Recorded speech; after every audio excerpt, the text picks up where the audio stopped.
thingamajig on the multi-stream plugin, the Chinese multi-stream plugin that I have. And now that's going to propagate over to here. You can see it just went live. So now I need to go to the other account, which is the only reason I still use Chrome, is because I've got multiple accounts open at the same time. And we're going to go to Oh Bother VOD. I go to Oh Bother VOD and I open up my own stream because I sycophantly watch myself. And then we're going to pop out the chat. And that enables the on-screen dual chat. So now I'm streaming to both platforms and I've got my on-screen chat. I can close that and just move that window all the way over here where I keep a side eye on it just in case I need to moderate. Just in case a bot comes into the channel or something, although YouTube's been pretty good about that.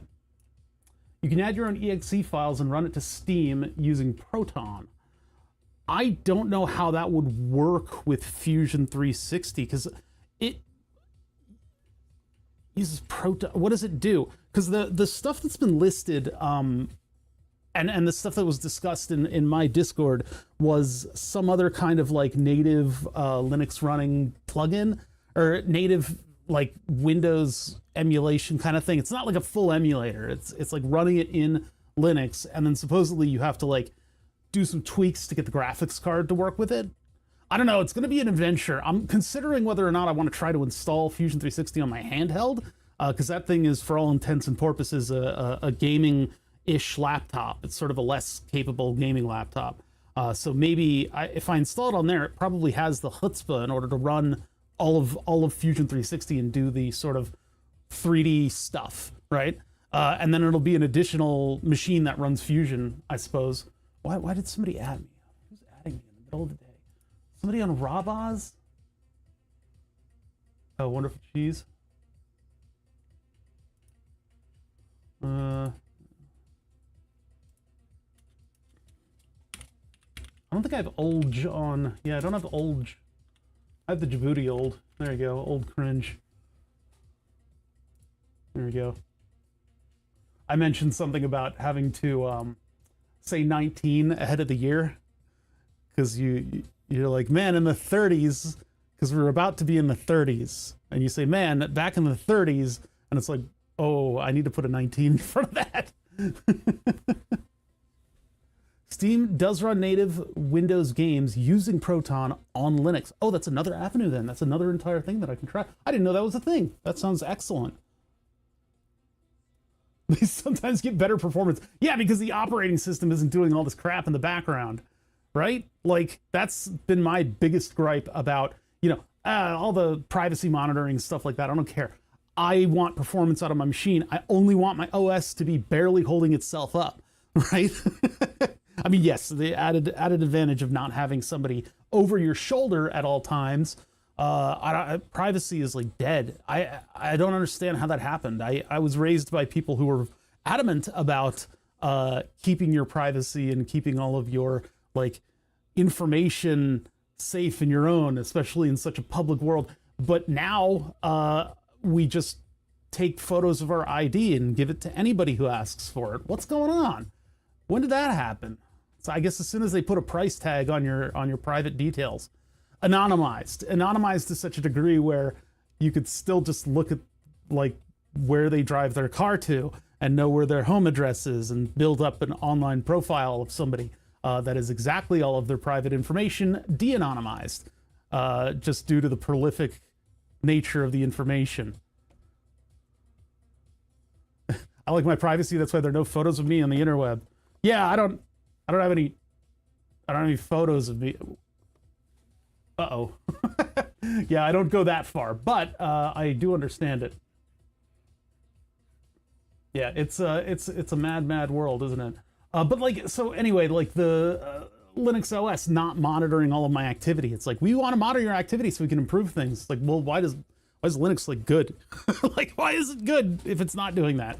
You're not being honest when you say stuff like that. But like, so yeah, I don't know, man. Taking a photo of an ID in order to use a piece of software.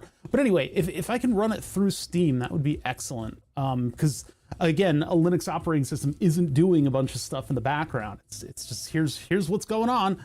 I would love that. I would love that actually. And it would be a significant amount of struggle to get like things to run in the way that I like them to run, and maybe a little bit like of usage issues and permissions and stuff like that are always a little bit hinky with Linux. But I think once I get over all of that, the things that I'm doing day to day with an operating system is not specific to Windows, right? It's like surf the web, play a game, use Fusion 360. What else do I do?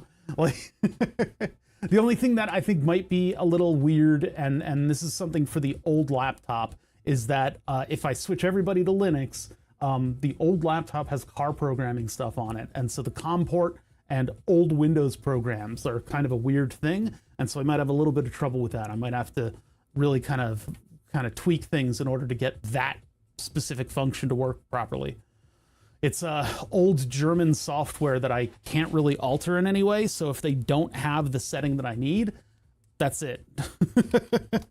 But there's a lot you can do with that. There's a lot you can do with that.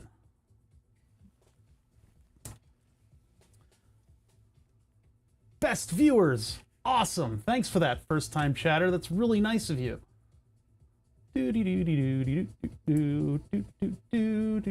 Ban. Shiny protagonism.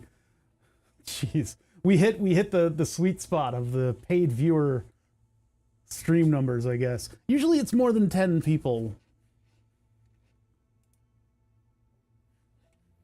Man, I wonder what this channel would be like if I paid for chatters and paid for viewers. Maybe I'd be at 200 fake people. What's up, Beat Drop guy? How's it going? You're just in time for the beat drop. You're on Twitch, right? Yeah, so you can hear the music. Any second now.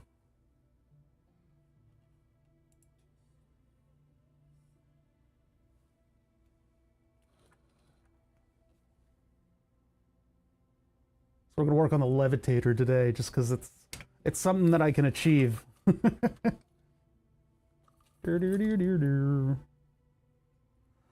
I still have to hook this thing up. I never used it. I never used this. This is like the sensor that your mouse has for movement based on imagery, but it has a camera lens on it, so it's for drones to stabilize themselves in a position. Crazy stuff. Never actually worked with this. There's the drop. That's a good drop. Yeah, I had this thing all set up and ready to go. It's got this huge sensor on it. Big pixels. Hey, what's up, big pixels? How you doing? Those are some big pixels. 14 months. Thank you so much for that Prime. By the way, if you guys have a Prime sub, it oftentimes does not remind you to re-up your sub. They want you to kind of spend it on your favorite channel. So if you're a member of Amazon Prime, sorry, hiccuping. If you're a member of Amazon Prime, you can hook that stuff up to Twitch and get a free sub to your favorite channel, whoever that may be. Ground, 5 volt, 3 volt, NCS, Misomosi, serial clock, reset, NPD, and LED.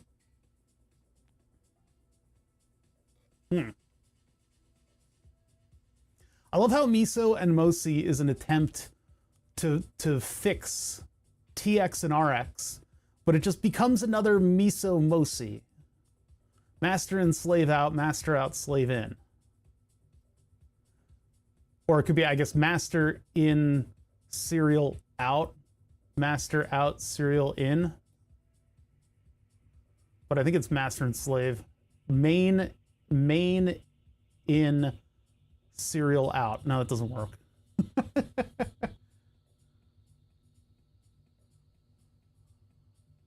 Where all those dots are. I guess they're just holding stuff down. Weird. This is sort of the back end of it. The circuit board has a hole in it, of course, and then it views through the lens. This thing is, I've had this for like 10 years. I've done nothing with it. I sort of stopped doing drone stuff. I really should still do drone stuff. It's a nice day out. It'd be a good day to practice flying. Optical flow. How's your optical flow? I asked AI about Fusion on Linux. Oh God. It said basically yes, a lot of options work. Steam does all right. Play on Linux need manual tweaking, and another option named Bottles, apparently, and the successor to Play on Linux, should be the best choice. There might be issues with GUI glitches, login problems, and even no hardware acceleration. That seems to be, I think that's blanketing a lot of really important issues under kind of a bad, yeah, piss velocity. So I can make my optical flow. You can measure all of my biologic processes, including pissing, using the optical flow sensor. This is from drone stuff. This is how you basically make a drone super duper stable in the air if it's trying to like hover in place, or just measure, you know, that it's moving in the right direction and stuff. Kind of cool. I thought it was too cool, so I bought it way back in the day. This thing is old. I don't know how much I paid for it though. Yeah, so the thing that I don't like about AI responses is the thing at the very end there of its little explanation is tossing a bunch of shit into a blanket and then calling it a package. There's a bunch of stuff there that's pretty heady. GUI glitches, login problems, hardware acceleration. Those are major, and it just kind of like threw them at the end of the sentence. Oh, it's totally possible. Yes, of course you can do whatever you want. I will appease the human. I definitely want to say the thing that's going to please you the most, except there might be little problems.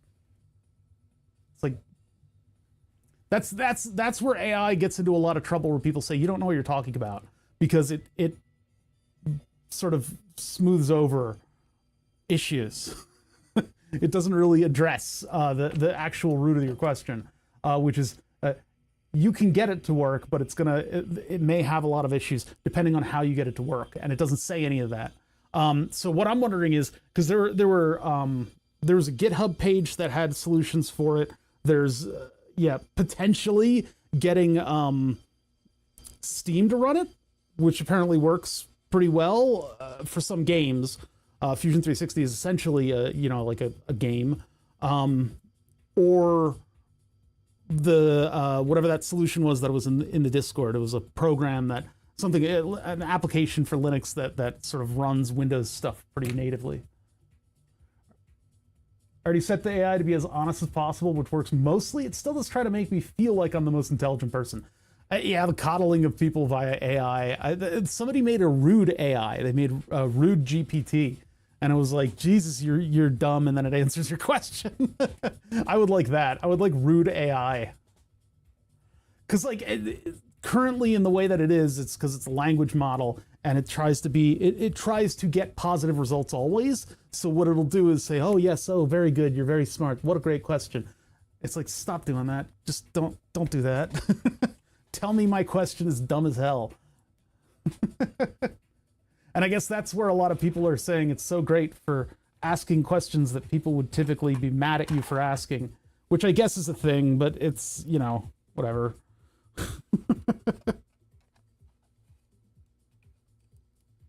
This thing still feels a little bit unstable, but it is pretty stable.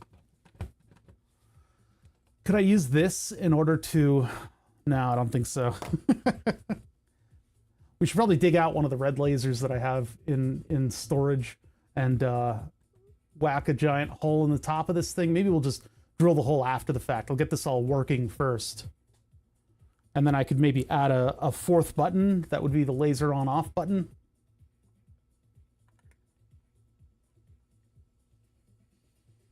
Hey, what up, Mole Ninja? Long time. Which brand of soldering iron would you recommend? Not looking for top notch, just occasional use. So, oh God, so that's a heady question, because there have been arguments in the Discord about this. Now, if you're going to use it occasionally, something like what's called a pine sill, and I'm going to get in trouble for saying that because some people don't like pine sill. They say you've got to buy the tips in packs of tips, but you can also buy TS100 tips all the same. But you're looking for an occasional use soldering iron. You're looking to not pay a ton of money. There are a lot of options out there. Now, there's a more professional one that Reddit likes. There's two brands. It's like a little box with a screen on it, and then you've got your iron separate from that. The pine sill is just one pen unit, and it takes USB-C. You have to have it capable of negotiating for power. I think that's the best for the occasional soldering iron user. Now, for me, I use the soldering iron professionally, so I've got a really expensive one that has quick change tips and all that. But these soldering irons are pretty good. I have not heard of the pine sil burning down people's houses or anything like that. So I could possibly I could recommend that. And I know people, certain people will get all in a huff if I do. But that's what I would recommend for the occasional soldering iron user. Got a cheap rework station. Yeah, those exist too. You can get hot air and the soldering iron all in one cheap rework station. €45. That's a pretty good price. Pine sil is what, like 60, 70? I forget. Does the job. The replacement tips are very cheap on Amazon, but somewhat usable for long term. Yeah, and the poo-pooing of the pine sil is that you have like a set of tips and you can only buy another set of tips. But that's from pine sil. I think it's compatible with another soldering iron, which makes it a little bit more viable. You can buy just one soldering iron tip. Mine are on Amazon, luckily, for the paste station, but they get more and more specialized as time goes on, so I'm a little wary. Yeah, and again, if you're occasionally using the soldering iron, you're not really flipping tips a lot, right?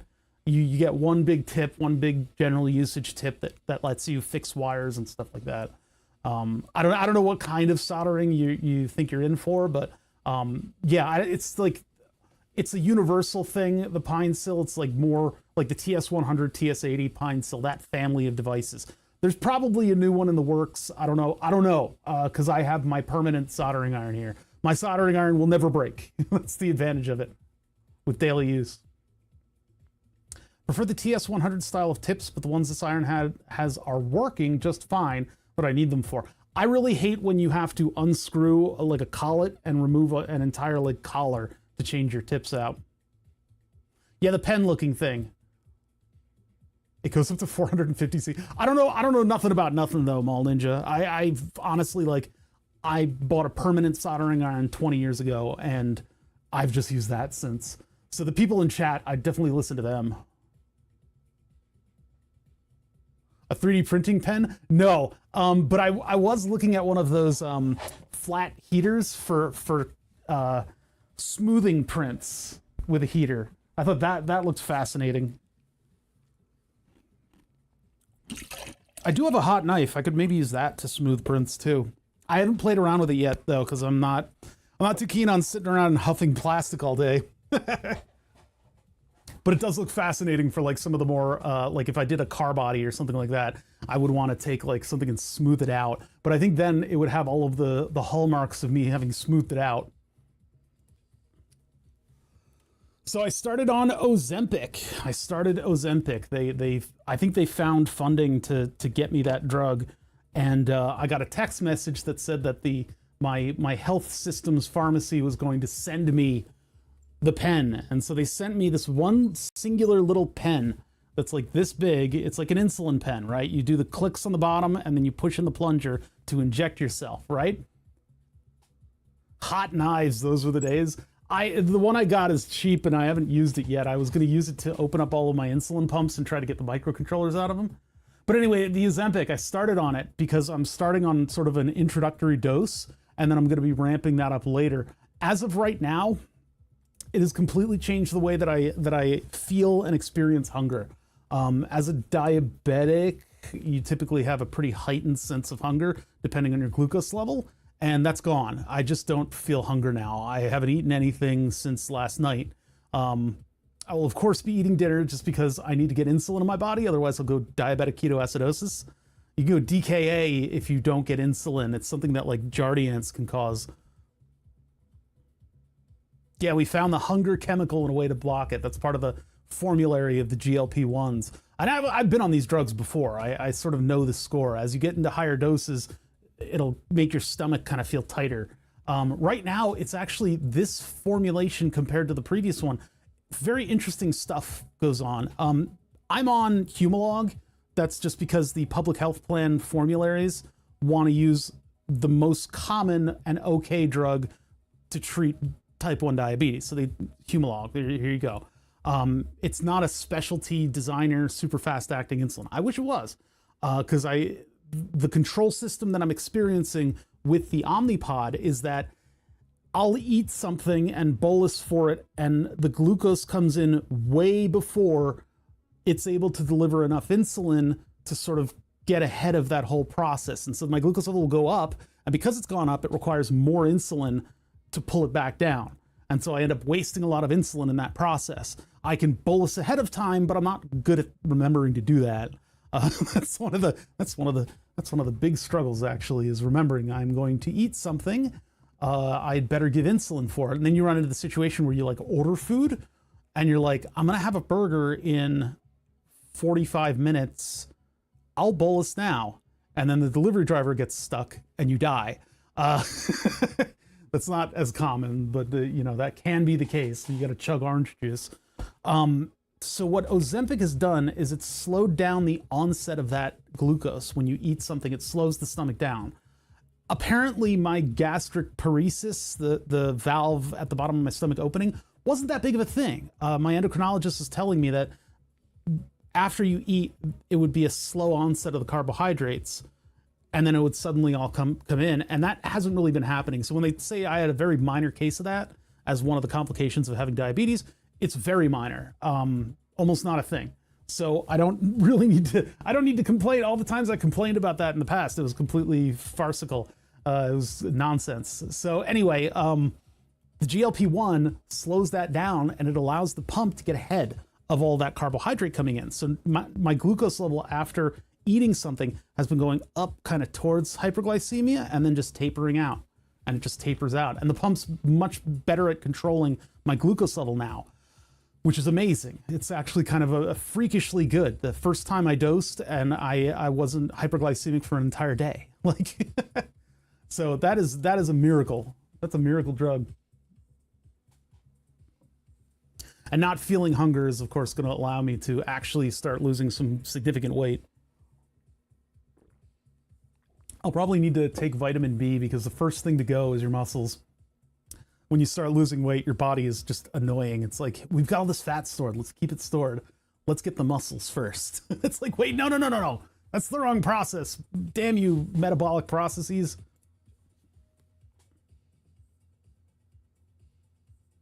Man, I do not envy someone who is searching for a good soldering iron these days, because a lot of people know about this stuff. Yeah. Keep the fat. We don't care if you can't move. Why would it do that? I guess just because we evolved and weren't designed. If we were designed, the fat would regulate its own self, but we weren't designed for such sedentary times. And so the body says, hey, this muscle is pretty dense in caloric content. Let's get this stuff first. It's like, please don't. I can't wait to actually start losing weight. I don't know when it's going to happen. It's going to be weeks. But as long as I'm not feeling hunger, I'm happy. It's obviously my relationship with my own sensation of hunger has been unhealthy. And I've put on a lot of excess weight historically. I lost all the weight at one point, and it was due to testosterone pulling all of my body chemicals into line. But who knew that the person with an endocrinological disability, aka diabetes, would have a weird relationship. And it's confusing because I, as a fat guy, am talking about diabetes. I mean type 1.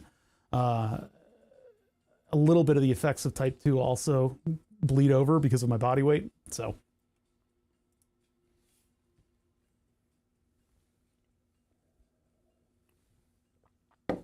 I'm very open about health stuff, maybe a little bit to my detriment. This thing is going to be cool. We've gotten this working before many, many years ago. It had been sitting in all the project bins in sort of this terrible state. But we'll be able to levitate very light things. And I think I'm going to use the top to store this little piece of styrofoam that I squirreled away. I bet the dog will love it. I don't know if we're going to hear barking as soon as I turn this thing on. She was asleep in the desk nearby. She goes to sleep under the desk under the computer desk that's behind me. But as soon as I sit in the stool, she'll leave. She just left. She's just like, nope, don't want anything to do with this. It's obnoxious because she used to be like a nice little co-host. She was this cute little corgi that would drop in, and I'd make her, do some tricks for the people on camera. But then she's like, nope, I'm out. She just has nothing to do with she doesn't like it, like people to be yelling and stuff, even though she is the loudest dog in the world in terms of barking at the door. Wayne Johnson, thank you for the sub. Oh, that almost did something over there. Maybe it's above her hearing range. I hope so, but no guarantees, because that dog has good ears. The sleeping corgi emote, that's pretty great. Yeah, it's unfortunate that she's not a dog that can tolerate a streamer a little bit better, because she was very cute, and I would love to have her on camera as the star of the show. But I guess that's just not happening. How are my volume levels? Am I loud enough for you guys? I'm solidly in the yellow. Yeah, I think I'm doing all right. Oh, this one's horizontal. I didn't know that. Yeah, so this is the whole tractor beam thing, is that if you have something that's extremely light, you can pull it towards you with one of these arrays, but not very effectively because you're just using air pressure to move it around. It's cool stuff, but it's really just the stuff of science displays. I don't know, maybe somewhere in science they found a use for this type of technology. This bugs me. This one's designed differently. I got these cheapo ones a long time ago, and I may still have a couple around. I just don't know where the bin is with them in there.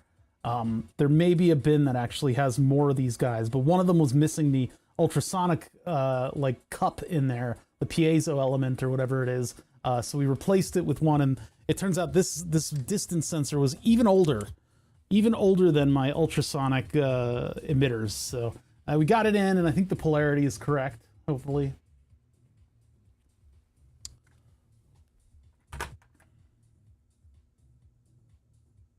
Oh, if I add a button, I don't have room for it. Never mind. Maybe just add a switch to it somewhere. Put a little secret button underneath.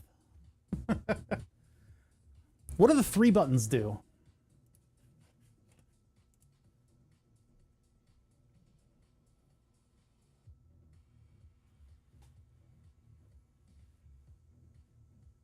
I love this kind of beat. Just a simple boom, with a little twist at the end of the stanza.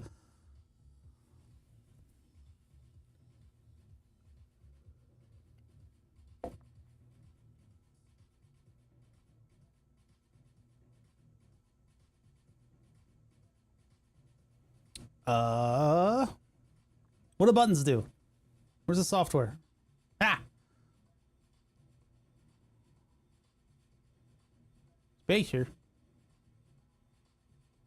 Yeah, the only problem with the stand that I printed out is that there's no way to change the distance. It's fixed. This is fixed. Oops. This is fixed.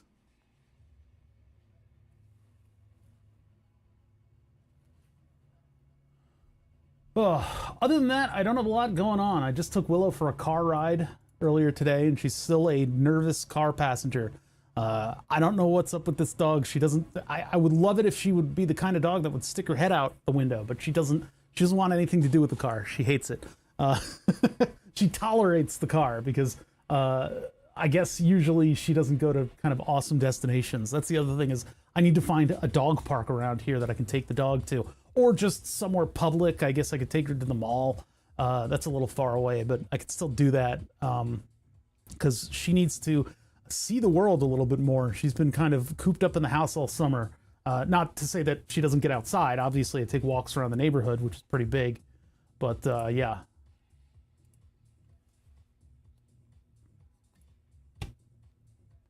But she's been pretty good. She's getting a little aggressive with the other dogs around the neighborhood. If there's food involved, she will growl and bark at another dog, which I don't like her to do. Things in here. I've been meaning to clean up, but boy howdy, have I not been effective at cleaning up. This looks practically like it did when we left it a week ago.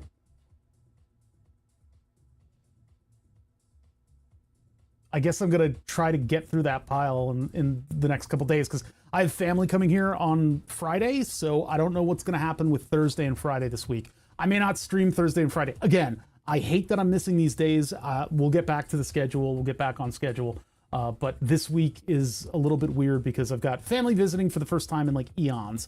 So hopefully they all make it out here. Nobody gets sick ahead of time, but we'll also have 2 dogs in the house and just all kinds of crap going on. So I think Thursday and Friday are not going to happen. And I'll put up, next stream Tuesday. Saturday is not going to happen because the house will be full of people. But I need to prep for people and I need to like clean up around here so I don't look like such an alcoholic failure at life. 24-hour stream today to make up for the missing ones. I got to take care of the dog. I know I can just go for a walk with her, but I got to take care of the dog. I got to cook dinner and I got people coming in and out of this place soon. Why did I put this one aside? What's going on with this one? Why is this down here? I think this one was broken, but I don't really see how. Why is it down there? What's your deal? This mix is from Big John, a buddy of mine has commissioned me for projects in the past. DJs periodically, has a whole art shop in Philadelphia. I don't know what he's up to these days, though. He pops into chat every now and then. Oh, wait, this is the wrong microscope. I want the microscope with all the accoutrements. And he has kind of a harder... He likes harder music, like The Prodigy and this kind of stuff. So I'm playing him as background music right now. All those guys, either Spotify changed something, or, sorry, what's this, what? SoundCloud. SoundCloud changed something. They changed something, and so I'm not able to access their music as easily. I guess I'll put this one with the rest of them. It doesn't look broken at all. Why would it be down there? Maybe it just fell down there. I'll probably go to use it and then it'll break again. It'll explode. My whole soldering iron. Soldering.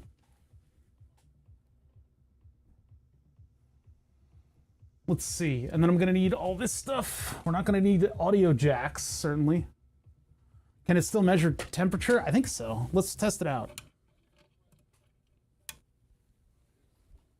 Ah, yes, a segment of music where they literally just put people talking in the background. They'll like take their favorite lecture or just like somebody saying something in a movie and just have it in the background. It's not musically timed or anything. It's literally just somebody like ordering burgers. Take this sample of me ordering burgers and make a whole song. Oh yeah, look at that. The LED's red. And it's not heating it up. Yeah, that is broken. Huh, I wonder what specifically is wrong with it. Oh, something else about the pine sill. I don't know if you're still here. Who's that? That was Ultimate Mall Ninja. If Ultimate Mall Ninja's still here, with the pine sill, you got to be careful because the tip can be floating. Apparently, it's not properly grounded sometimes, just by nature of the fact that it's using USB as a source of power. Things can get a little squirrely with that. These don't look visibly damaged in the back. We can take apart one of these tips. Let's find out what's inside of this thing. Let us find out what's inside of this thing. What are your secrets? How do you take apart an iron tip? How does one do this? Patented. What does that mean? No ingress here. This is all one piece. Sorta. That or it's welded. This seems like it's just a collar. So this would be the only way in. So I literally just have to pull this really hard. Which is interesting because the primary action of this thing is to be moved that way and that way. So if this is the only spot of ingress into the barrel here, that means that when this thing pulls on it, This thing needs to be attached hard enough to never move.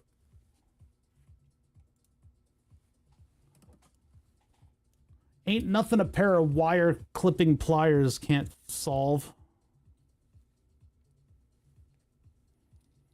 Oh, is there a thing in the back? There's like an opening in the back, maybe. Is that like a third pin? I wonder. Okay, that's not doing...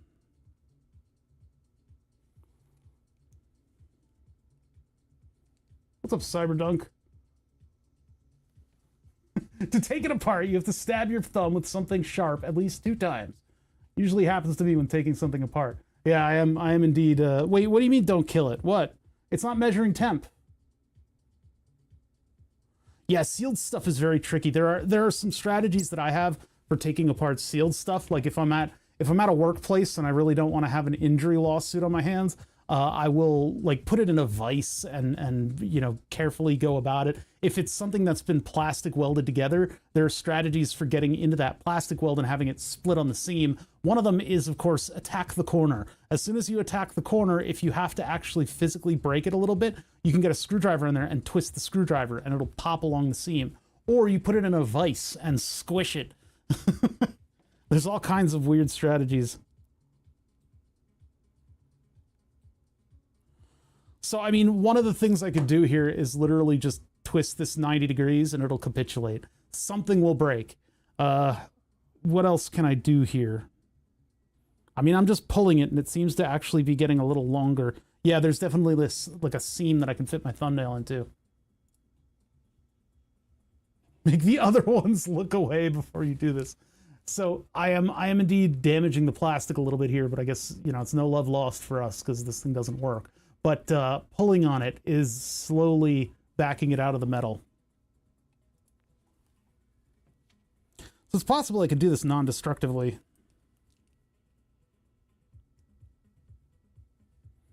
So I'm just wiggling it back and forth, and that should hopefully walk it out. The vice method is my favorite. It makes me feel like I'm interrogating it for secrets. Who do you work for?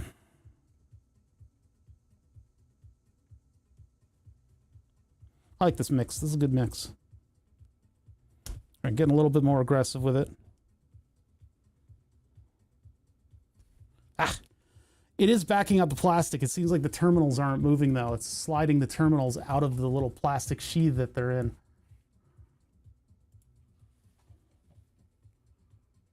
Yeah, it's just removing the plastic as all one piece, huh?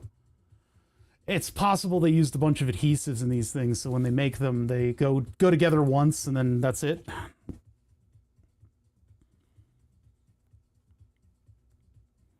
Really need to move the googly eye on this. I didn't know it would be upside down when I used it. Yeah, that's exactly what happened. Sweet tea.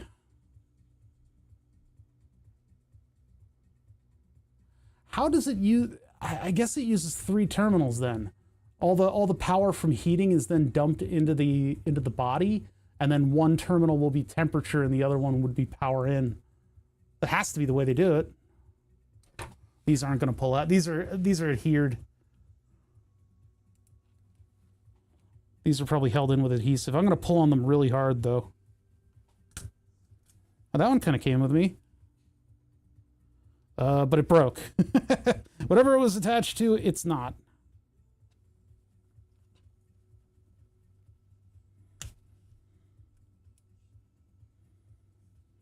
Oh, I see. It was grounded. A little sheath around it. This one is just not moving. Ah, ow. Okay, that hurt.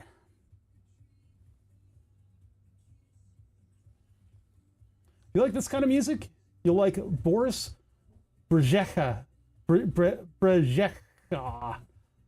Those are a bunch of letters that should not be in the middle of a word. I also like the long meandering techno. Oh, sweet. Yeah, it's the stuff that I really like to like work on stuff to just have in the background.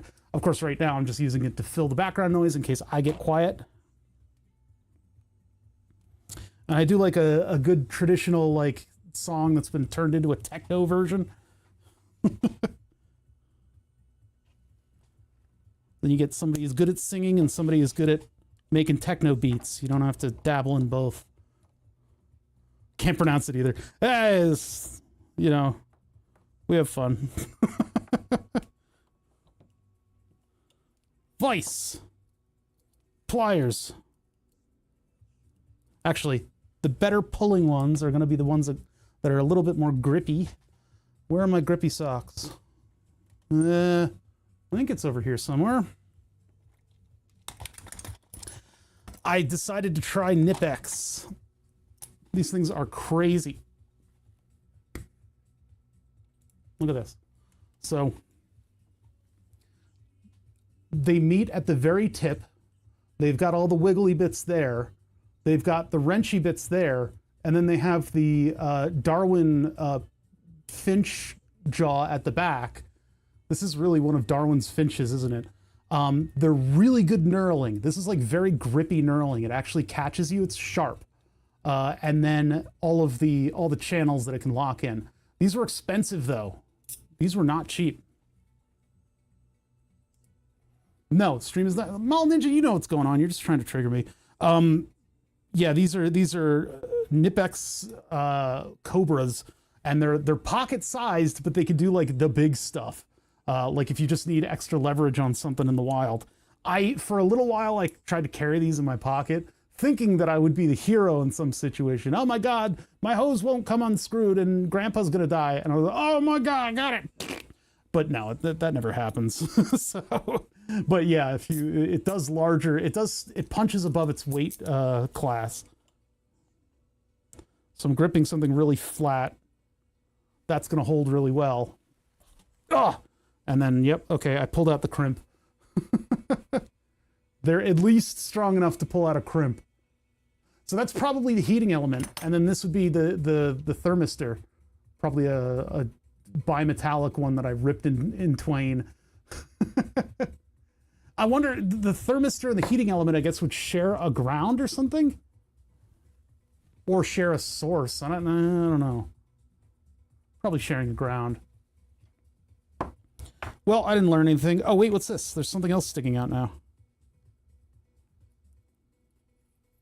Oh, it's the rest of the thermistor. Wait, is that only the, wait, that doesn't make any sense.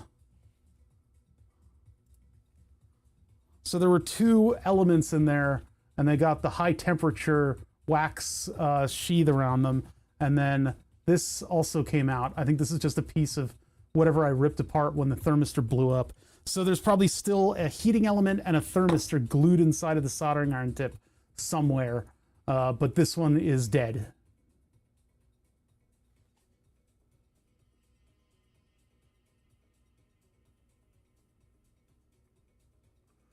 If you were in that door flew away plane, I bet you could have held the door with these. That's right.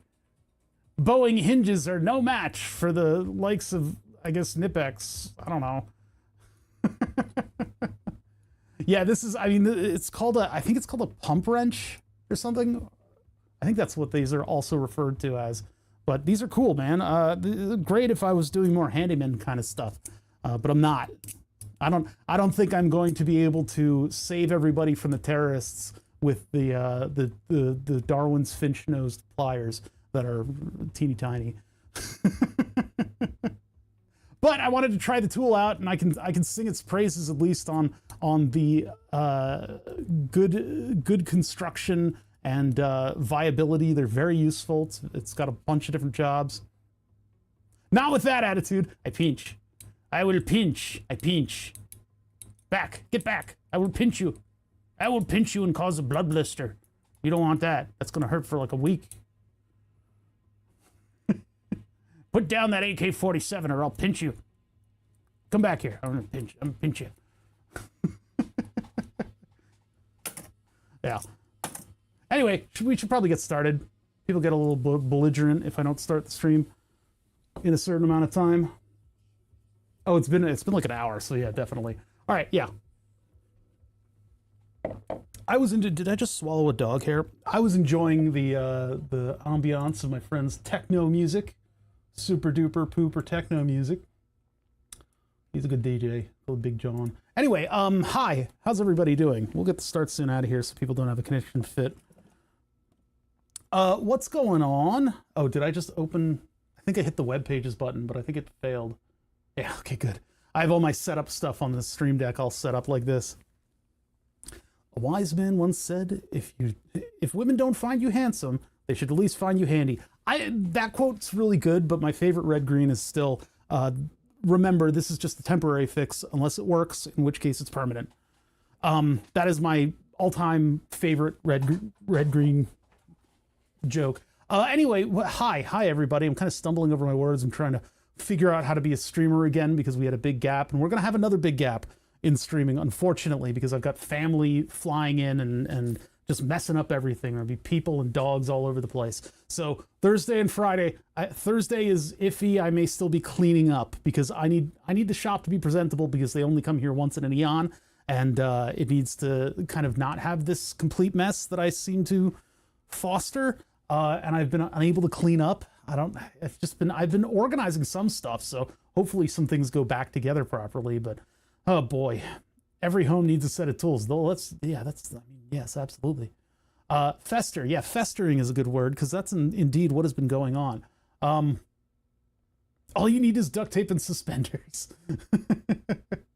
If you manage to grab somebody by the nostril with that pair of pliers is going to break skin. It's unfortunately going to be a complete mess if you try to subdue anyone with these, because these pinch all the way at the front. So if I want to grab the very tip of my almost non-existent nail, I can absolutely do that with these, and I can put a biblical amount of force into them too, just because they are channel locks. Anyway, what we're doing today is working on the levitator, or the tractor beam. If you have one of these arrays, you can create a pressure zone that can move stuff that's incredibly light. I don't think you guys realize how light the thing that moves needs to be, because we are literally making a low pressure zone that will hold on to an object. And people do it with the arrays horizontally, they do it with it vertically. I decided to print out the big blue thing, and I want to get this working for when family is here. So this is kind of like the make or break day of working on this project. We need to wire up all of the Arduino connections, and then we just need to wire it to this thing, throw software in it, and it should work. That should take no time at all, but for some reason for me, it takes an entire 5-hour stream. This is, if you're not in the know, this is an ultrasonic levitation thing. I bought all of these ultrasonic emitters because I wanted to make one of those laser speakers, because I thought it would be really funny to show up at a festival, and sometimes there are people at these festivals, these multi-night techno festivals. There are people that walk around with megaphones and they just are mean to everybody around them, and it's funny. I thought it would be funny to be even meaner and make a laser speaker with one of those listening devices, the little dish with the microphone facing the dish, and then I could specifically listen to the person with the megaphone and rebroadcast what they're saying back into their ears. And that psychologically, it's physiologically even, stumbles your brain. If you could hear yourself with a bit of a delay, you start questioning how you are emitting, oops, said idea and it lit up. You start questioning how you're emitting sound from your face. You kind of go, okay, I can hear myself. So I wanted to do that to shut these guys down when they're holding a megaphone, because it's very funny and very public. Out mean the mean people. It's not that they were, I mean, a lot of them, there's some people that are really good on the megaphones that are just very matter of fact about doing like crowd work with comedy, which can often become mean, but they're not necessarily mean. The project I thought was awesome, and maybe we'll do it soon, because this levitator is not, I'm not totally married to the levitation concept. If we do that, I tried to look up other projects, because, you know, everything has already been done, right? Everything's already been done, and so I did the due diligence of Googling it the first time. Instead of just showing up in somebody's stream and asking them how to do it, I Googled it back before the days of AI, and the stupid Neanderthal morons do what? Yeah, so the Googling it resulted in my favorite thing in the world, which is a web page that looks like it was built in 1995. It's just straight up HTML. and the website had just a monochrome color background and all that stuff. So I started reading it. I was like, oh boy howdy, this guy's got exactly the right project. That's what I wanted to do. And then it pivoted on a heel practically. It was literally fine until the next paragraph. And the next paragraph detailed about using this thing to keep Barack Obama from talking. And then it just devolved into racist nonsense. It was awful. So I was like, oh, great. So I never did the laser speaker project. I don't know what goes into a laser speaker because I closed my browser so fast that it created a tiny little black hole in the absence of having a browser window open. It was awful. Anyway, I'm sure I could probably find a different. Did he put Obama comments in his code? I didn't stick around long enough to find out. I closed the web page with a fervor. I don't know if there would be like a feedback loop of the high frequency of the piezo elements too, because you're monitoring something and you're also broadcasting to it. So I think there would be a little bit of nuance in that. It might be fun to do.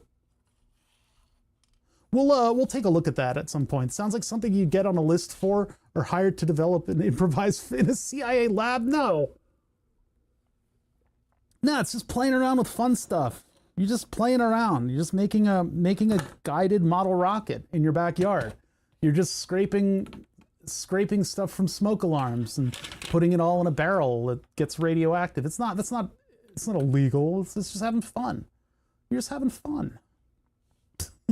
Actually, what do they do with model rockets these days? Are they guided? There's no way that a bunch of these like rocket enthusiasts are strapping guidance systems to their rockets, because as far as I know, that is turbo illegal. It's like mega super duper illegal. That was something that was very much detailed in all the Estes model rocket instructions, that you absolutely should not do this. But nowadays, like, I mean, electronics are so pervasive and fast and available. Like, you can just get drone hardware and make a really impressive rocket guidance system. I did a little bit with rocket guidance systems in college because I was a control systems engineer, and control systems details how in like 2 lines of code, you can make something that will balance a beam upright. And then if you reverse the gravity quotient, it will hang something and move it without having it swing back and forth. And actually, it's a little counterintuitive when you're balancing something like this. That's literally a rocket control system because it's trying to keep this big stack vertical, right? And one of the things that it does is when it moves positions, it'll actually move in the opposite direction, and then the beam starts falling and it'll catch it. And then it just stops. It's really cool stuff. It is PID tuning, but it's a little bit more. It's control loop feedback. But yeah, it'll actually jerk in the opposite direction, and then when this starts falling, it'll catch it. So, yep. Really cool stuff. Cool stuff. Yeah, and then you add more elements to your control system, and you can have a hinge in the middle or 2 hinges, and it's completely chaotic. And there are robots that can actually go from hanging on a three hinge system and somehow flick it up in the air and get them all to just be vertical. Cool stuff. Really cool stuff. It's really weird. Pardon me, but I need to move along and do geeky technical stuffs with Herd, a real herd. HURD, I don't know what that is. But Godspeed Last Miles. If you guys have ever heard of Last Miles, check out the stream over there. Definitely some cool stuff going on. All right, so what do we have here to deal with today? We've got 12 volts coming in. We've got a switch that we haven't wired. There's no wires on this thing yet. We have our whole ass Arduino over here. We need the 12 volts to turn into 5 volts because this is a 5 volt Arduino. This is, of course, a junk Arduino that we found in a drawer. So we're just using anything that we have on hand. And since the Atmega 326 is not that powerful, it's perfect for this project, although it is a little bit slow. So they've done something weird, and it's not something that I would really sanction, but on their Arduino Nano, what they do is they jumper 2 of the pins in order to make some kind of a timing work out more betterlier. I don't know exactly what the deal is with that. There's some reason that they have to do that. I'm looking for the instructions where they say to do that. This thing scrolls all weird.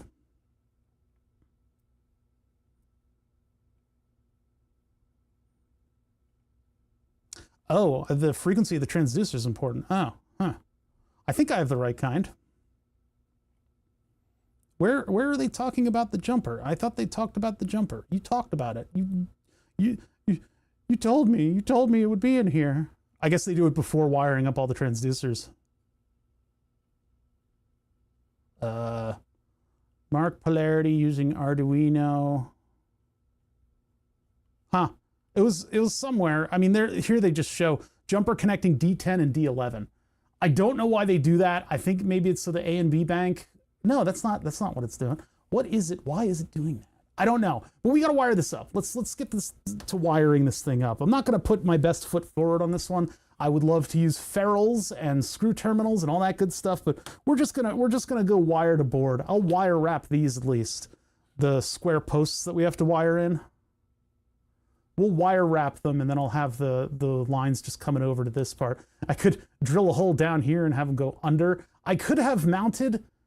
Oh, I should have done that. Oh, that would have been much better. Oh, I'm so dumb. I'm so dumb, chat. Witness my dumbness. I could have put the elements above the gratings and used the gratings to run wires so that it had a very clean look in the top. That's fine. It's just going to look like a doohickey. It's just going to look like a doohickey from Doohickeys Incorporated. All right, so let's get to this thing and let's find a voltage regulator. I don't think this voltage regulator is going to cut it. I don't know how many amps we're going to be using. Well, wait. Well, let's see their wiring. So they don't even go over power in this. Oh yeah, they do. Well, only they're positive 12 volts. How many volts do these things work off of? I need a better schematic. Let's just look up levitator schematic, maybe. I don't like it when these schematic diagrams don't give you the whole story. Stick it in a socket and see what happens. Yeah, it's true. Is doohickey music a thing? What is that? Oh, that's cute. Drippy pipe. Oh, yes, that's right. The internet is totally useless in the year 2025. How are you power? VIN is going into an Arduino Nano in the VIN pin. Can the VIN pin take 12 volts?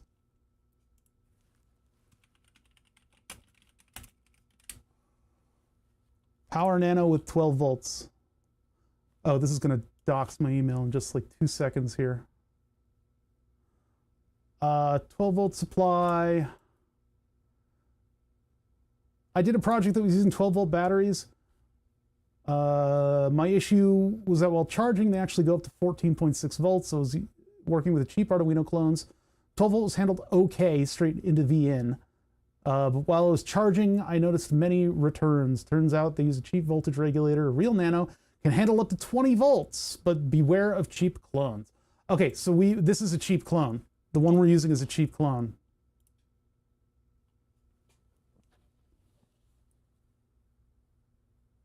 Looks like it's already got a diode on it, but I don't know. Who are you using? Who's your regulator? Is that a 3? I'm reading the number on this chip right here. 3085? Oh, 580E. 580E. Is that a logo? That's a logo. It's like a little, like a sun and another sun. A sun and a hill. 580E. 580E in an SOT2235. The SOT2235 is a size designation. SOT23 is one of those 3-pin transistors. And if you add more pins, you add a -5, dash the number of pins. So SOT2236, actually SOT236, SOT235, 223 is a little bit bigger than 23. It's the one with the shroop. The shroopity hoopy doop. OP might not understand how linear regulators work. Yeah. SOT235. What was the number? I forgot the entire part number. I forgot it. I have the goldfish memory. 580E. Oh, is it 508? Wait a minute. Oh, you guys are very tolerant of this old man with memory issues. 580E. Don't you hate that? I have a lot of stuff in my mind at any given point in time because I'm flipping between doing stuff and I'm trying to be entertaining and streaming. Working memory corruption. You get distracted and then things happen and stuff goes on and you're like, I don't know what's going on. FAN255-8S18X 580E SOT235 100% piece original new stock. I don't care about that. Whoa, really? Okay.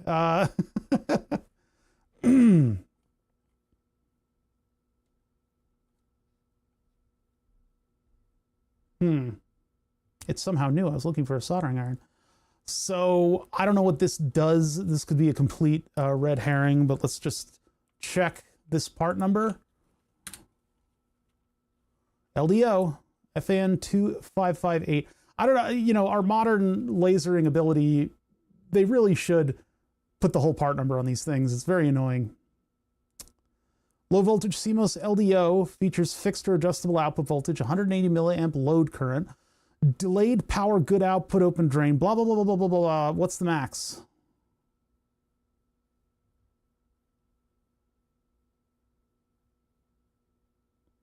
We need the actual datasheet. Nope, not datasheet PDF.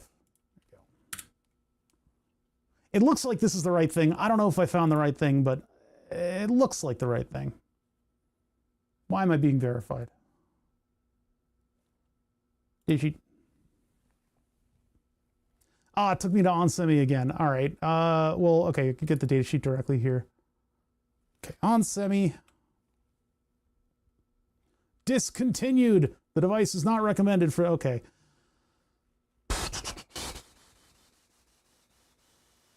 This text is very much in the way. This is something that, like, these companies not understanding what repair is. Put a little note at the bottom. Don't, you know, lock me out of the text. What's up, Lawn Dog?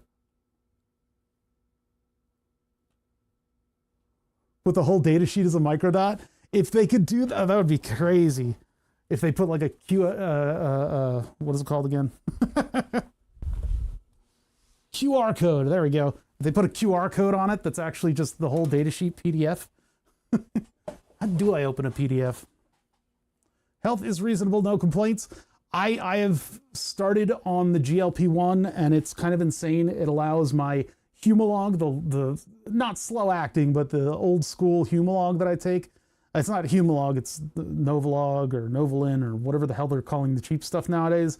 But it's 15-minute fast-acting insulin, even though there are much better insulins to take these days. I'm on the crappy stuff. But with the GLP-1 inhibitor, first of all, I'm not feeling hunger, which is great. Second of all, when I do eat, the onset of glucose is slow enough that my pump and the old insulin can catch up to it very easily. So with just a little bit of forethought into what I'm eating, the GLP-1 is going to completely change the amount of responsible diabeticing that I'm doing. It makes the pump much more viable. This is killing me. This discontinued text is just cancer.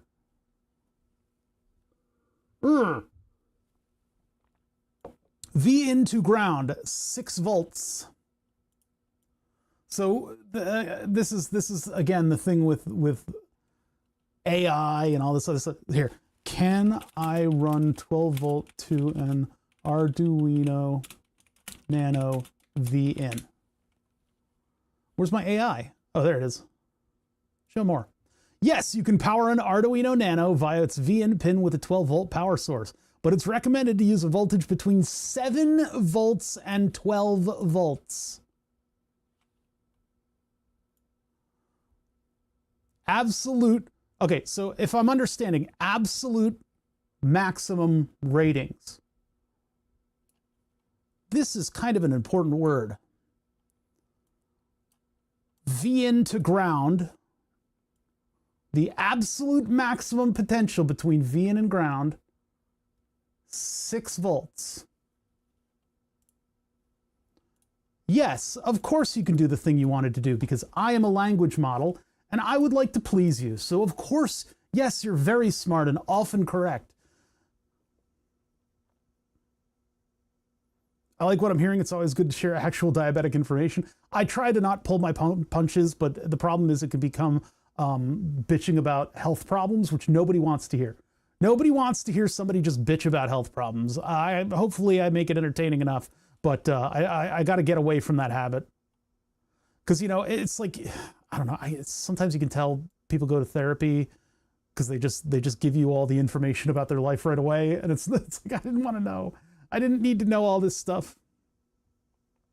So the minimum upper voltage that you can supply to an Arduino Nano, and this is the official Arduino Nano, so that's going to have a different voltage regulator in it than our cut price Arduino Terrible Nano, right? Mine's one of those $1 knockoffs. We have a couple of those in the shop. I've got a couple of actual Arduino Nanos, but those things cost like $50.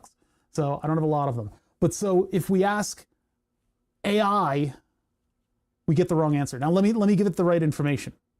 Micro, because we're not specifically in Arduino Nano. Yes, you can power the Arduino Micro via the VN pin with 12 volts. However, it's recommended to use a voltage between 7 and 12. 7 volts is more than the absolute maximum rating of the voltage regulator that we have on this thing. Now, again, it's a knockoff. Let's check against the actual, like an actual Arduino Micro. What's up, League Gamer? Whoop, sorry, burping. I haven't eaten anything today, so I'm a little burpy. You eat something, you get burpy. You don't eat something, you get burpy. I think I'm just burpy in general. I don't like doing burpees, though. Those hurt. All right, let's see here.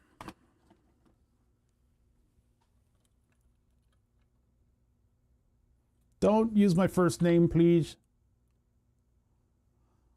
KB50. SOT 23.5.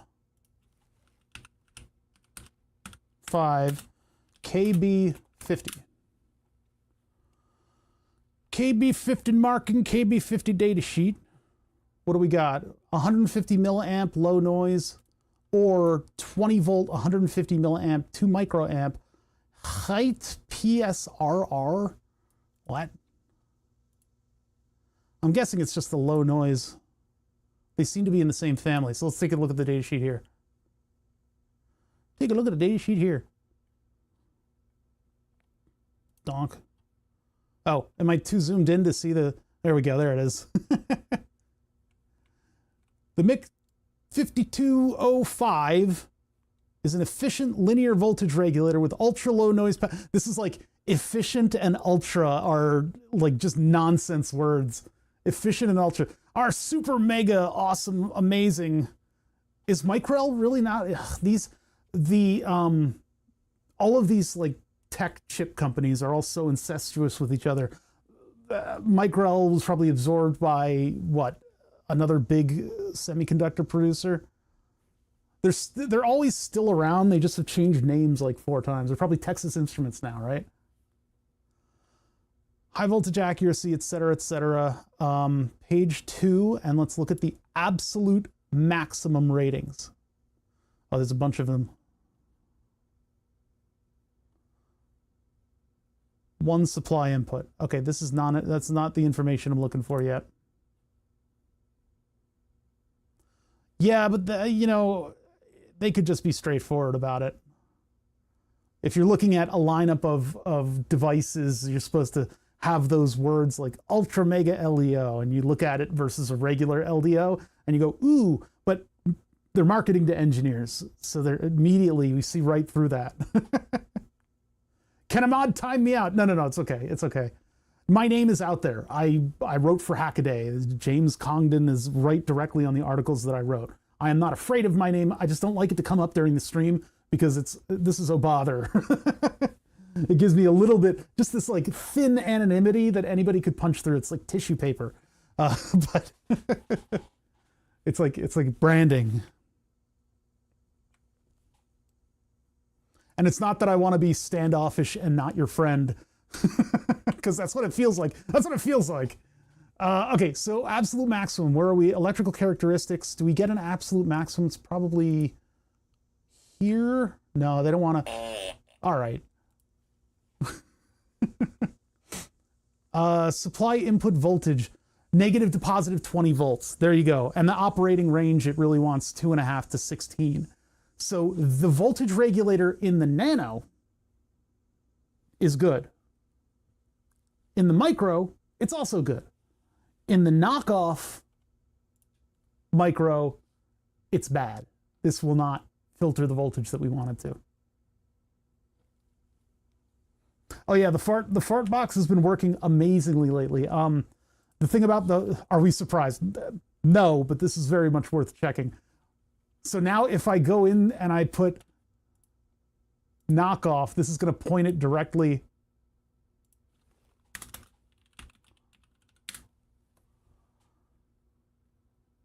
Oh, it didn't even use AI this time. You should be okay with 12 volts. Knockoff boards generally use this voltage regulator. No, it's not using an 1117. Nope. We're going to have to put in an 1117, and I got just the one for it. That just means that we've got multiple voltage regulators doing stuff in here, which is a little bit weird. I can bypass the voltage regulator that's on the board. It seems a little wasteful, but you know what? I need to use these electronics on something. Otherwise, they just sit on garbage.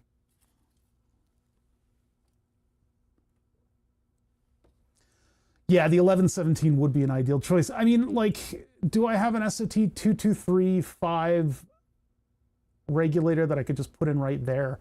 And then that would mean that after the switch, we just go to the Arduino and we go to the thingamajig. I don't think I do. Let's check. Let's check. Because I've had all kinds of weird orders for surface mount stuff in the past. Those are op amps. Schottky diodes. Some FETs. ESD capacitor. Oh, my F beads. I like that one because it sounds like a sex toy. Let's see. Shunt resistor, potentiometers. Ew. SMD trim pots are like horrible. LD1117, SOT223. That's the wrong kind. SOT223, SOT223. I didn't put the SOT223, 223, mic 290. Nope, still. I've got a lot of these surface mount voltage regulators with tabs on them. They're very useful.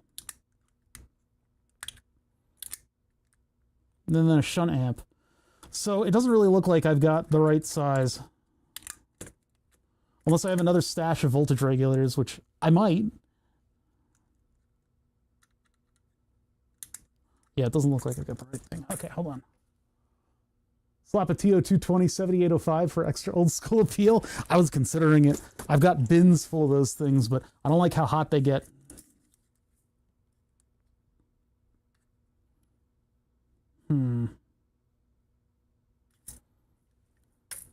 We will be putting LEDs on this thing. And actually, at some point soon, I would like to do an LED lighting project. I want to do something with these LED screens that I have because they seem like they're really cool and useful, and we haven't done anything with them. So looking at Project M in the context of making a Raspberry Pi with running some Python, run the screen with plugins. I think that would be really cool to do. It would be very complicated. I don't even know what this is. What is, wait a minute. Oh, this is the problem with not labeling stuff for months at a time, because now I don't know. I think these are singular op amps. I think that's what that is.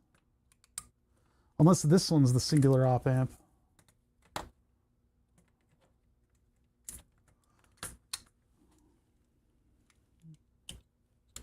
Okay, that's different. Yeah, this is for the M303. This is that singular op amp. Those are just, I don't know what those are. I don't know what those are. Oh God, I don't know what any of this stuff is. I didn't label these. I don't think I have a voltage regulator that'll fit in the same footprint.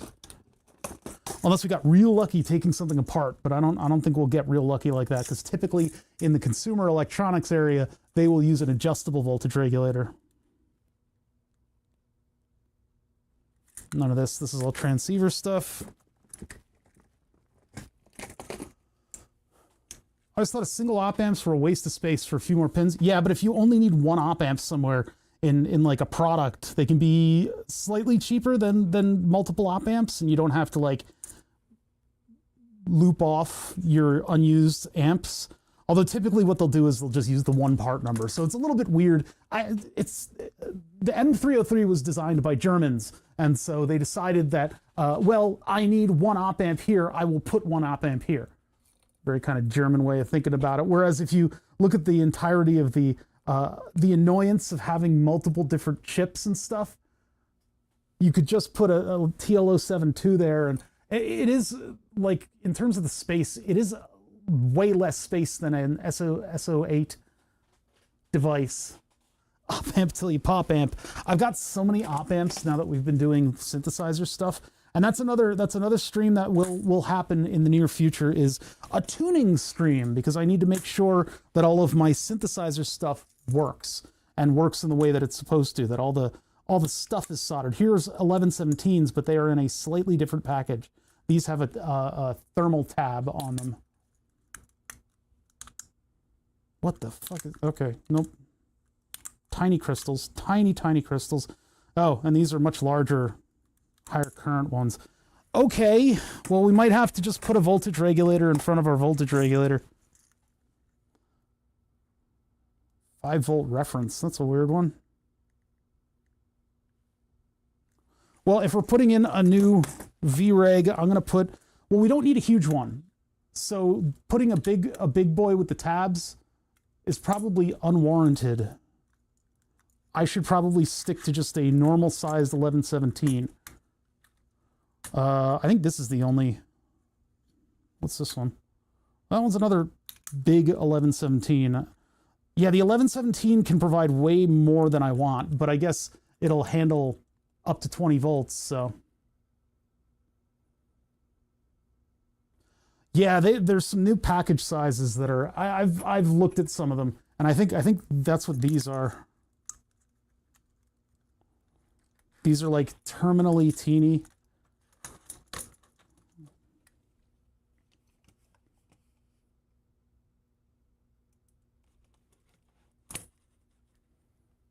Look at that thing.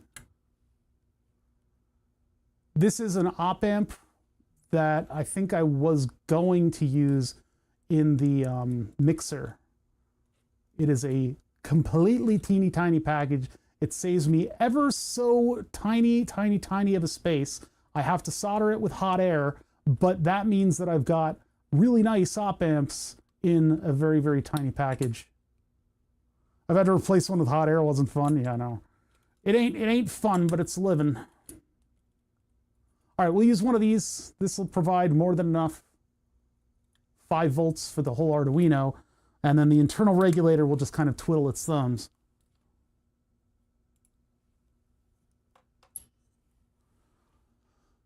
Heat shrink strip.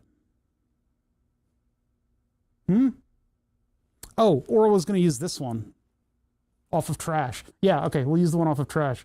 You go back in the bin. My precious 1117s.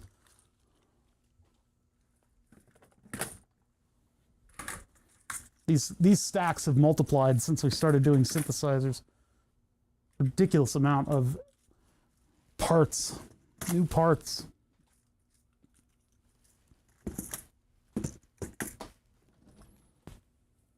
Okay. So,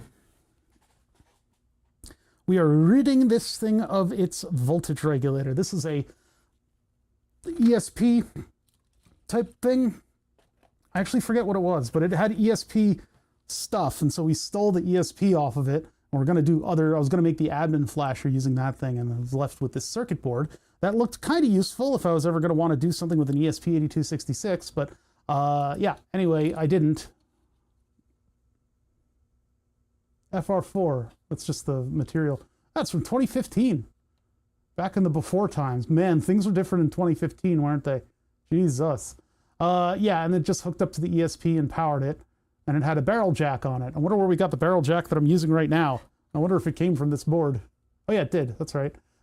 No, wait, no. I put the other one in the bins. This is a different barrel jack. This one is more compatible with the prototyping board.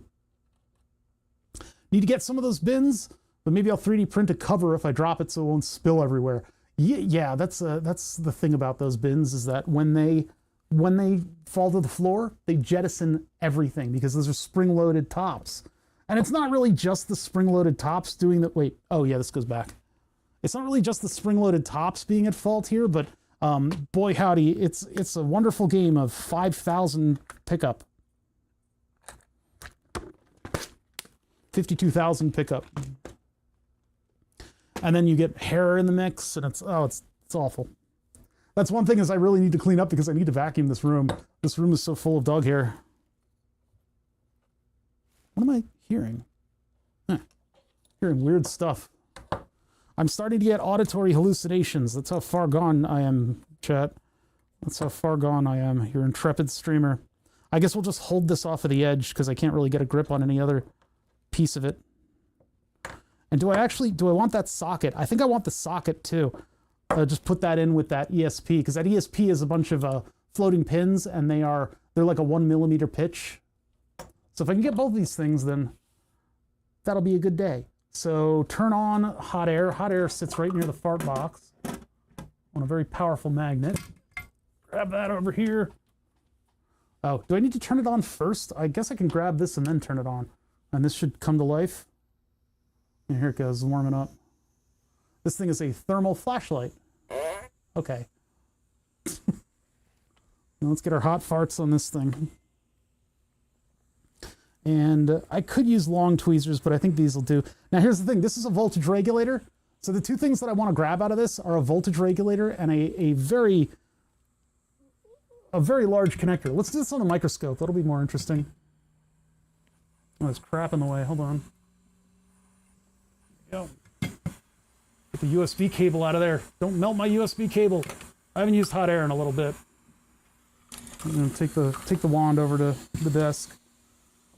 Okay, so I'm gonna do this like that. Let's lock that down. Let's keep this from moving, and then I need to get this camera, and we've got the spring arm view on there. Good. Okay, cool. So there's the whole setup, and then we'll move this temporarily.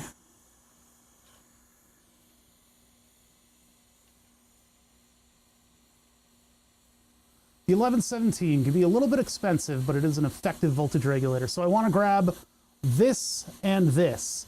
The thing about pin headers and the thing about voltage regulators is they are very good at distributing heat away from themselves. The pin header, especially because I have a wide area that I want to keep molten at the same time. The 1117, not so much. I could just hit it here and make sure that I've dissipated as much heat into the PCB as possible. You'll see the whole, actually you can see right now, the whole PCB has gotten hot because they did a responsible thing, and they have well, actually the tab not so much, but they have the ins and outs are big planes. They're big traces and big planes. So the output has this big wide open plane right here, and this output has this, reasonably sized dump trace to put heat into. So I don't think I'm going to need flux on this. I don't think so. I'm looking for my flux pen. There it is. I'll add a little bit just to be nice. I'll focus the camera in just a second. Tacky flux in a syringe, easy peasy. Nice little lure lock. On the front of that, lure lock is a nice multi-purpose twist joint thing. And you can buy blunt syringe tips in packs. And they have multiple different sizes. So that's just what I use as a flux delivery tool. And so here's the hot air. I'm just going to swirl, keep swirling. This is me heating up the PCB Swirling is heating up the whole PCB. I'm not focusing the air on the thing that I'm trying to remove. Swirling around it, and now I can hit it directly. I can see that solder start to move a little bit. Actually, no. It's going to be a little bit until it lets go. It's that input pin on the right is definitely looking molten. It's just the top here. Now, hot air is very gentle, right? You can take this thing out without damaging the traces at all. I don't care, but I guess I'll do it anyway. Nice and gentle. All right, so now I'm concentrating down. I'm putting it directly over top. And there it goes. Easy peasy lemon squeezy. AMS 1117. We're going to be using that dude. Now, as extracurricular, I am going to get this header here that I want. So the header, if I use hot air on the header, the surface tension of the solder, because it's metal, it has a lot of surface tension, the surface tension is going to keep that thing in that socket. It's not going to move. And I want every advantage when I'm doing this. So what I'm going to do is I'm going to add some solder to the top. That'll make it a little bit more, well, it'll refresh the solder. So I want to do that. Really, technically, what I should be doing is plugging something into the header so I don't melt it. But I'm adding to the solder, that rosin core brings with it a little bit of flux. Make sure to hit every pin. Oh, but I'm hitting the vise. That's what's going on over there. There we go.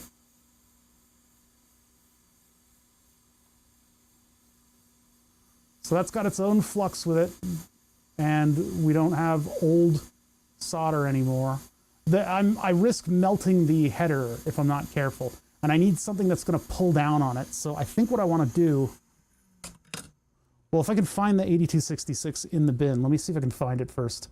I'm liable to bump into this with my hand and burn myself.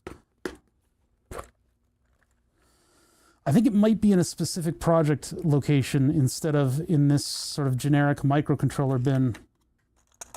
But I've been wrong before. Maybe. Oh my God. You just need to admit that you're wrong.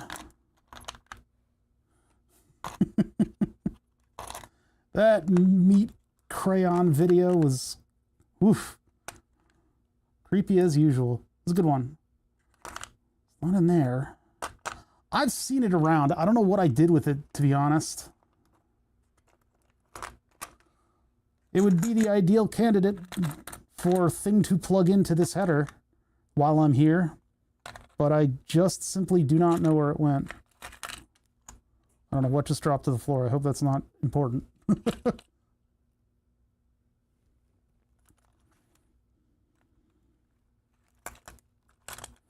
I'm wondering if I kept it, if I haven't like thrown it out. So just to update people like in the middle of stream, stream on Thursday and Friday is not going to happen because I got family coming over on Friday, and I will unfortunately be busy, if anything, cleaning the shop so that it can be shown to kids without destroying their fragile little minds. I need to make this place habitable, so I cannot stream on those days. Okay, I didn't find it. I don't know where it is. That calls into question the utility of actually grabbing this header off of this board, but I'm going to do it because it's fun. I guess I'll just use forceps to hold on to it. Problem is, if I put too much heat into it, might melt the plastic. I don't know how good these things are thermally. It depends on who makes the header, but I can just grab onto it with forceps and squeeze one link. Oh, that's a little dodgy. And then I guess we'll do this like this. Is there stuff that, no, this should come off. Okay. So this I can just kind of pull on like that, and it should capitulate. Here. Do this like this, and then we'll get this over here so you guys can see the magic happen. The board is almost fully cooled off, huh? The 45-degree angle tip is a little weird in this scenario.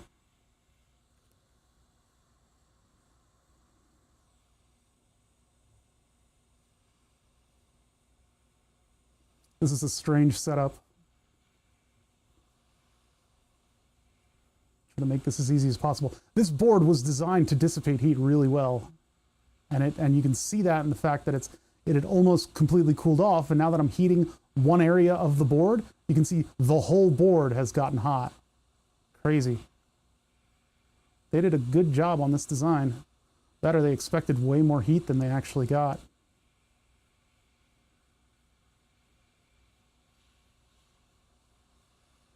I'm not taking as much care in heating this one up. I'm sort of blasting it with all the heat that I got, which is not very kind. Oh, but it's starting to wiggle. Come on, buddy.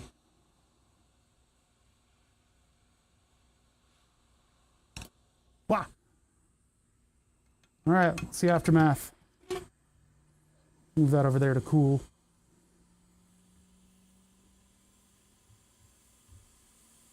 Ah, I didn't get one. Or that one's not populated? Maybe it's not populated? No, I didn't get one. Darn it. Well, I guess I could still recover that. Get the tweezers over here. Yeah, the thing with pin headers is you can have uneven heating.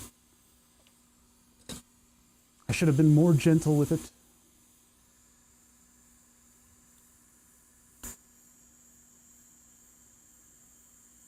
What the? Ah, stop pivoting. This thing is pivoting all over the place. I thought I had it tight. Really wrenched down on it. You can't see the pin. Well, imagine it right where the tweezers are.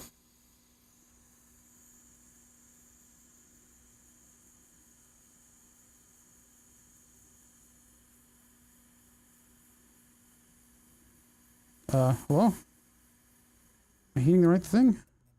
There we go. There. Okay. We can rescue this still. Oh my God, that was a nuclear burp. Oh, whew. Owie, that hurt. I'm going to take a sip of water. Stay hydrated. So the nuclear burps weren't caused by food, I'm learning today. All right, this whole board is probably hot. Oh yeah, look at that.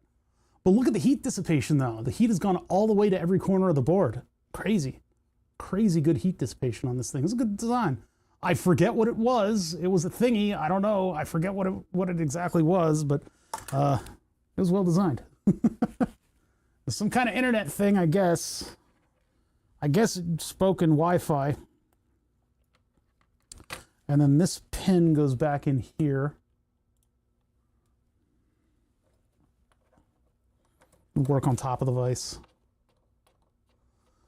We'll start wiring in just a second here. We got to put that voltage regulator on the board in a good spot.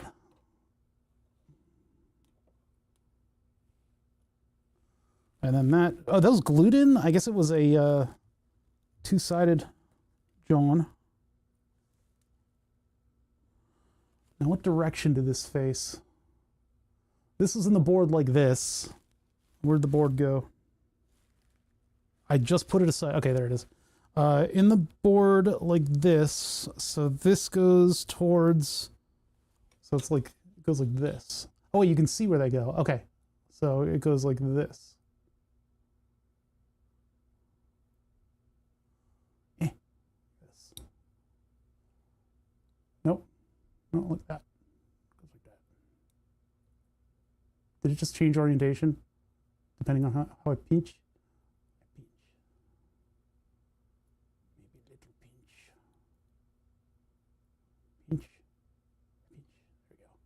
Okay, I don't know if there were any tabs that, oh, son of a bitch. I don't know if there are any tabs that I need to like massage in order to get this thing to stay in. I don't think it's that complicated, so maybe this is just enough. Just pushing it in like this. Oh no, no, no, no, no, no, no. You don't get a lot of bends on those. Gotta be careful.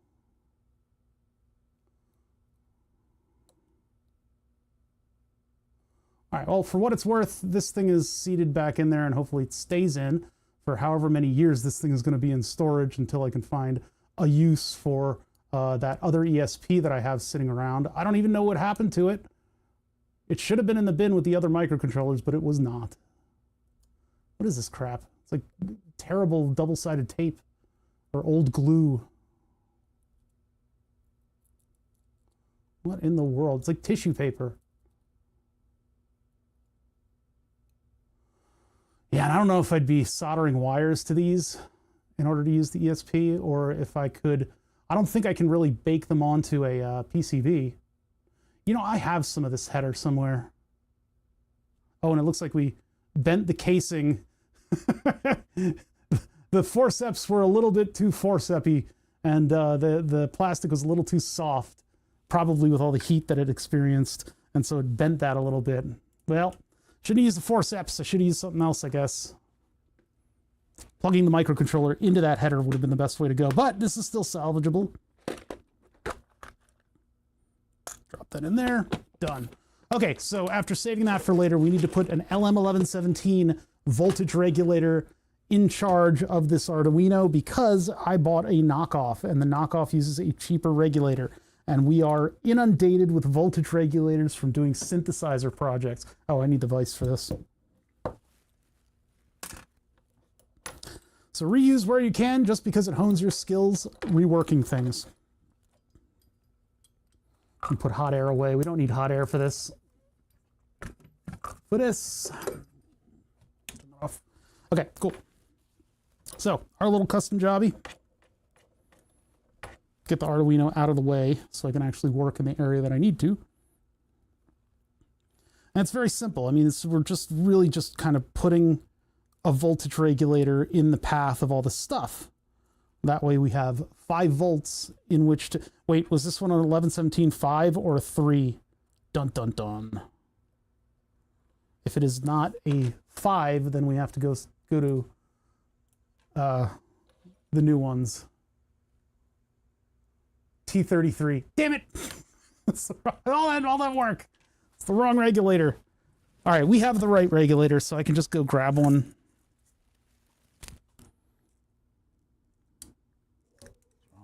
Okay, where are the VREGs? We're back to this because, yeah, unfortunately. Oh, it's triac. No. Wait, how many volts is that one? Oh, it's a triac. Never mind. Sorry. I thought that would be useful for the 100 volt thrower, but the 100 volt thrower is a 5 volt device. It's a DC, not AC. Triac switch AC on the waves crossing. Well, some of them do. The ones that have that feature.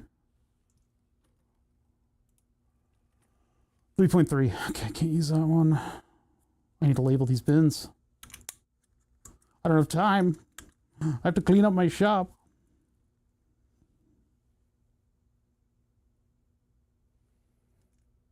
What in the hell?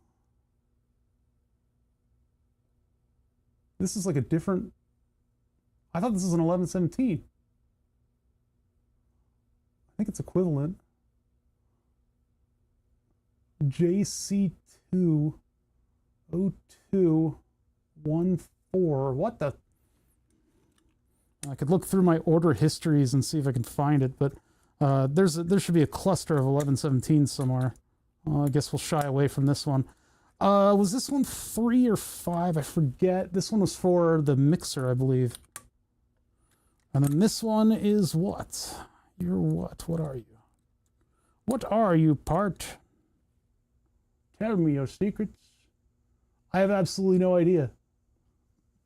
Oh, 17, so 1117, 3.3 volts from on semiconductor.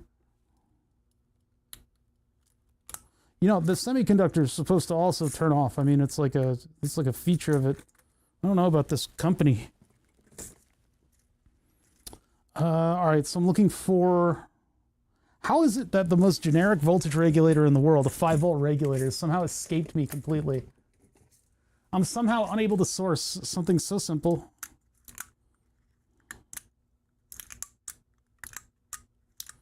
This unlabeled bin is full of like various things that I've ordered for synthesizers. So there's a chance that I've got the right one in here. Doesn't look like it's a very good chance though. I'm kind of getting through it a little too much. What are you?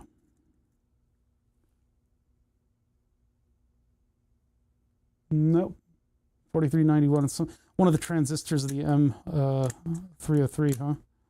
Nope, not in that one. Okay. I gotta find my voltage regulators.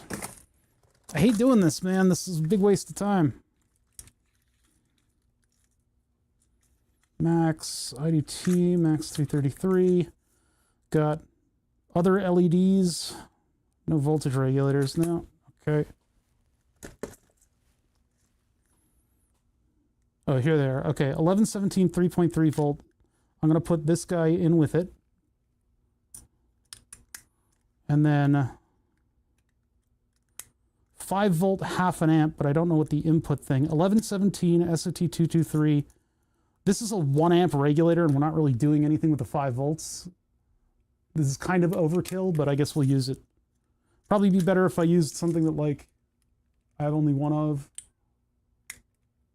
UA78MO5. Oh, that's going to create way too much heat. No, thank you. I don't want this thing to get piping hot.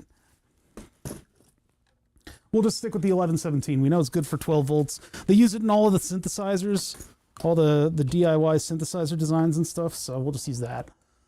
All right, open up the jaws, get the circuit board in there, and then I've got to kind of maneuver the soldering iron around all the stuff that's already there.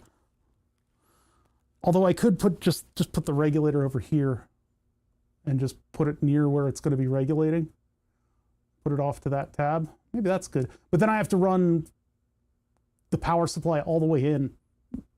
Otherwise, I could just put it here.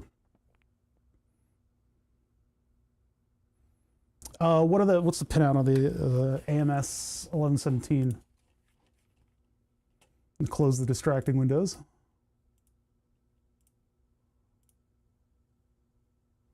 I can't. Ooh, whoa. Electronics. Jeez.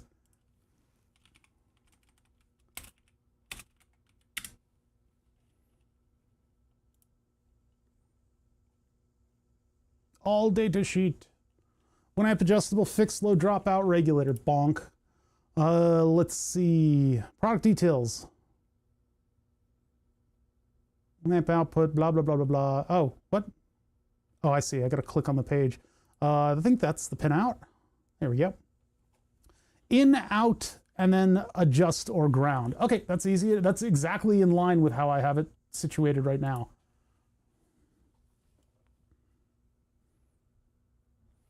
So it's, and then tab is V out. So in, out, ground. So we'll put the tab over here, and then I'll dump the heat. You can put it as like central as possible on that, so that I can solder it to all 3 of those pads and make a big deal out of getting the heat out. And then I'll just solder it down to one of these pins. So let's just put a little bugle of solder right here. And that's the input, so that's coming from this switch. So maybe I want to bust it over 1, but then it's a little close to those pins. So maybe I'll just have to maneuver whatever the voltage is, because I can't go directly in because we want that switch in there. I wonder how much current this switch can handle. That's just our anchor pin, and so I'll maneuver this like that. Get the solder on there. Even with through-hole perf board, I prefer surface mount stuff, just because it keeps you working on 1 layer only. I don't have to flip anything, and I kind of know where all the pins are.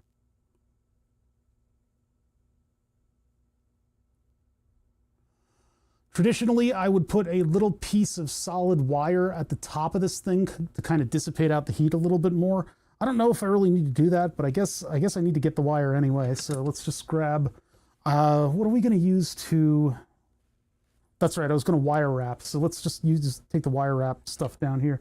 I need to make room for it. It's very large sort of thing. This is just all the wire in the world on a little maker beam stand. Let's take a little bit of the unjacketed stuff. So how am I cutting that? Using flush cutters. Dun dun dun. What? A sub? In this stream? Are you kidding me? Pew pew ads. Oh, thank you, Smith Clay. Yeah, if you want to have a slightly less intrusive ad experience, consider using your Prime and or just subbing to the channel. Twitch has been kind of crazy with the ads. I don't know, maybe it's just the people I've been watching have been crazy with the ads. There's just been like a lot of mid-rolls. Oh yeah, it's perfect. Okay, so I'm just gonna bend it down with this pair of pliers and then solder it through and then clip it on the other side. Okay, too shaky. Reason I'm shaky there is because I'm using my muscles to close the spring on those pliers, and that'll make it shake a little bit more. I have been a little bit more shaky lately. I don't know what's going on with that. Need to be healthier. I'm on the path though to being healthier. I've certainly been walking the dog, getting outside and all that stuff, so something's got to give eventually.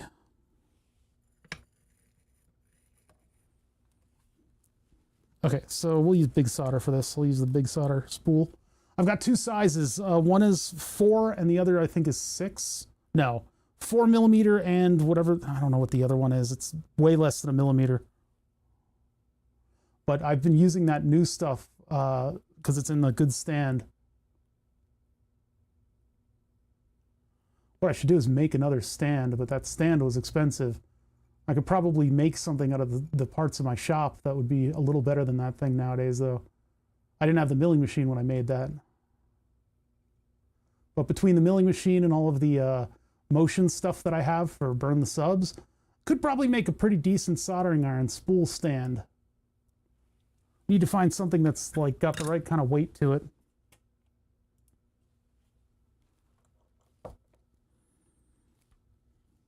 Flush cutters over here. Cut that little excess. Okay, so now I have like the tiniest of heat sinks on top of this thing. If things get real bad for that voltage regulator, I could put a larger piece of wire on it or even just like a little copper plate. But I don't think any of that's going to be necessary. The LM1117 is a low dropout regulator, so unless we're getting close to 1 amp, which secrets we're not, it should be okay. It's kind of overkill for this circuit, to be honest. I kind of wish I had something that was spec'd a little bit better, or if they actually use the proper regulator on this Arduino Nano, I could swap it for the Arduino Micro that we were just using, but that's sort of my breadboarding Arduino Micro. So I guess, you know, we're going to use one of these knockoffs and just bypass the voltage regulator, which may mean that we need to put a capacitor on it, but I don't know about that. I think that's overkill. I don't think we need to do that. All right, so pin 10 and 11 we need to short. Where are they? 10 and 11 is over here on this side. So we need to short these two. So I'm going to flip it to do that. It's going to be these two up here. Then we'll start resolving the power system. So M and L, and I will do it right directly on top of it. I don't have excess from the unshielded stuff, so I'll just do this. Actually, I'll take a big length of the unshielded stuff because we're going to do power. We're going to do ground next, and ground will be exposed. I always do ground with exposed wire, and then power gets a color-coded red wire, which means that I am inundated with black wire because I don't do ground with the black wire unless it needs to be shielded. But when I'm doing like a proto board like this, I'll just use unshielded. The knife. There's the knife. All my old buddies, all my old soldering tool buddies that are covered in dog hair. Jeez. I was using this to do something unholy. So there's goop on it. All right. Power system. This looks like a job for the multimeter. We need to figure out what the pin... Oh, hi, hello. I just moved one of my scenes. No, I didn't. No, it's all in... no, wait, this should be up here. There we go. Okay. Sorry, clicking with my left hand because I'm grabbing for the mouse because there's something in the way of the Stream Deck. All right. Multimeter, and we need to figure out what the common pin, the normally open and the normally closed, for the switch are. Now, for doing that, I mean, the beeper is fine. I am just philosophically opposed to using the beeper on a multimeter. I believe that it is a flawed tool and it should not exist, although it's nice when you can't see the screen. But I'm just opposed to its usage in general. just because I have been in an office scenario where people are using the beeper and it's very annoying. It is super duper duper annoying. So OL on the outside pins, middle pin to the pin on the right, overload, click the switch. Should be less than, it should not be kilo ohms. There we go. It's a low number of ohms. It really should be very low ohms. I don't know, this switch is old. I don't know if it will. I think it's a low number of ohms. We're just dealing with the oxidation on the flux that's on the solder joint. All right, I don't think I'll need the multimeter for anything else today. We kind of know the polarity, I think, that we've chosen for the ultrasonic emitters. So I think all that's worked out. And we just need to follow the very simple wiring diagram and give this thing the features that we want. The laser, I guess we'll use a red laser. It'll be much cooler looking if we use a blue laser, but my blue lasers are 2 watts. They're way too powerful. Maybe I can send a signal to a blue laser, but using a blue laser on this project is a little bit wasteful, I think. I think a blue laser might be a little bit overkill. Also hurts the eyes. Green would be ideal, but a green laser is like this thing with a crystal and it's like a little bit much. Or I just drill a hole in the top and use that for my green laser pointer. Maybe I'll do that initially. That's easier than wiring up a permanent laser system for this thing, right? What's up, Malo? Let's see, did I miss anything? I don't think so. I've been facing this light the whole time, so I've been able to see you guys. Yeah, we got Smith Clay with Prime, and Boom Leg Shot with Prime. 43 months, 10 months. Wayne Johnson with a tier 1 for 63. And then Big Pixels with a Prime for 14 months. Yeah, that was crazy. Good. Hey, man, a lot of subs today. Excellent, excellent, excellent. All right, yeah, let's get to wiring the rest of this stuff. So we're going to start with ground. I usually like to start with a ground wire because it's just going to be this scrap piece of bare wire that I have sitting here. And we'll follow the diagram. It's good to have a diagram. That diagram is either of these, not this one. We're not using that specifically. So by the way, if we had listened to AI today, we would have blown up my Arduino Micro, my knockoff Arduino Micro. So that'll do you. They have a nice color coordinated, whoa. Wiring diagram. We'll just follow this. Let's see. So am I really going to use those pins? Because the pins that are actually exposed are different. I've got this whole bank of pins on one side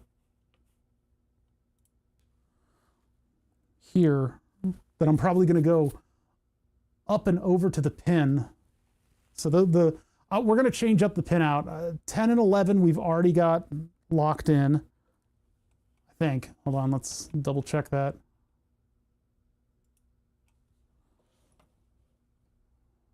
Yeah, 10 and 11 are these two. We've already soldered them together. And then I guess the analog pins we'll just use as digital. A 0, 1, 2, and 3. All right, they're actually on the right side. So the ones that they're using for the switches are D2, 3, and 4. Well, that's easy enough to do. I guess we could just do that. Although I won't use D2 because it's not really shown here.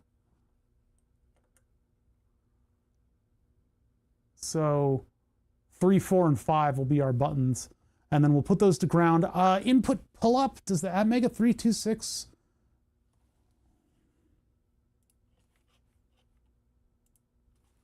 Atmega 326 input pull-up.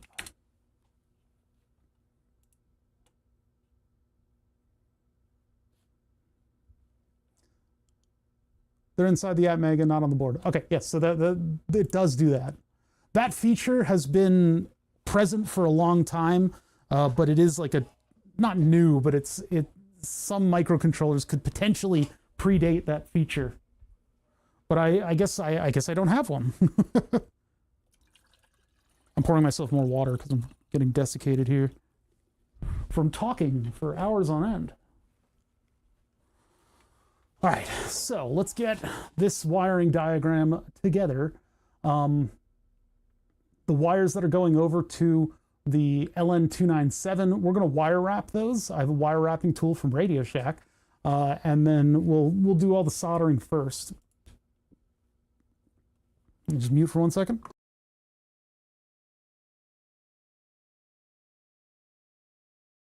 Okay, so.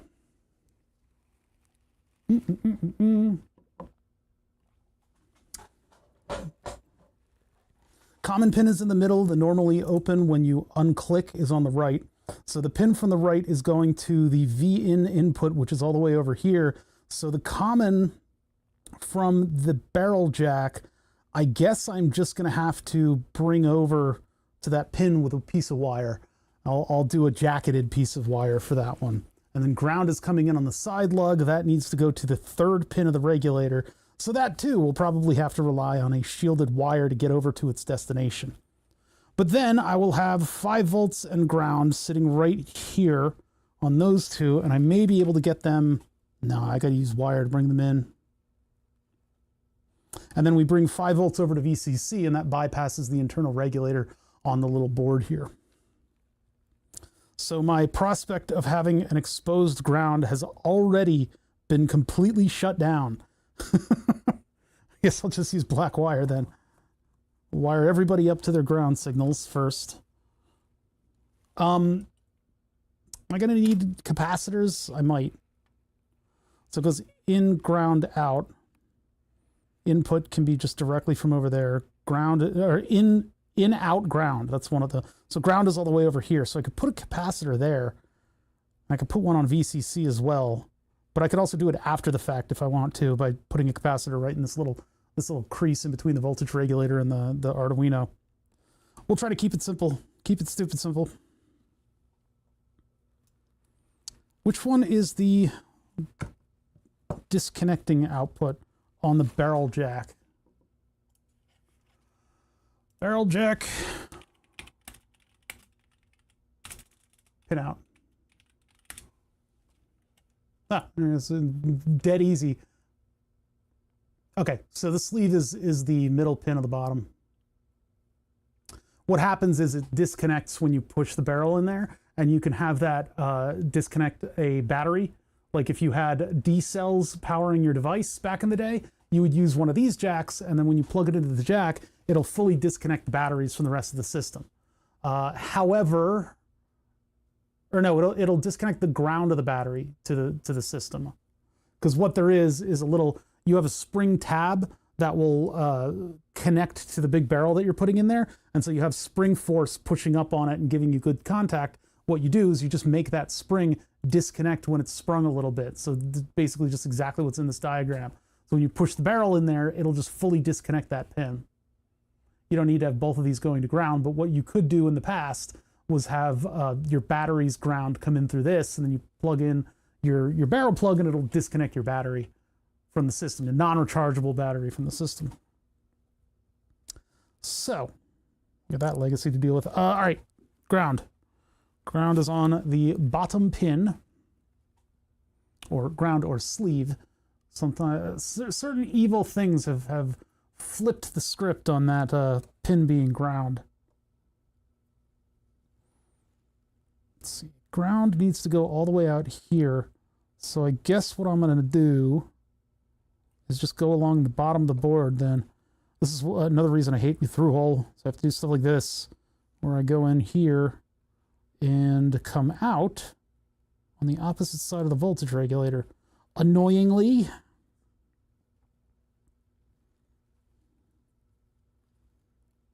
But this will be on screw terminals, so I guess it'll be relatively protected.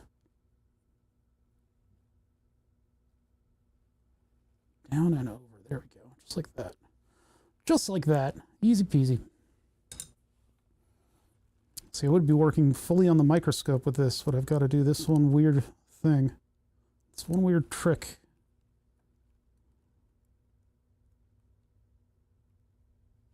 Oh, iron turned itself off.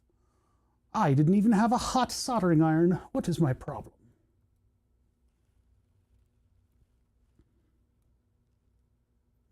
Quiet Tuesday. So I have family coming over for the Thursday, Friday stream, so I will not be able to stream. I would love to get my nephew here and have him build something with us, but I don't think that's going to be the case. I don't want to have a kid on the show. Expose him to the internet. I don't think so. Man, his generation deals with the internet way differently, though.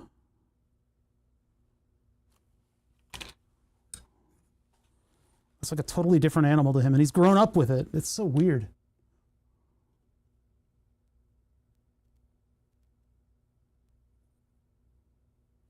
I knew that would happen. Knew that would happen.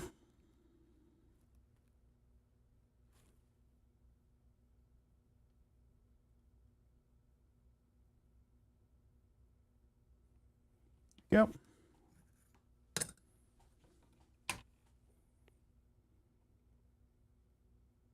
Remember that era of the internet where people would remake the text on image memes to be themselves, to try to make themselves go viral?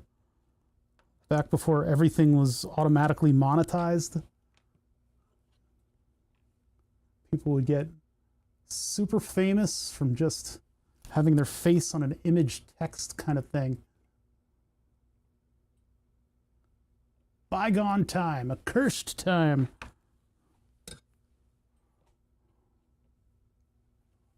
Coming over here. This is our ground wire. We'll jump from here to the ground of the Arduino. And we're going to also need a ground lead coming out of this thing that goes to the motor controller. I was looking for my tweezers that were almost right in my hand.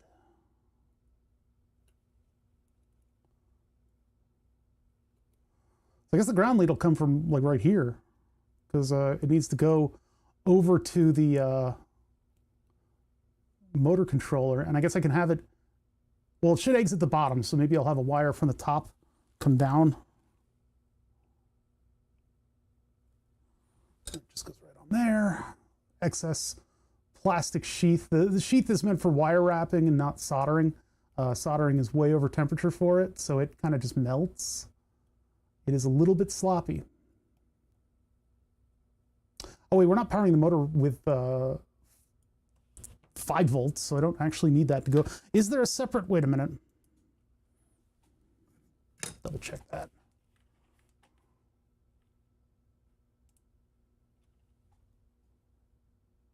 No, it's just these motor control pins.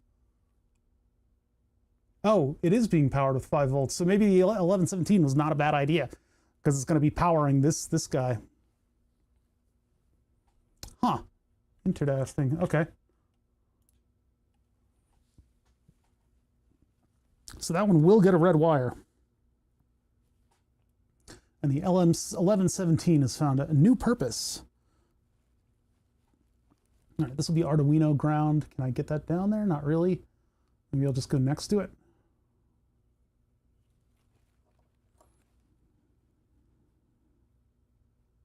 Bend that down and over. If I have to move this wire, it's going to be chaos.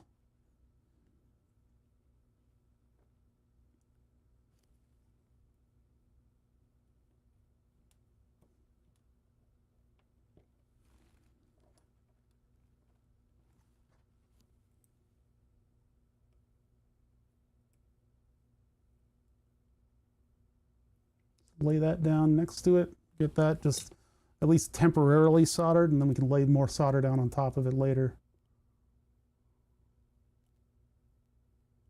Getting a little sloppy here.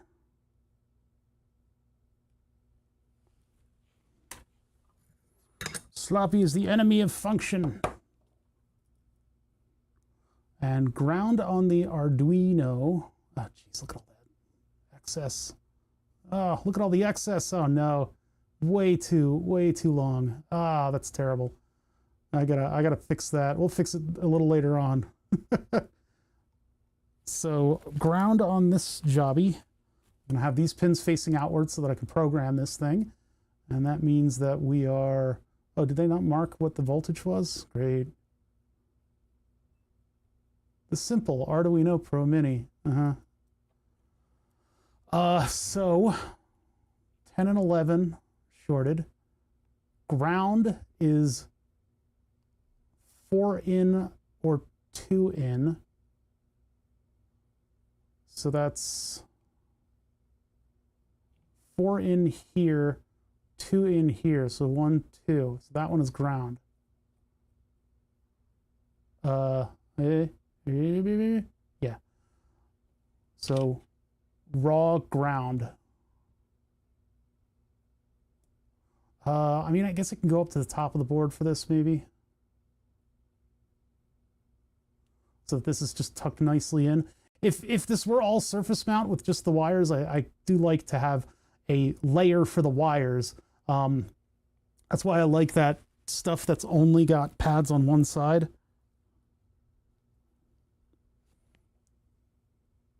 This will feed in on this side of that thing.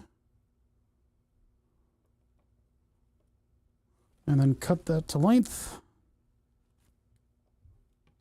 And now I need to just strip the very end of it. It's always a little bit of a weird operation.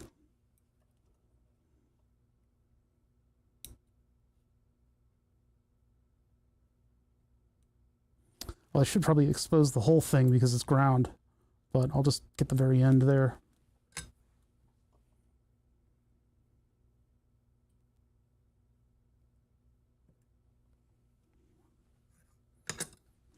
Feed that into the right spot.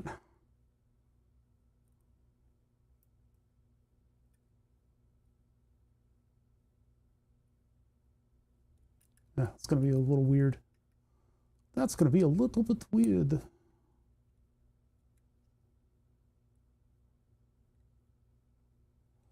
All right, and then solder it in. Hopefully this is low enough on the vise that I can actually get it to solder properly.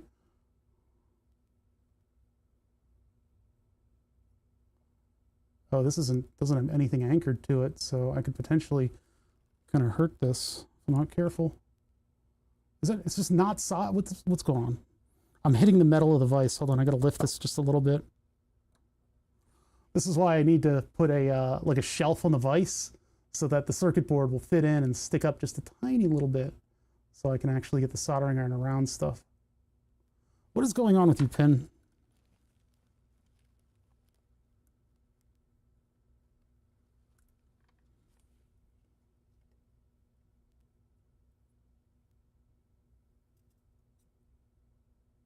There we go. That was harder than it should have been.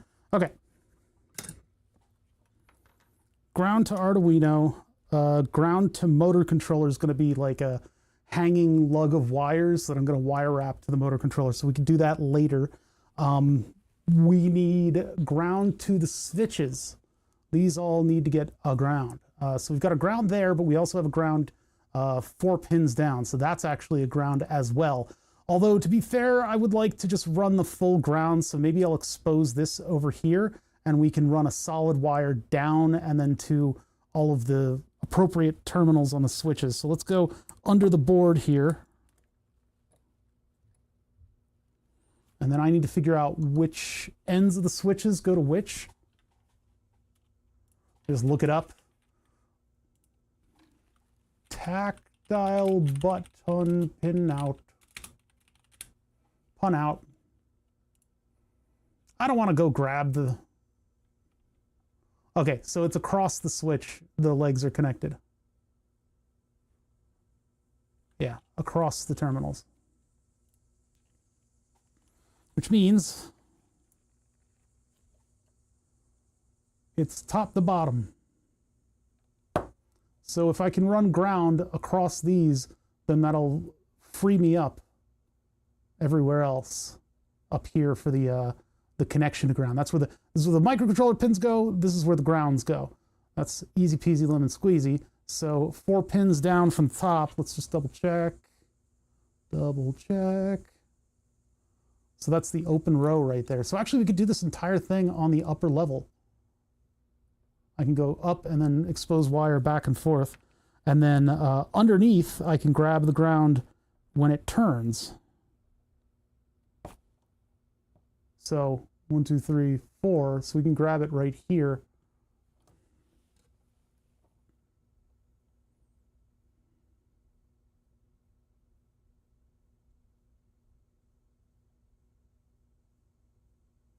Give it up, jacket. You're as good as toast.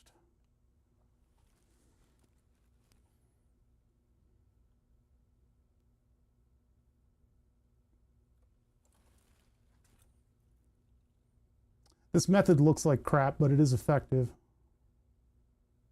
I wish I could find a better looking method for streaming without just fully going to wire wrapping or breadboarding. Obviously, with the breadboard, you can put things together very quickly, but not very permanently. And since this thing has been together for many years, sitting in my storage, I would like to give it a little bit more permanent to the setup. We kind of discovered this while rooting around for electronics.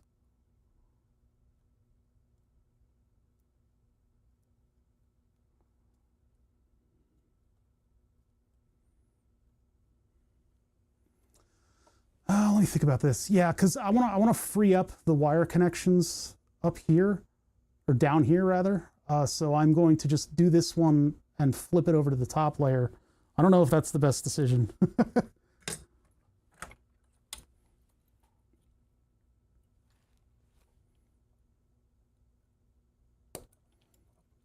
I should be applying for the front page, shouldn't I? Not just for burn the subs, for things like this where I'm sitting in here soldering stuff together. Seems like it would be a good idea. I've seen some other electronics content on the front page of Twitch, and they got tons of viewers. I would probably have to field every stupid question in existence if I were on the front page. And I don't know if I have the patience for that. But we just don't got a lot of viewers in here, you know? Sort of the nature of the beast. So we're fully committed to, wait a minute. Oh, that's wrong. Hold on a second. Ooh, good thing I didn't go through with it. So the pins that are on the same side. Oh, so it's actually this way. So it's actually, these are the same, and then these are the switched. Okay, so. Counts as a work with me type stream. I'm not sure. I mean, burn the subs would be more of a spectacle kind of stream. Like, hey, look at this. Whereas this one is like a, yeah, let's hang out and work on stuff. Is that a category? The category is science and technology. So yeah, we got to wire these differently. I got to wire the ends to ground somehow. And then that is going to cut off the actual, well, I could just make them whatever digital pin is nearby. That's not a digital pin though.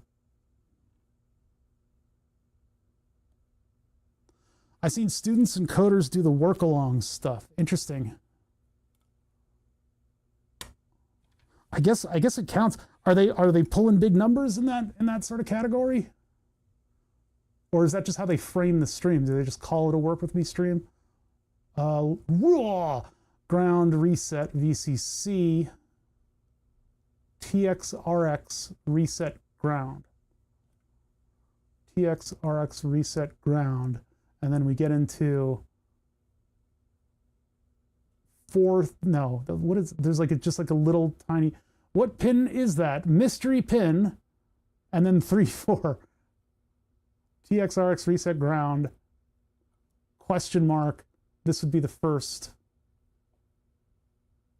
So I can run ground down to, are those unsoldered? I didn't solder those, oh. Over to there, and then I've got this one. This isn't gonna work without wire. It wasn't that big, yeah. Not that big. I'll have to look it up. I'll have to see what the deal is with that category.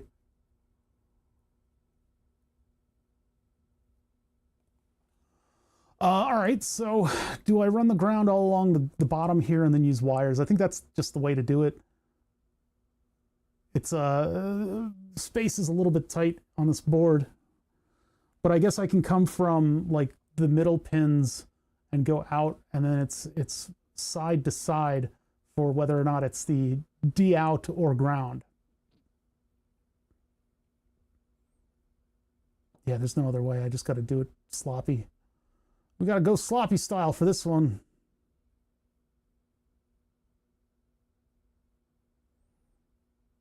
Or I run it all blocking, and then, hold on, I'm just thinking about how, because like here it's next to the D stuff. I don't want a bunch of wires down here just rattling around, although I can go in and over for each button. I guess that's the way I'll do it. So if I go wire to the other side and then go wire back down to this side, okay, that's how I'll do it. Yeah, a CNC that can do quick PCBs. My problem is that it takes me so long to design a PCB. That's like a long commitment.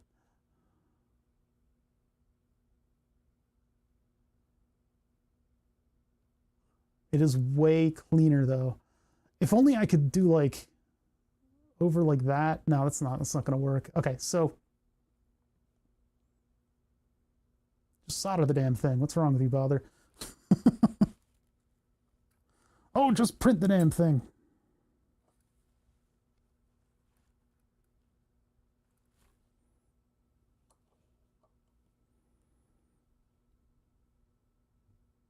If I do that, then pick up on them elsewhere.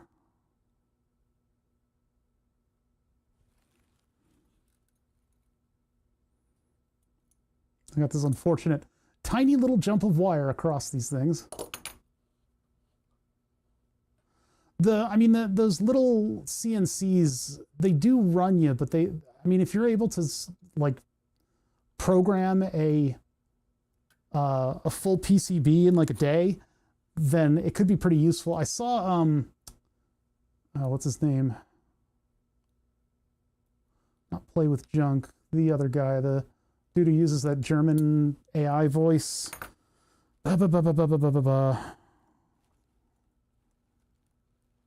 Anyway, they did a review on a laser. It was a $4,000 laser, but it was able to actually ablate copper off of a PCB material. I think you have to coat it in something first so that it absorbs more energy, but they were able to make a quick sort of iterative, whatever, just a very quick PCB using the laser. Of course, whatever you're ablating into the air is going to be absolutely nasty, and you should probably get a really good filter.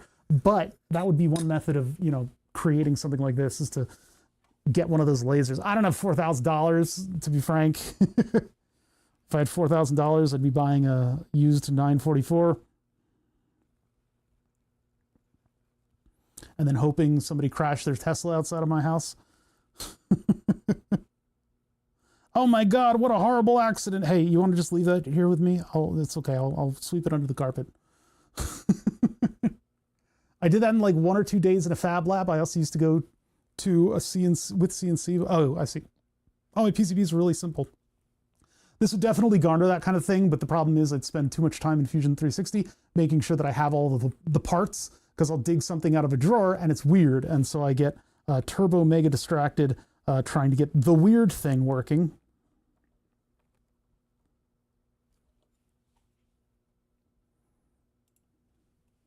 None of these other ones are grounds. I need to get ground to one of the 4 pins here.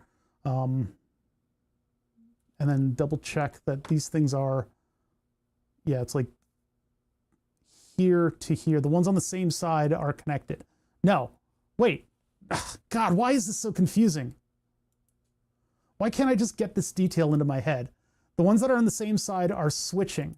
And so my same sides are back to back, which means, oh, that means the whole row is, oh, I messed up. Okay, so I'm gonna get rid of that little T.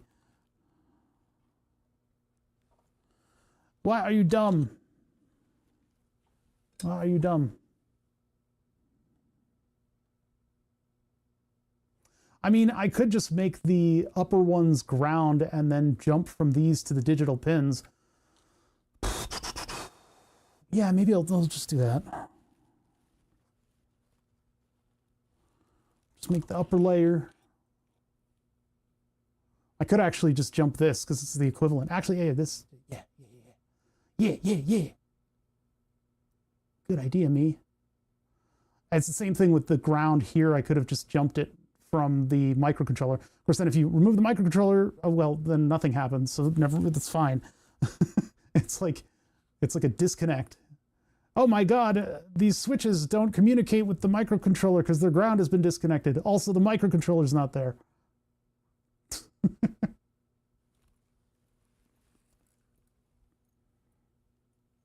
It's not great practice to use your proto board as a something to translate your ground to another location on the PCB, but it's also not terrible to do. So now I just need to go to any old digital pin on this side. Let's just double check. After ground, we have mystery pin. Possibly 2, 3, 4. Okay, so pin 2, pin 3, pin 4. They had to put the crystal right there.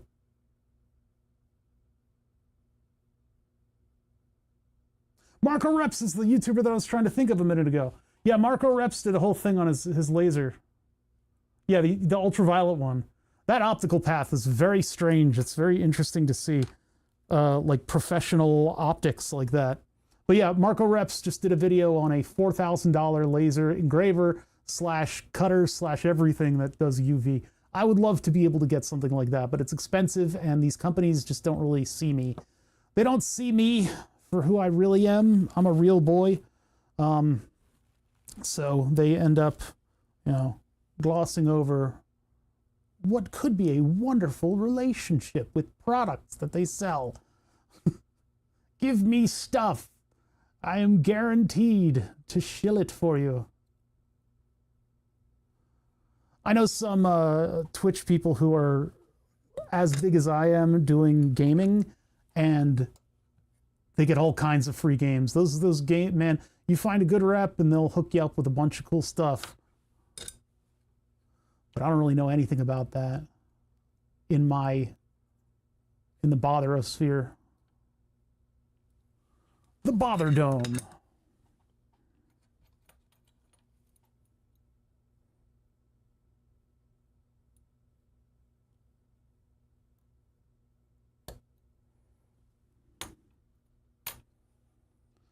Yeah, I would need a super ultra mega air filter. Get Adafruit to sponsor. I don't really like Adafruit.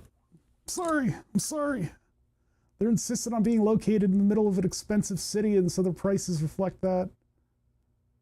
I'm super duper duper duper duper happy that they exist and that they do what they do, because it's not easy. It's not easy making it in the makerspace, and they do it. They kill it.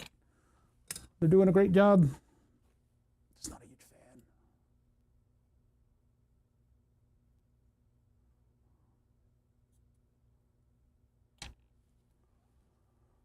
AliExpress. I don't think they have all the money in the world, but I don't think they sponsor people.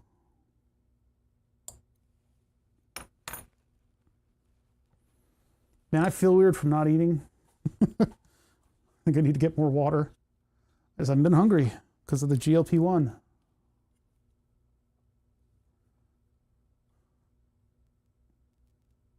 It's like a psychotically effective drug, though, for my purposes, because it's slowing down the onset of insulin. Slowing down the onset of carbohydrates into my system. And with the carbs slowed down, that means my glucose level stays low instead of jumping up to unsustainable heights. When the glucose level is higher, there's actually this phenomenon where it takes more insulin, more time to correct it. And so this slows the onset of carbs from a normal meal, and well, it also makes me less hungry, so I'm eating less. But it also slows the carbs from a normal meal, and that means that they're absorbed slower, and my pump is able to keep up with it. So my glucose levels have been phenomenal for the past couple days. I started this stuff on Friday, so Friday is my dose day.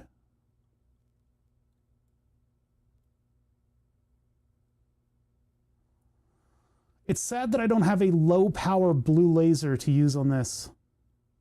I could put one of those TTL boards on this. That's totally overkill though. I'm not going to do that. Put a whole TTL board on this thing in order to control a blue laser and make it not harmfully bright. No, that wouldn't be responsible.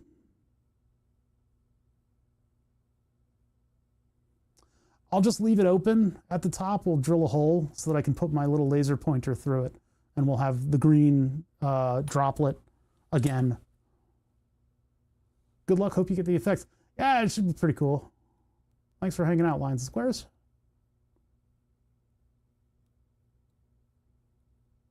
If that was your sign off, if you were just commenting that. I missed the whole point of the comment.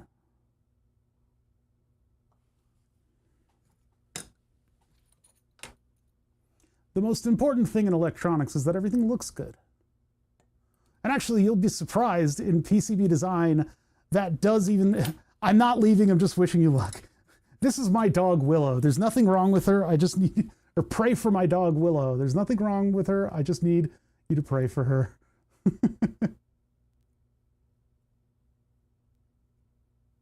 It's a picture of the dog doing something ridiculous. Now that I got my Reddit account back, I wonder if I should post Willow. I don't know. Willow doesn't do social media so much anymore. Not since the Twitter fallout and what do you call it? Blue Sky got hacked. My account got hacked.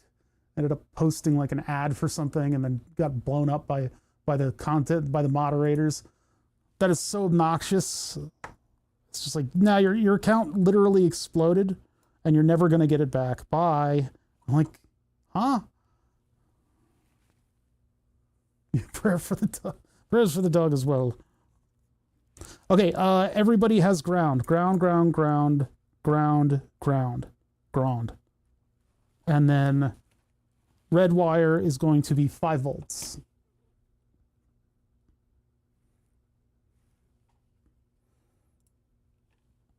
So 5 volts is coming from here, and it goes to the VCC pin, not the raw pin.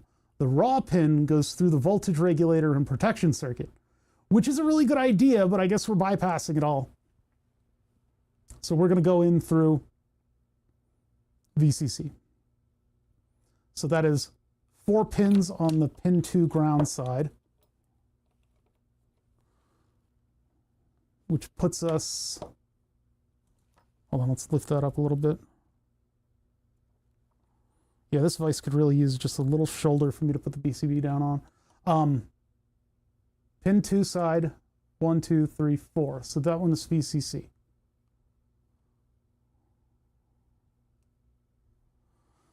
Should I do it on this side or the other side? I've been doing a lot of the connections on the other side, but it's kind of a pain in the butt. So let's just put VCC on the upper layer. So 1, 2, 3, 4. So it's this one right here.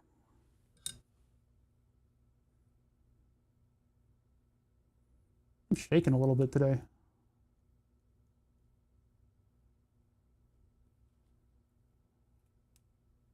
We'll go up.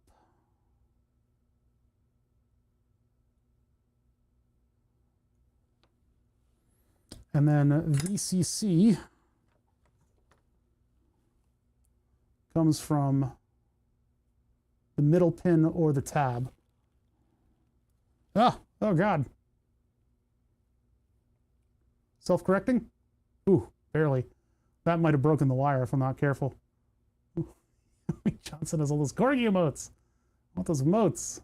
I guess I'll go from the top. I might have to blow away the stuff on it though.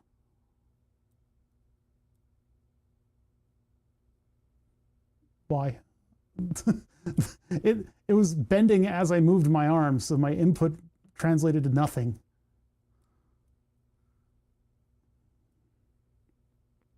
Oh, they kind of have to crisscross each other. I'll make you jump.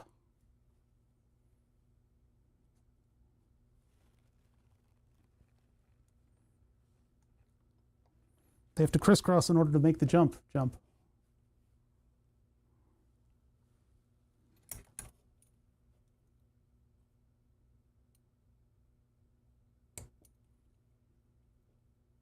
Why'd you say it twice like that? What's wrong with you? Okay, and then turn the iron back on because it keeps turning off. I need like a little like iron pincer or like a hot wire. Those hot wire tweezers that have a little nichrome wire suspended between the two. They're like those little portable floss things, but it's holding a nichrome wire, and then they're juxtaposed, so they pinch like that with the nichrome wires, and you can use them to very easily strip wire like this. I need to make a miniature version of that. I don't quite know how I do it. We could probably come up with something, and then that'll make the process of stripping this stuff much cleaner. It'll be factory clean, but it's something that I need to make custom because the ones that exist are very expensive and not really all that special. You ain't special.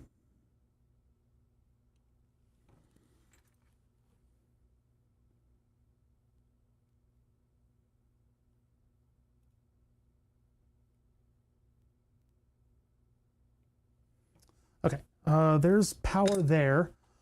Where else does VCC go? I think it's just the Arduino and then the motor controller. So we're done with VCC for now. Let's go to power input, which if I have to put it on a wire, that's going to go to a yellow wire. This stuff has a slightly different jacket on it too, so it's a little bit weirder to work with, but we're only going a fairly limited amount of distance. We're just going from the barrel jack into the switch in the middle, and then on the outside, it'll go to the voltage regulator, which is right there. Yeah, Specialized tools are always very expensive. What here?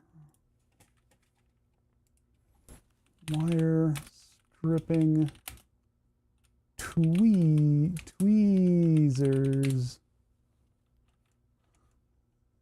Images. Where's the electric ones? Yeah, this type of thing. This type of thing sitting on the bench would be very, very useful for me, but they're very expensive. And they always are.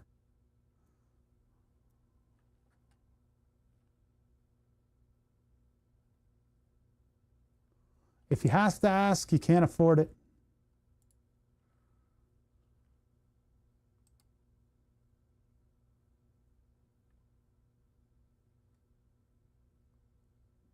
You have thermal tweezers for removing surface mount components.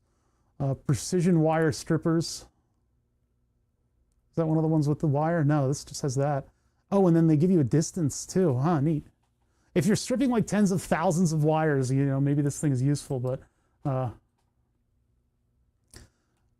see if I can find anybody who actually...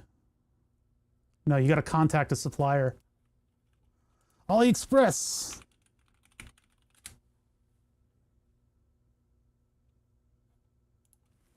Wire.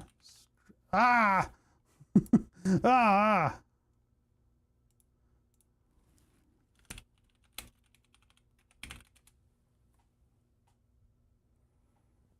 They're just like, we can't find any that strip wires, so here's just like tweezers. Very useful. Very cool. What the hell am I doing with this stuff? Like a sex toy over there. Yeah. $100.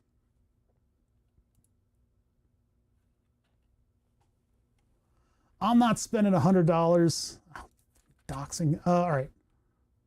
For... Yeah, just hot tweezers. But those are tweezers, not wire strippers.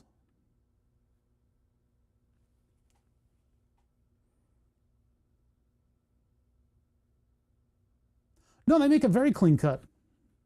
The ones here have little cutouts for the different sizes. Yeah, I know those are for desoldering, but I would use them as tweezers. I mean, look, all they do is take their regular ones and give it like a special plate on the end. I mean, maybe I could try some of these. That might be useful if I get a set of wire stripping tweezers. Can I find that on Amazon? We'll try it.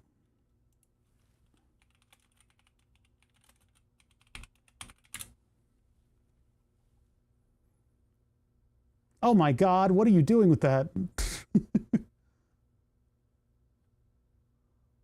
Cutting tweezer. I mean, maybe that would be useful. Untwist Cat 5e. Oh my God. Oh, it's horrible. What are you doing to that poor wire? Okay. Digital thermal wire stripper with tweezers, $481. Neat. $176? Whoa, what? You must be confident that you've got hot shit if you've got a $176 set of tweezers. Holy. Did you get those tweezers, boss? Yeah, and if you do anything to them, I'm going to kill you. Precision tweezers for splinters. Well, look at this thing. It's like a pocket knife. Let me get my shiv. So here's the thing we were just looking at. $1,296. Yeah. It is just a pair of soldering irons that are juxtaposed at a low temperature. I think this would be the closest I can get. $12. I'll give it a shot. All right, I'm going to pull this back over here and purchase these things. Okay, so we got to wait a little while, but these are the most reasonable deal. A $12 pair of tweezers might actually solve all of my problems. Unheated. They're not hot strippers in my area. Okay, so I'm going to close that. That's ordered. I can't believe these are $176. Yeah, I'll test them out and we'll see what they do.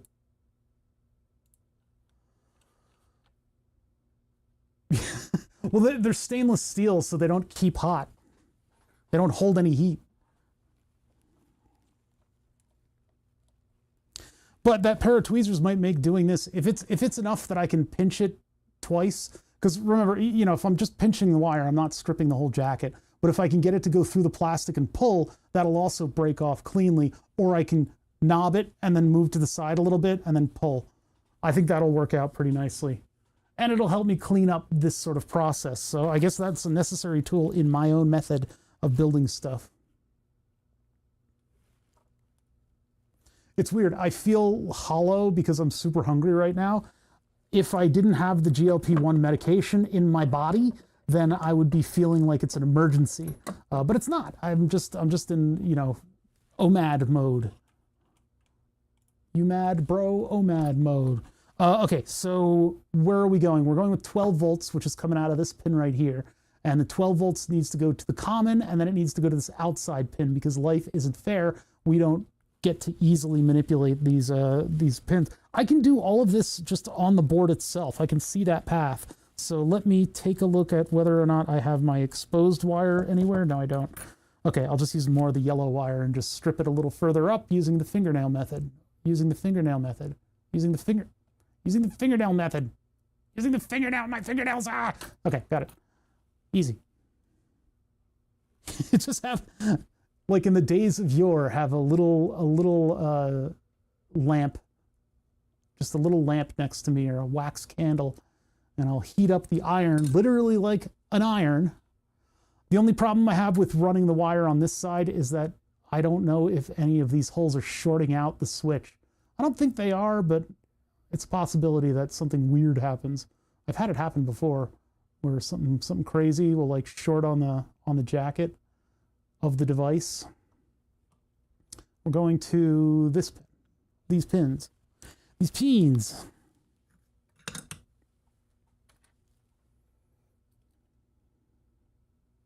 The existence of wire stripping tweezers had evaded me until then, until we did that search. I'd done searches for the hot strippers in my area. I mean, the hot wire strippers, but I didn't find, I didn't see the tweezers then that they exist.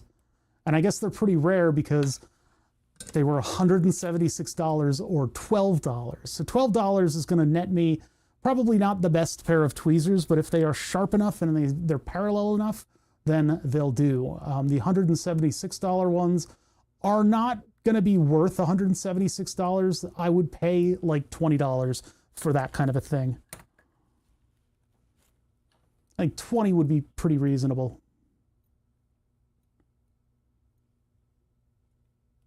That's true. I can lift the wire and put Kapton tape underneath it. I've done that before in the past. But if I can solder to these, that means that it'll have more. Well, no, but then it'll still have this tiny little link here. So maybe I'm not lending it anything by doing that. I'm just kind of keeping it on the board. This pin is in.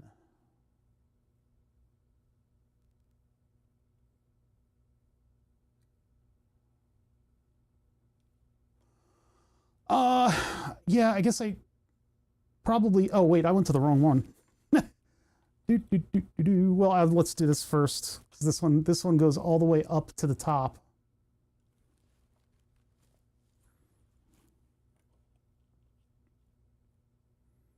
Then we'll correct my oopsie.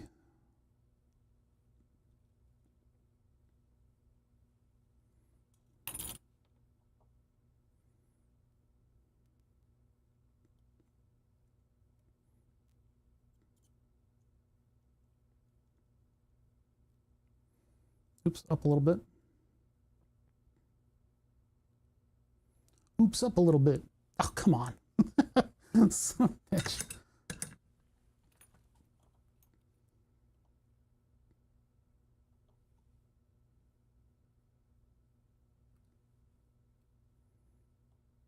Another reason that I like using surface mount is that I don't have a pin in the way of this wire. So there's a surface mount pad on the other side, but that means that I can solder this flat and it looks much more clean. More clean, more better.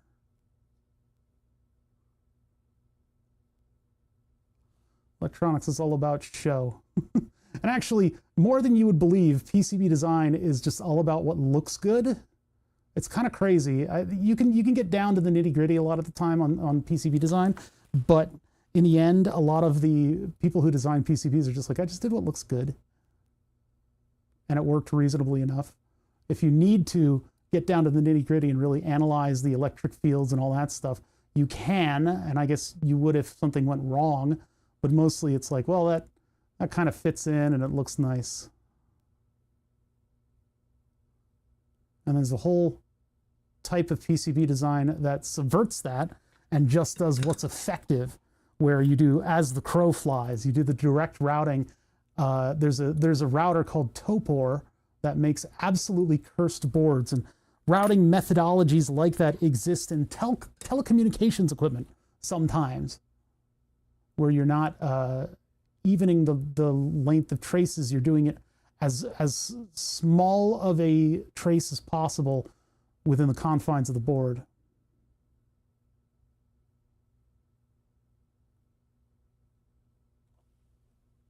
I mean, Topor is a relatively simple thing. The PCB routing, by the way, everybody's talking about AI now. It was like 10 years ago. We were talking about AI versus routing PCBs. Routing PCBs is a very simple problem for an algorithm to sort of wrap its brain around. The right algorithm, obviously, but it's a relatively simple thing. So when AI started cracking, it went to PCBs first. Well, maybe not first, but that was very early implementation of AI in PCB routing. It just lends itself to that sort of thing. I think Altium was advertising it early on. I don't want to say first because somebody's going to come out with facts and I'll get blown away by the weight of my own lying to you and giving you guys false information. Me spreading misinformation on the internet. Picture of a dolphin. I don't have to do this. I'm just doing it. Lightning bolt, lightning bolt, lightning bolt.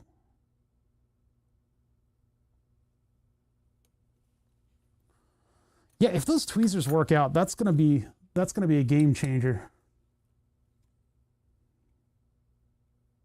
Well, not really. I mean, it'll make this a lot cleaner because it won't have to burn off the end of the wire.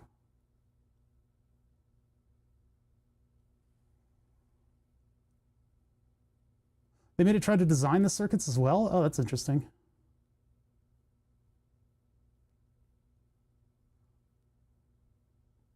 Yeah, I feel like that's how motherboard companies come out with motherboards. You see those layouts and it's like, nobody, no human being went over all this. They probably say, we want these ports in the back. Make it happen. I would imagine that would be an advantage to like a motherboard company where they can just like, hey, I need a motherboard that does this and that and the other thing. And it's just like, of course, human. And it just creates all of those crazy connections. I wonder how many industries are doing that. Like if Philips makes another toothbrush, who's designing the PCB? They probably have whole departments, but I would think they would dabble with AI.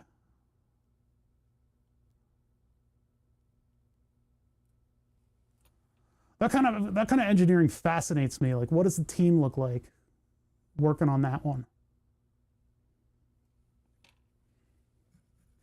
All right, so now we have power input from the back of the barrel jack going and snaking around to the common pin, and then the normally open pin comes out and straight down to the voltage regulator.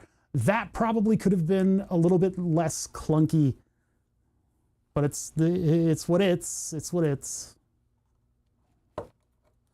So now we have power input, we have voltage regulator, we have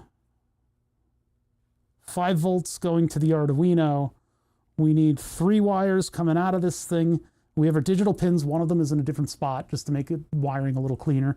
And then the pins on this side are going out to the motor controller as well as the power and ground. So,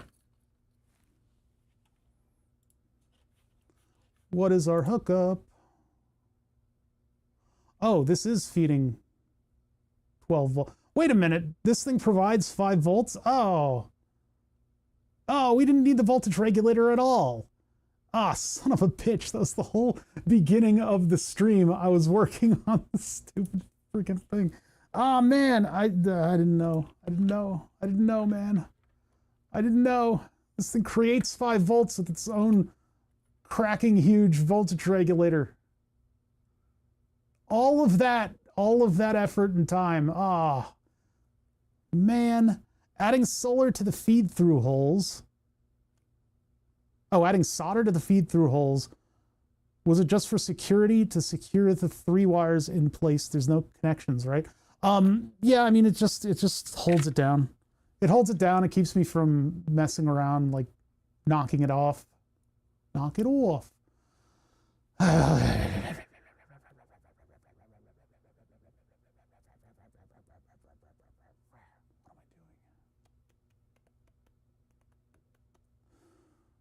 Spent all that time, and I'm about to rip it all up.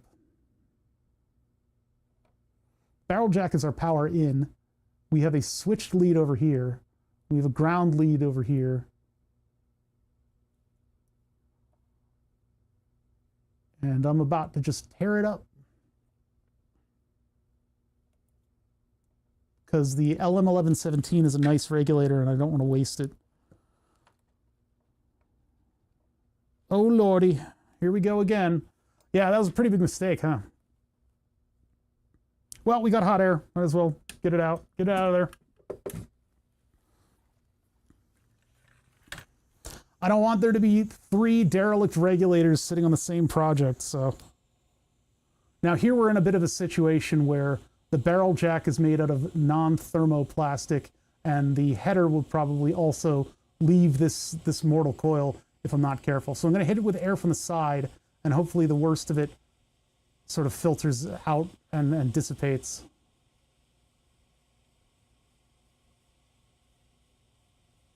No, but there's a regulator on that board.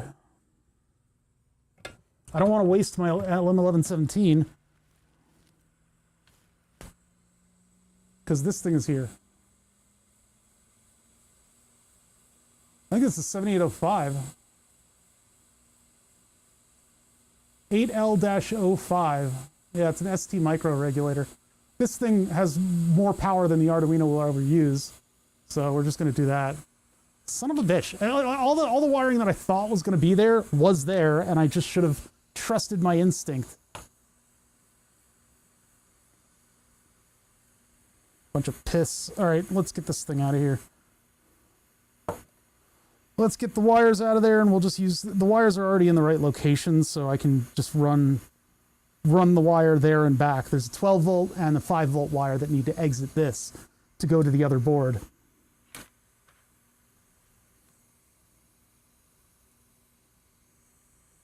That was a 3-hour mistake.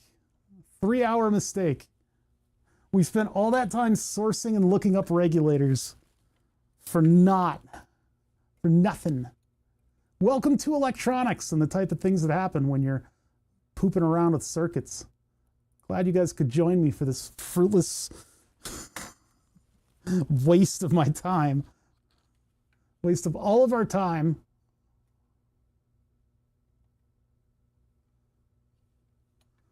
Because I keep distracting you with tools.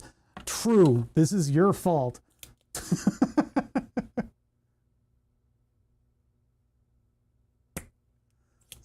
Streamer, look at these keys. Streamer. Oh, can I find a PNG GIF? Why did I say it like that? PNG GIF of keys dangling. Hey, what's up, Celia?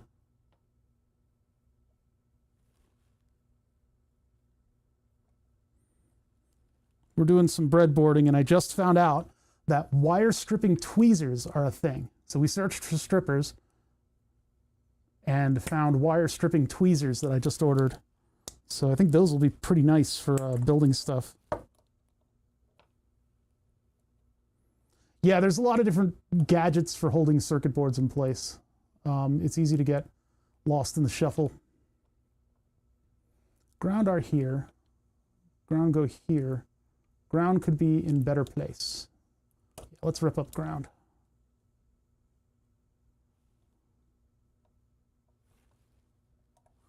This vise is a miniature precision vise, and I would not suggest that people go out and buy one for what I use it for, because it's not meant for what I use it for. It's not supposed to be used as a circuit board vise. This is meant to have very precise dimensions and hold things very squarely in your milling machine. It also can be used to do like angles.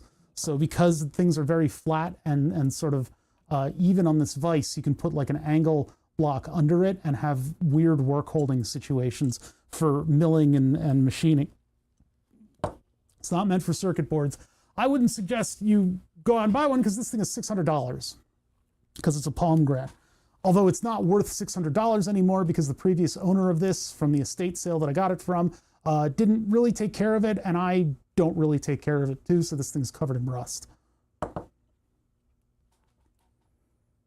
I read reviews for those tweezers and not so good. Better ones cost $60 and up.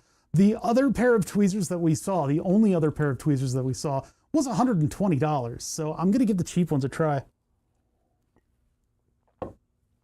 Trying to get more motors. Trying to get some motors I purchased. Oh, trying to get some motors I purchased to work with the CAN protocol.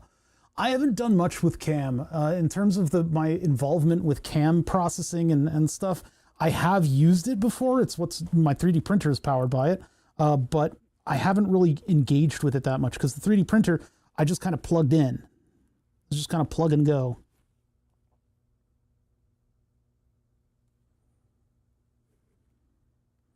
Yeah, you'd find like a work vise in a garage sale. I've tried those vices that you purchase and they stick to the table with like a big suction cup under them. They're okay. They actually work pretty well for holding electronics. And if you can get one with a swivel head, then you can really get some angles. But the thing about them is that they're so far from the table that you're floating your arms in order to work on stuff. And so I like my vise to be close to the table because that way I put my wrists down. That's why I'm so steady. Everybody gives me credit for being so steady. All right, so we spent the entire beginning of the stream looking up voltage regulators and seeing which ones can tolerate what voltages and which ones we can swap in. Hopefully that's fascinating for maybe one person in the world, but for our purposes, we put in an LM1117, which is a really good general purpose voltage regulator, and then we found out that I didn't need it, like at all, because the motor controller board has its own regulator on it. So we got egg on our face. I'm going to get a long red wire. Oh, I see how you're working. Red wires all disorganized. These wire wrap wires I've had for a long time, and there's a lot of wire on these spools, like a lot. And I haven't gotten nearly to the end of it. And there's now 2 red wires sticking out of the red wire holder, which is not good.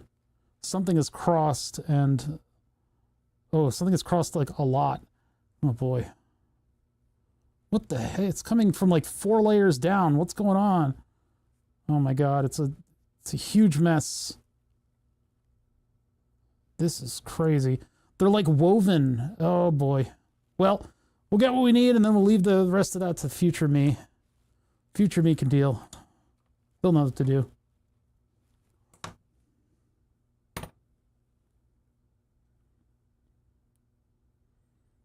I have a table type that was the suction cup. Yeah, well, it actually stuck pretty well to the wood surface here. Do I keep my little jog over? I guess I can, although running power from the micro I could just do directly. I could just move those out. So this whole red wire is useless, because the 5 volts is only powering the microcontroller. What a waste. What a waste. So frustrating. I can keep that ground though.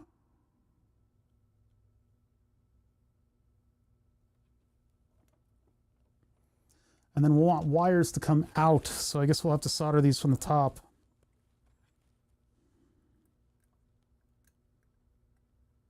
This is taking way more time than I wanted it to.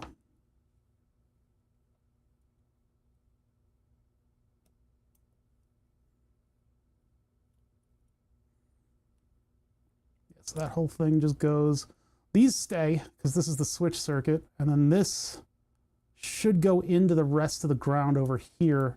So I guess this stays too. Ah! Scared me.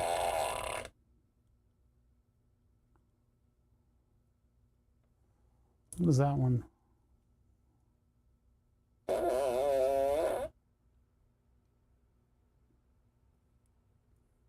That's coming in over there. Okay, so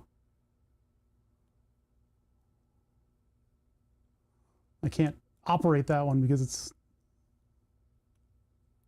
got a wire above it. And then my hand cramps because it's diabetes. Ah! Fingers are cramping. That doesn't mean I'm going DKA. I don't think so.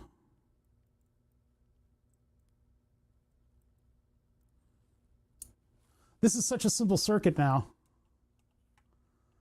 The fart costs $2,000. You earn 2 farts a stream, all right? I'm not here printing deals. It's a special thing. There are people there with like thousands of points that could just completely ruin my stream forever, drowning us in farts. Drowning in my own farts.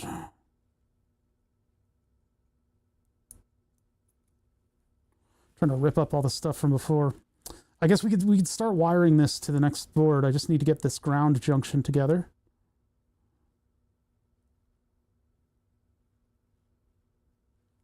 Here, take a little bit more off of this one. That'll do it.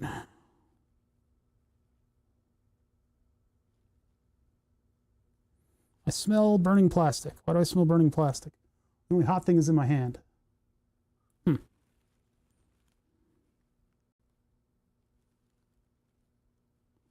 That's another thing. When I lose a little bit more weight, my sense of smell is going to suddenly change.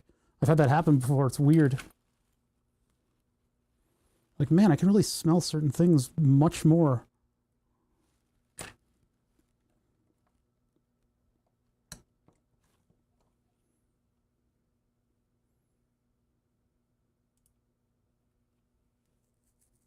That's why I should have fart spray with the fart. There will never be an argument that I will accept for that.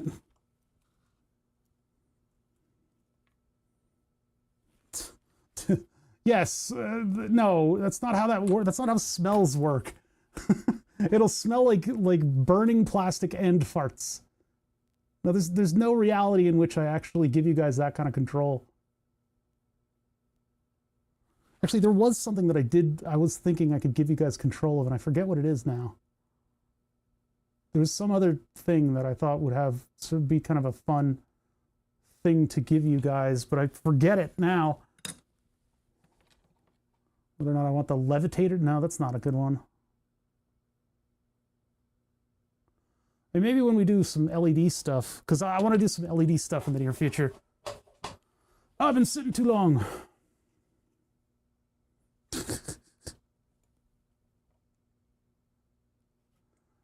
Yeah, but I mean, you pick your battles. I was actually more in control of that miniature tank than you guys think. Actually, I wasn't in control of it, but the amount of force that it could put into actually stabbing me with a knife was very small.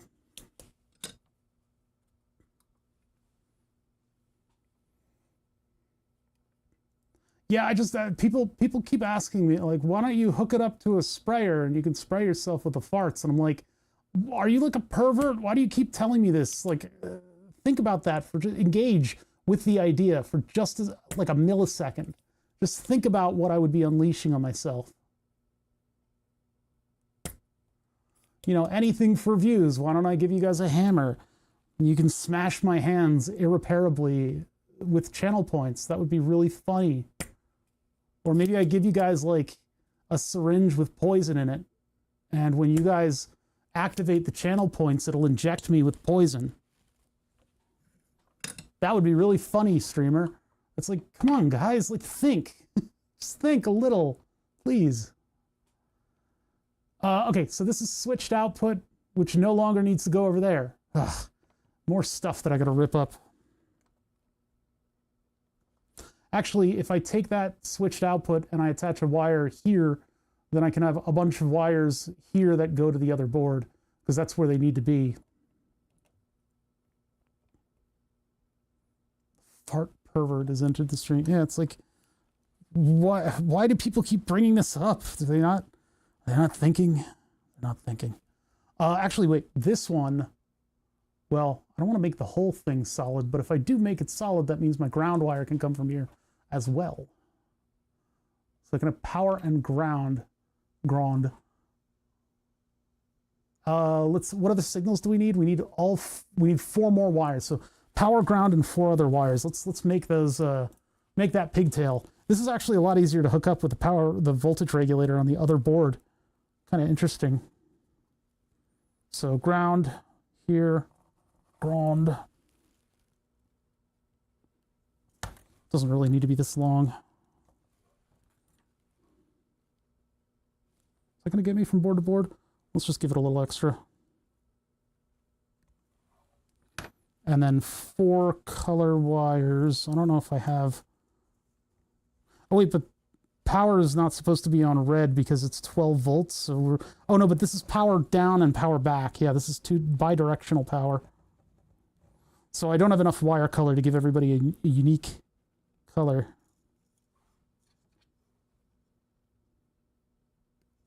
There's the whole power system. And then I've got 3, and I'll have to choose an additional.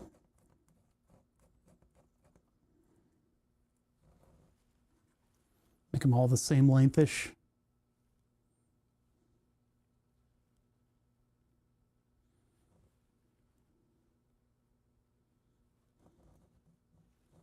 And then we'll wire wrap these on the posts or use the screw terminals.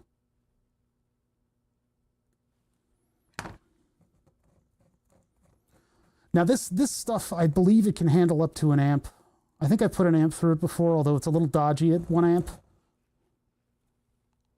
It's a little dodgy at 1 amp, but you know, we've put a pretty significant amount of power through the solid strands before. So I don't think I need like wire, but if this were like a heavier draw on power, maybe I'd want to use some of these guys for it.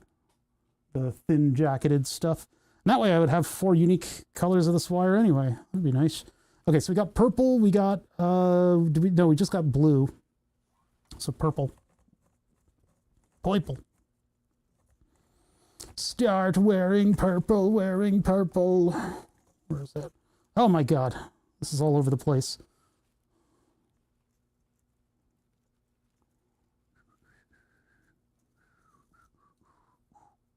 Ah! Another nicer idea. You guys didn't see it. I gotta keep this in the background. Offset the temperature of the soldering iron from chat. I don't want to put an ESP8266 in my soldering iron. It doesn't need to be any smarter than it already thinks it is.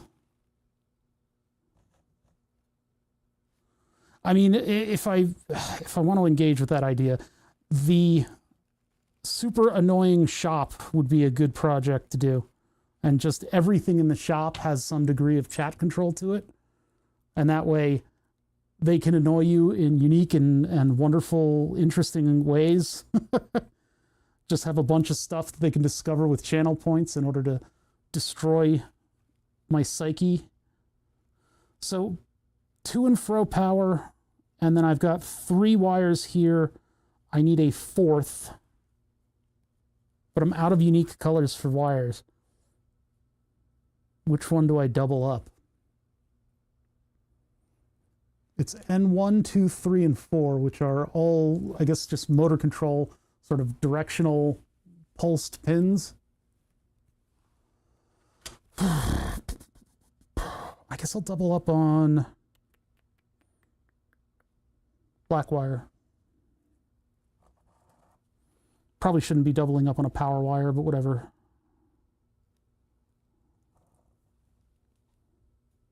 I'm just out of wire colors. I only have so many. All right, so these are the wires that go to the motor controller. It's power to, power from, ground, and then 4 signals. So start with power and ground. Those are coming from near the barrel jack. Ah!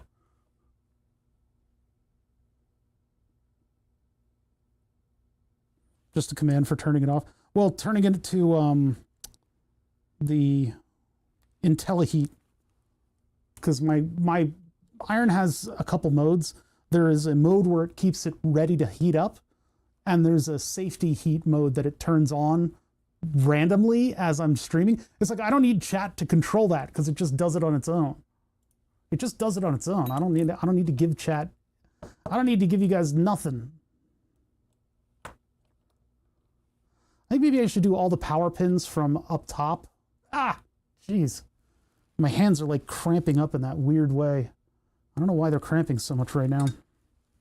Hopefully I'm not going DKA. I've gone DKA with low glucose levels before. I had low glucose levels, but no insulin going into my system for some time. I mean, I'm going to eat dinner in a little bit, so it should be okay, but I'm wondering if all the lactic acid buildup is from not eating.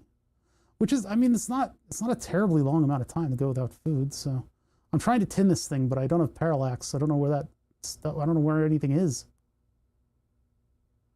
Oh boy, got a cascade of shaking here. Try to get the other side of the wire.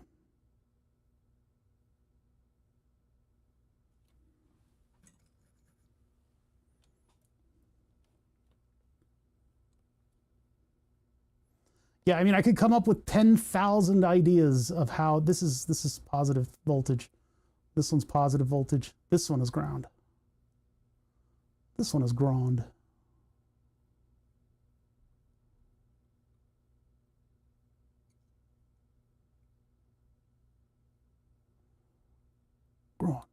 Ground. And then the one behind it? No, there is no one behind it. I've removed it. I should not have removed it because this is where I'm going to get power from. But we'll sneak this one in on the other side. I would like, that is the inane, bother to wear a propeller beanie that we could spin.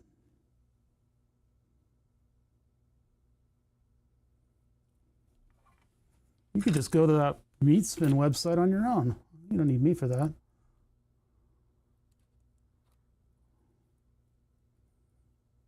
If you like things that spin, boy, have I got a website for you. Man, I remember that era of pranks. Very annoyed friends of mine for all of my hyperlink hiding abilities in email. They got mad. Rightfully so.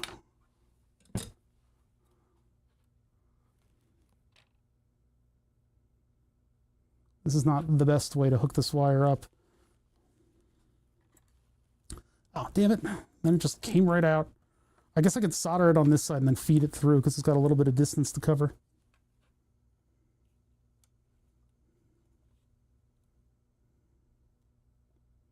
Oh, let me pretend this. Start wearing purple, yada da da da.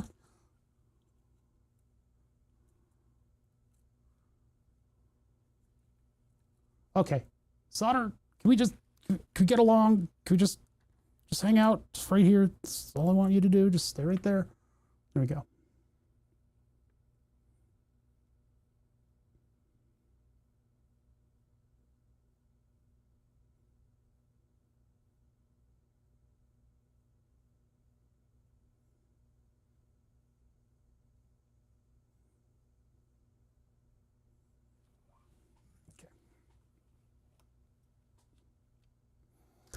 I will add the L to solder when you get rid of the inium in aluminum.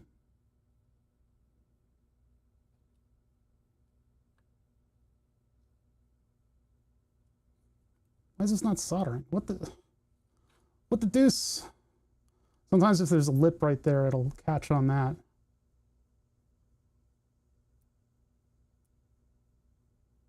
No? No. Okay. All right. You know what?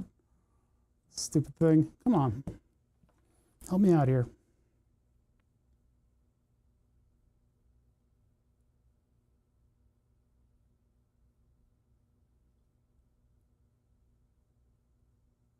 No. Come on. There we go. Right in. Come on. You can do it.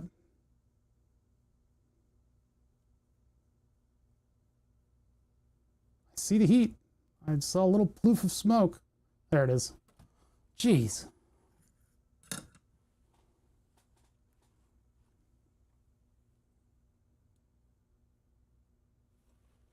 So what I'm going to do is I'm going to bring all these wires to kind of the same spot so that there's sort of like a loom going over because they're going to be visible. I want them to look nice.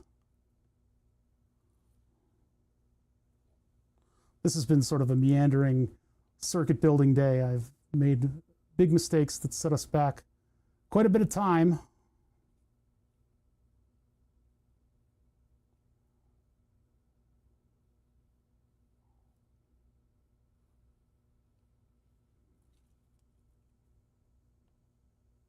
Go. And that's going all the way over to where we run over to the other board, which will be this cluster right here. So now we go, which one? We'll ground there. This one, I guess, can go here. We'll go on the top of the board. So if they come out the top here, and then I've got my signals next to it. It's just, this is kind of a weird spot. Kind of a weird spot for it, but it'll be okay. Rest assured, I've made all of the correct decisions and everything is optimized perfectly. Or it simply will not be visible.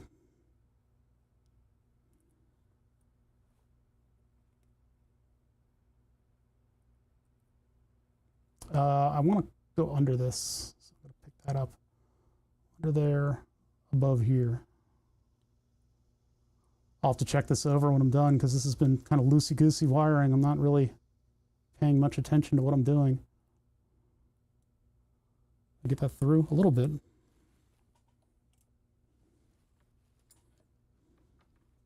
Grab something that'll actually grab it.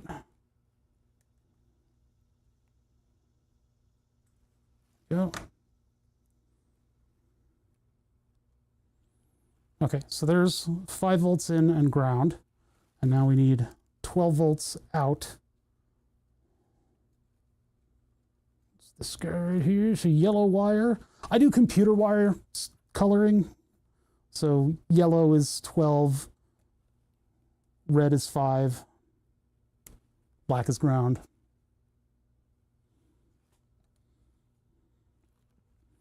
12 volts out is coming from that line right there. So I guess I'm coming in right here.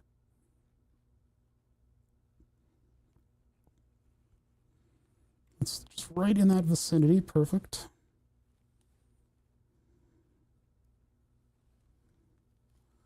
Yada-da-da-da. Right now. Song is going to be in my head for a month.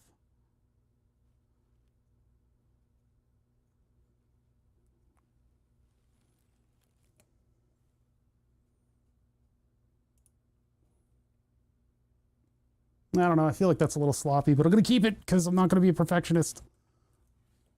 Not everything can be a work of art. Sometimes it's a work of fart.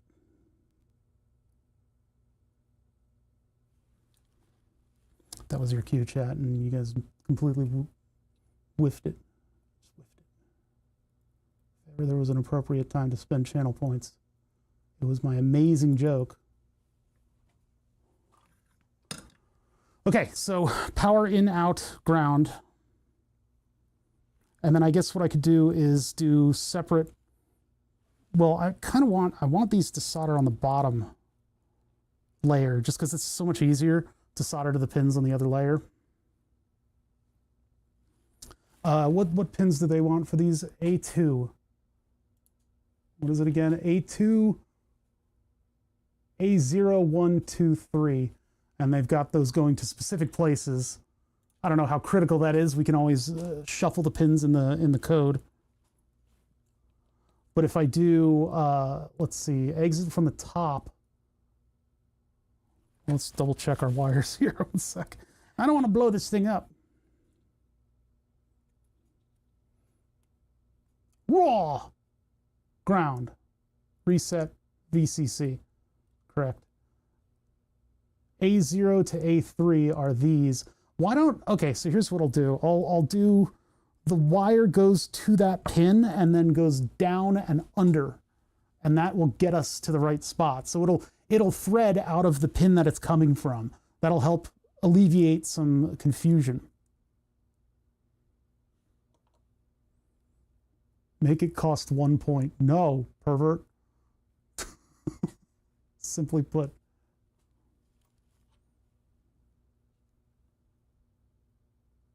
Yeah, so A3 is right below VCC. All right, so that we can just go to this side. I don't want to smush my wires when I clamp this thing. Where are we? We're all the way up here. And we've got VCC here. This one is A3. So I'm going to go directly here.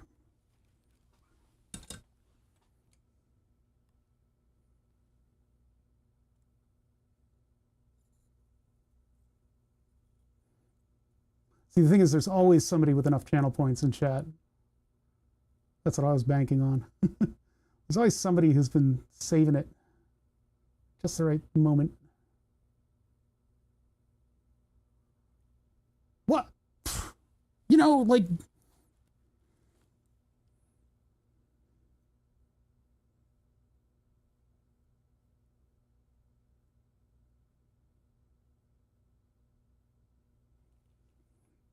farts. I was saying that chat missed their opportunity because I made a joke about art. It's the art fart joke. And I said, you guys missed your opportunity. And so Lines is going to saying, but you made them cost too much. We can't join in your jovial celebration of the word fart.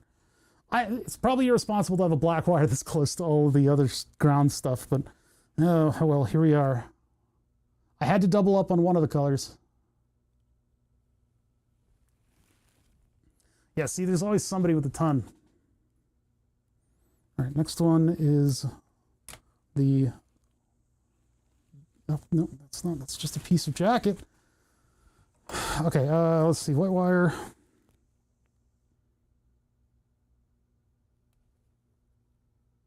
I should braid these. That would be kind of neat. Although that will probably cause a bunch of interference because these are being switched very quickly. Are the ultrasonic sensors capable of handling 12 volts? I guess they are. We've had them do it before. What's up, 3D printer Shack? You should detect it at the front door.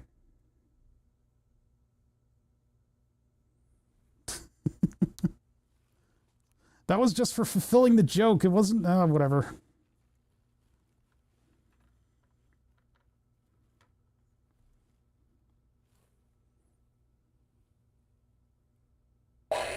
God, why did that scare me? I knew it was coming. That made me jump.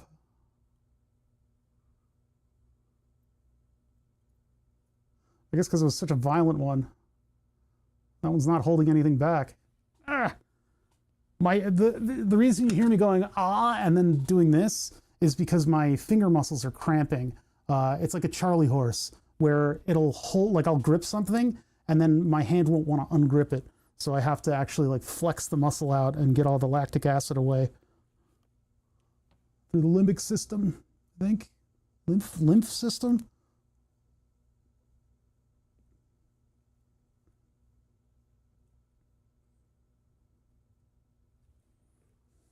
Heating your room up. One of the side effects of 3D printers. So what I'm going to do is I'm going to loop these around and then they will exit at approximately their location so that I can see which one is which at a glance.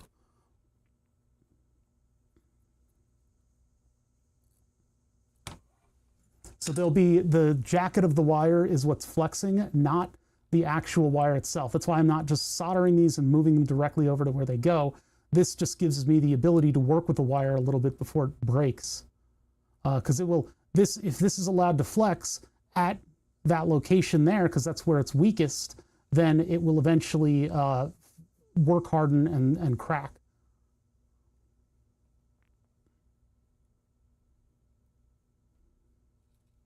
We don't want nothing to do with crack. Okay, so let's get these wires through the other side.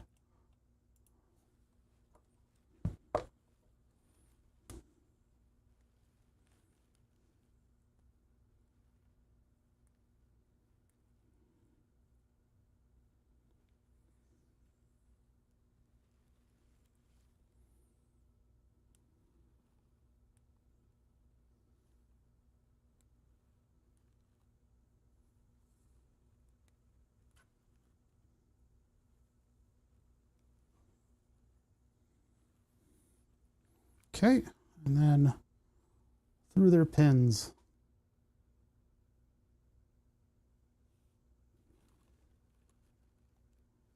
Yeah, this go to the right of it.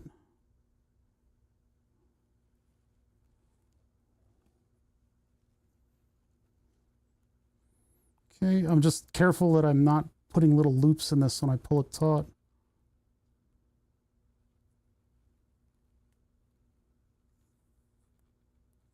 Looks like I am anyway. Can't win.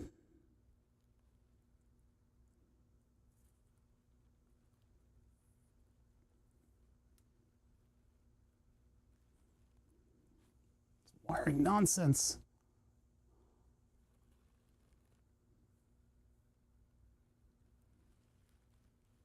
Okay. So those are my control wires, and then I got power wires. So I did them in 2 blocks.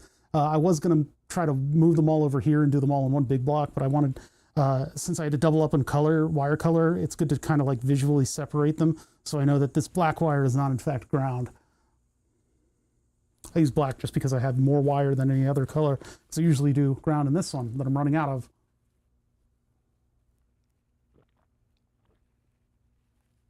I can probably buy a whole new spool of that for very cheap, but it's just what I have. So, oh, look at that. They have to cross. Son of a bitch. God damn. Okay, whatever. I'm trying not to be too much of a perfectionist in this project. Here, this can go away because I don't think we need to wire anything else. Everybody's already got their connections. So, put this away. Yeah, we'll have to check over the wiring just to make sure I didn't do anything super stupid.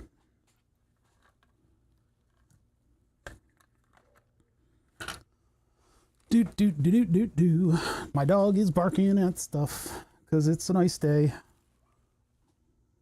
It's a fine day. People open windows. They leave their houses just for a short while.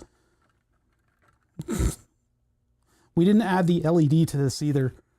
Probably should have some kind of a visual indicator if something's going on, but I'm doing this sort of as fast as possible because I would like to actually have results today. We can add things in later.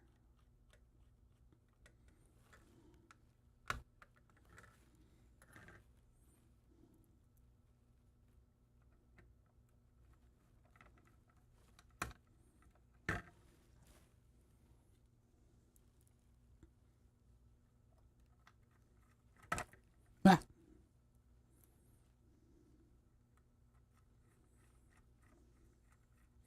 No.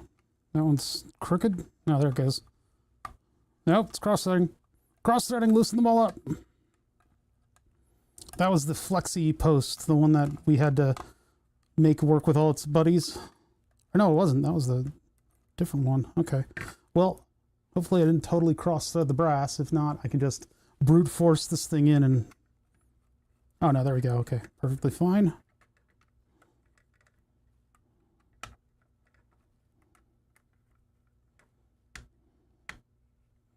It is going to be a little awkward that I have to plug the barrel in all the way at the top, but we didn't run any wires through the posts. I don't have like spare wires in the posts that I should probably have.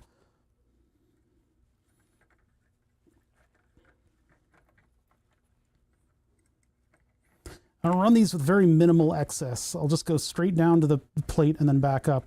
So these will be this length.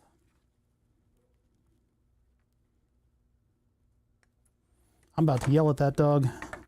She is adamant about barking at something. And then these I will give much excess because they need to wrap around the posts. So I'll give them quite a bit of excess. Clip that. This is an irresponsible amount of wire that I measured, but still. Okay, so now strip and clip, but here's what we're gonna do. I am going to grab the tool that I bought from Radio Shack in the early 2000s. This is a wire wrapping tool, and I know none of y'all know what that is. Some of you do. Some of you do, but you should keep it a secret. This is arcane electronics knowledge. This is how you would build circuits before the advent of the solderless breadboard. Oh God, stuff is falling on me. Before the solderless breadboard, solderless breadboard is a series of clips. Kind of like those compilation videos. Why is there so much dog hair on this? There's so much dog hair. Oh my God. This is, I need to vacuum this place. Solderless breadboard is a series of clips that go horizontally and allow you to just put electronics into the holes and reconfigure it on the fly. Wire wrapping utilizes square posts and the corners of the square posts, and the fact that if you wrap a piece of wire tightly around that post, it'll make really good contact with the corners of the square posts. So you use something that looks like a screwdriver with a hole in it and a little flat spot. And what that is a tool for wrapping around those square posts. We've got a little forming thingy that'll catch the wire and move it around. It's really supposed to be clockwise though, so I don't, well, anyway. So we've got a thing that'll kind of like bend the wire around with the wire fed up into the tool, into the trough of the tool. I have one, but I haven't seen it in some time. This stuff is cool. This is like a really cool way to make circuits. You would basically use a prototyping board that doesn't have any copper on it. It is literally just a piece of, not FR4, but it would be whatever fiberglass with a bunch of holes in it in a 0.1 inch spacing. And so you put all your ICs in sockets that have elongated posts, and you would wrap this stuff around it. And actually, in the Vietnam era, we were able to fit decently complicated electronics into small spaces. So like a radio box would have all wire wrap circuits in it because it's more dense than a PCB. A PCB, you've got 2 layers, right? With wire wrap, you could have it be this thick and have 75 different layers of things going on. And it could also be marginally field repairable. We're not going to do that right away. First, I'm going to connect power, so I need to just strip a little bit from the ends of these guys. And we'll do the screw terminals. Actually, I do have a wire wrap wire stripper that does get some pretty repeatable results.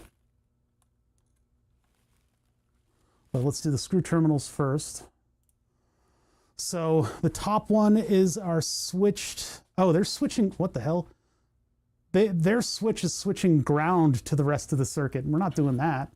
We're switching power. So anyway, the top one is power. Lots of wire wrap stuff and old amplifiers. Neat. I've never run into that, but I don't doubt it. So this stuff is not really great for screw terminals, but I guess it works.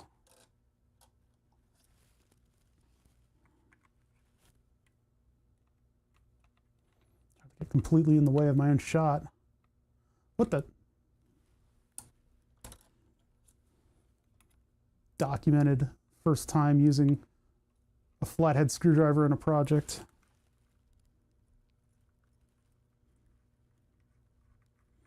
Make sure that's actually gripping. This stuff is not good for this type of terminal.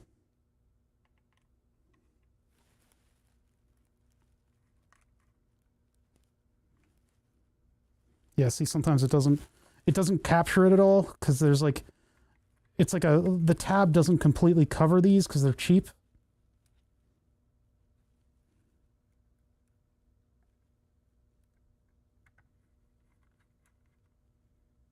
Damn it. I could just solder it to the bottom, I guess. Oh my God, this thing will not... Stupid thing will not grip my wire. Please, grip the wire. Oh, see, there's like a channel under it.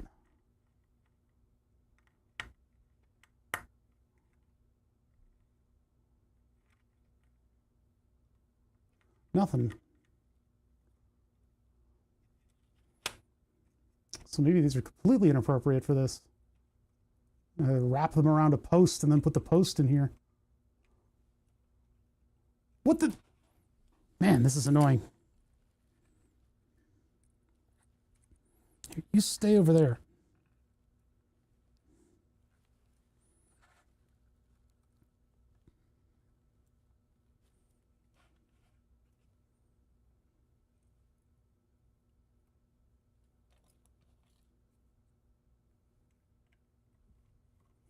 Looked up images and it shows a perf board with nails connected to wires somehow. Well, that's a nail board. Not really that.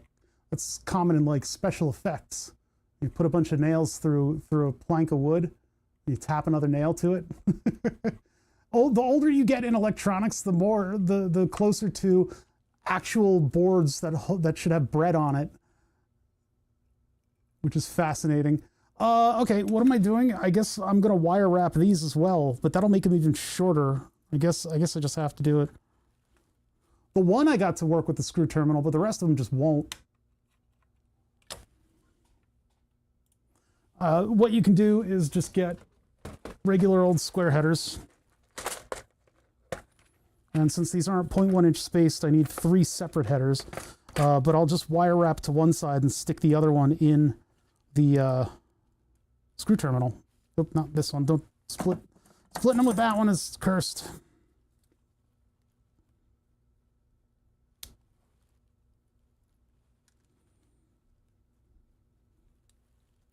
Now the thing, a good wire wrap means that the jacketed wire starts the turn.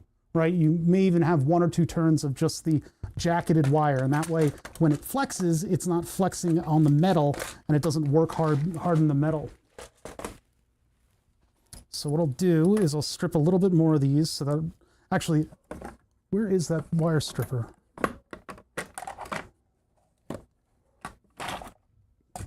Here we go. This thing is actually pretty nice to use for consistency. This is just a very tiny wire stripper, and so you can run out however much you want for your wire wrap, and then this will measure it every time, and it's got a little pincer in the end. So we'll use this so that we get a consistent amount on each one. And actually I want it to be a little less than that. I think that'll probably do.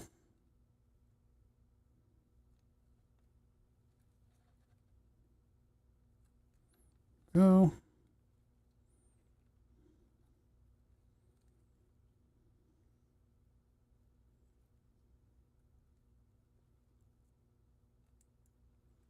I had to wire wrap an entire audio circuit for one of my teammates in college because they were writing our senior design paper. So I had to build this whole circuit for him in like 15 minutes so he could get through his lab course. And it worked first try.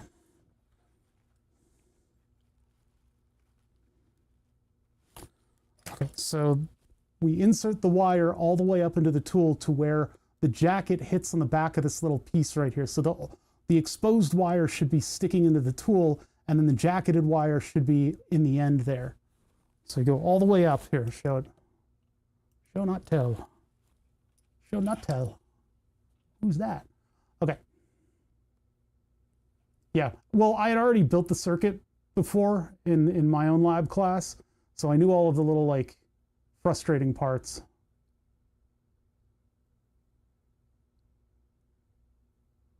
Theoretically, I think the ends tweaked just a little bit. I know it was well, you know, I concentrated really hard on it, and it wasn't too complicated. It had, and I had already built it, so I knew where all the stuff should go in order to make it work properly. Also, the lab was not that hard, but there we go. That's the tricky part. And my fingers are falling asleep. Okay, so that's all the way in, and then that goes over the post. So the post feeds in. Gotta get a grip on it. I should use the forceps for this.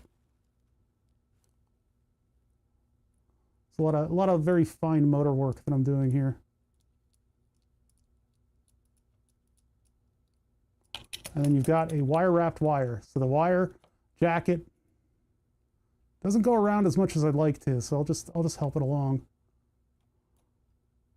But it creates a very tight wind. And so that tight wind goes in here. Actually, wait, this is 5 volts back, so this one goes here.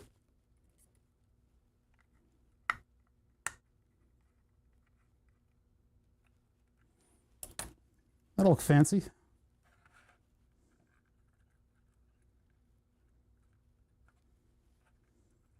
These have been perpetually in the way. Hold on, I'm going to move all these guys back here.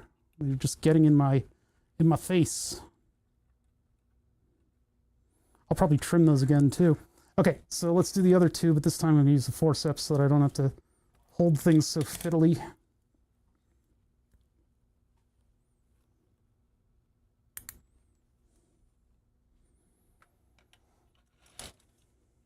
Fiddly. Oh yeah, we need to be where the wire is. Okay, wire wrap tool and the wire.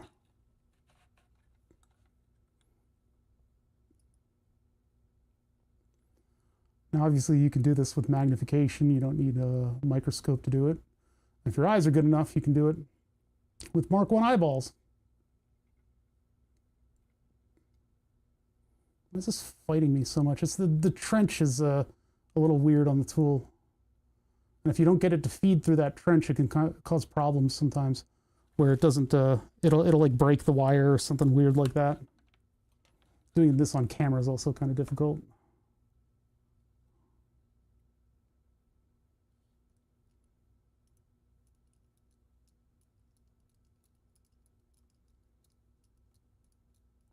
Well, I think it broke the wire. It did, but I got a couple good turns in there, so. Refurbishing wire wrap is very annoying.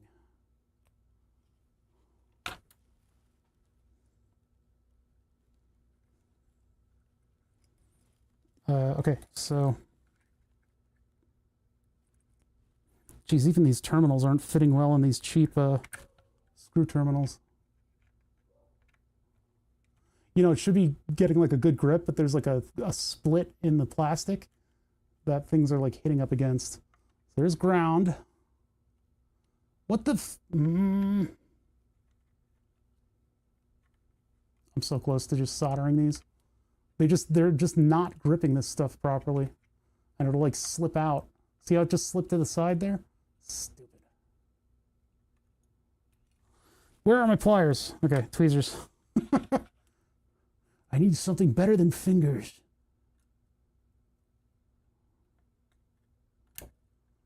Okay, all right. And then a finger cramp can just cause this whole thing to just devolve into chaos.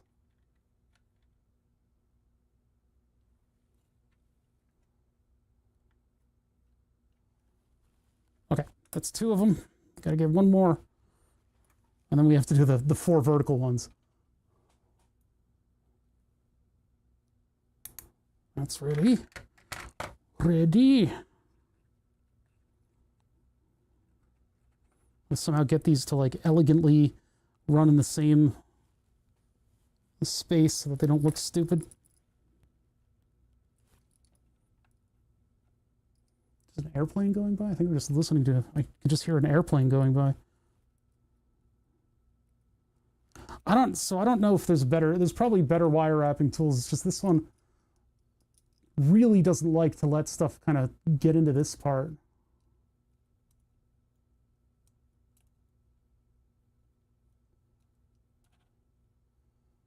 I don't know if I can like file that or something.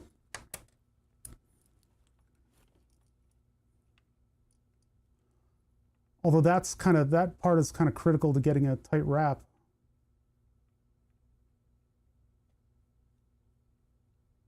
Oh, it wasn't feeding in. Hold on.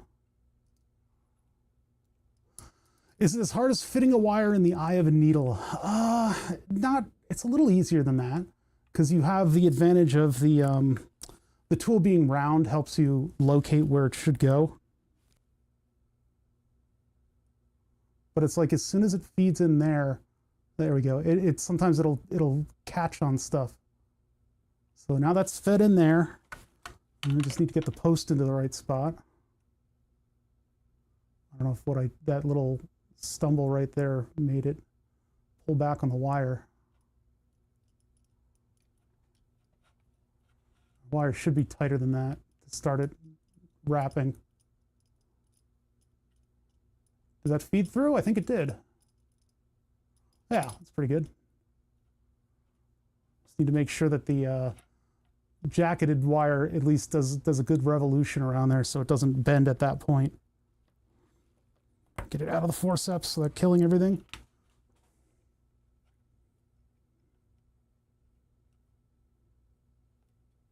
Yeah, that one did pretty good. Now I can't use my PLS. What? These plastic types that I don't know about. Wait, so these can fit in like all the way up like that? Oh no, that just slipped to the side. Is that still connected? Needs to be in the middle.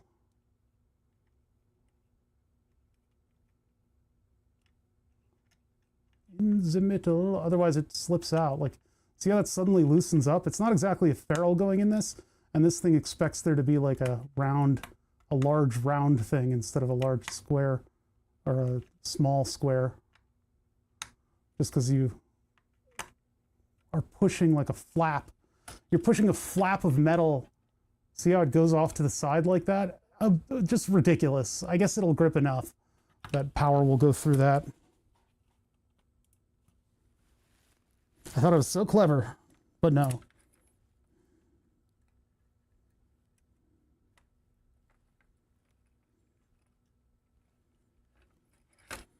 Okay, so there's that wire set up.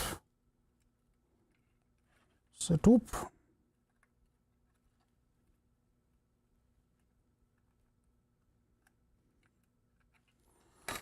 Okay, now these. So these will go to here and then wrap. I don't know how much, well, I do know how much wrap.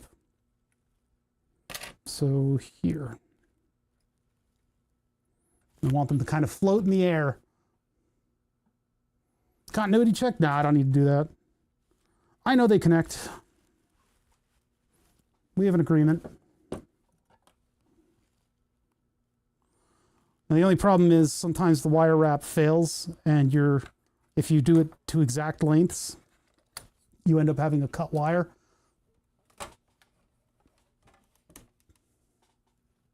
Which is where it's advantageous to do wire wrap on both ends, but we're not doing that.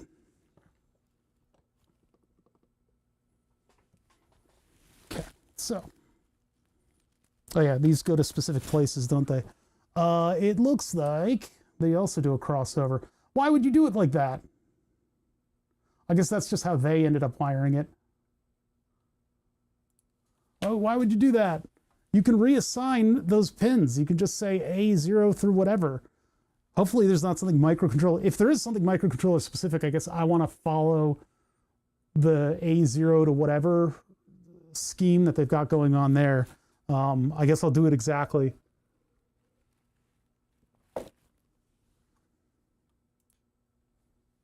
We should do this view if we're wire wrapping. So that means that which one goes, we have N1 goes to A0. A0 is, oh, we don't have to cross it over. Okay. So 1, 2, 3, 4, 5. 1, 2, 3, 4, 5. Okay, so that's this one. Going to, oh, no, it does cross over. Yeah, that goes to this one.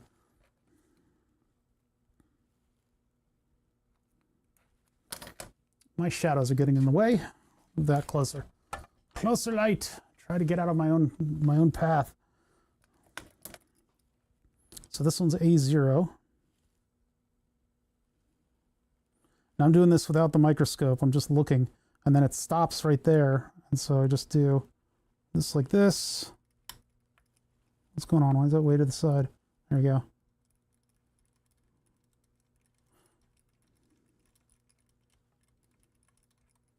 Textbook. How far around the post is it wrapped? Not as much as I'd like, but I guess that's acceptable. It's a little bit high on the post too, but there's not I can't really do anything about that. So so the next one is this one. Purple. I don't like putting blue and purple next to each other because it's hard to see.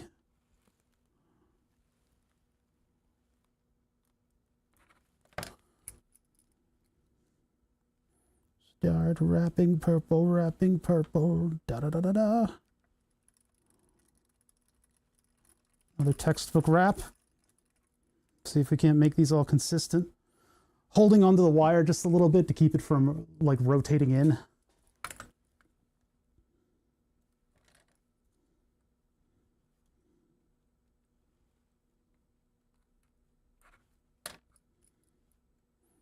The stripper also helps. The combo of these two tools is very powerful because this helps straighten the wire out so that this tool can properly hold on to it. Some people are very fast with wire wrapping. There are also wire wrapping guns that just do it for you.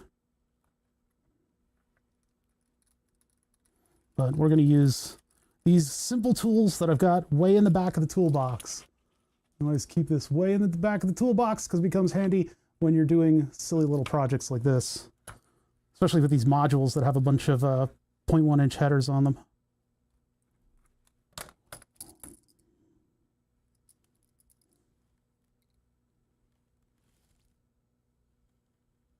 You can wire up a whole TV with this technology.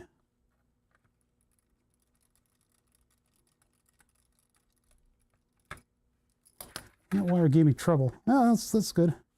Yeah, those are textbook wire wraps, my friends. So that hooks up the entire microcontroller and power, and we could have done this hours ago if I had just looked at the thing to see what was going on. United States is everything in gun form. Well, you know. Say it's in our DNA, but it's more like it's been shot into us. All right, so this stuff away. All right, so what am I missing here? We've got our 4 analogs going over to their location. We have our 3 power going over to the power location, presumably wired up correctly. Where's the gun show, bro? Over in King of Prussia. I don't know if they're having one right now, though. That's just where they are. I haven't been to a gun show in a while.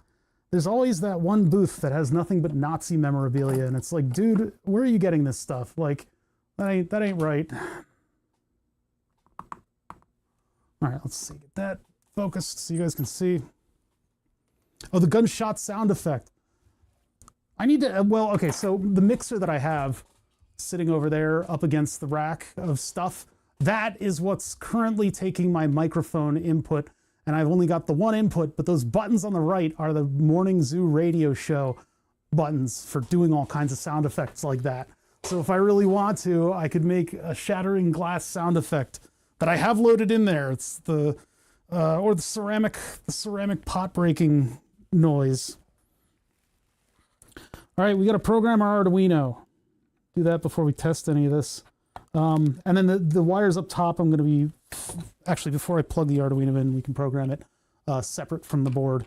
So this goes up here, and then we've got top and bottom array. All right, so the top array plugs into the left, the bottom array plugs into the top to top. Okay, yeah. So the top array is this one. Start wearing purple, yada da da da. That song is never leaving my head, and I'm not mad about it. So the top array, the inside is the negative. I gotta look carefully at this. So the copper wire, the coppery looking wire is our, which end faced inward? I think positive faced inward. What do they have? They have, oh boy. Hold on a second. I gotta figure this out. Yeah, the code is on the instructables. And since we use the same pinout, we don't need to mess anything around.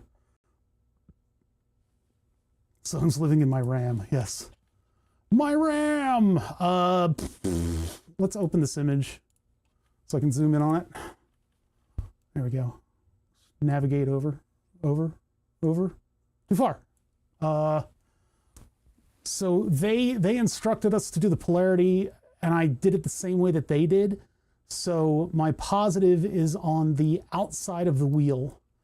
That means that negative is on the inside, which means that the coppery looking wire is positive. So the coppery one is positive.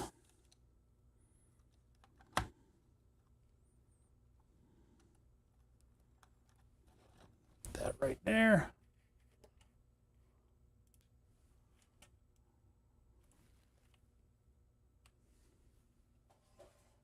It does. These are apparently polar, and this is an H-bridge motor controller. So I don't know to what end. I guess we're trying to sync all the movements of these so that they create an interference pattern in the middle, and that we take advantage of that pattern in order to control, or in order to hold stuff in the air, like a tractor beam. I'm actually going to clip this and restrip. Clip it, strip it.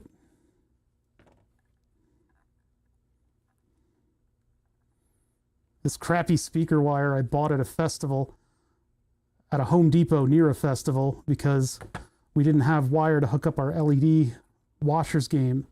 So we went to Home Depot, we found some cheap ass speaker wire, and I doubled and tripled it up in order to get enough current into the LED strips. The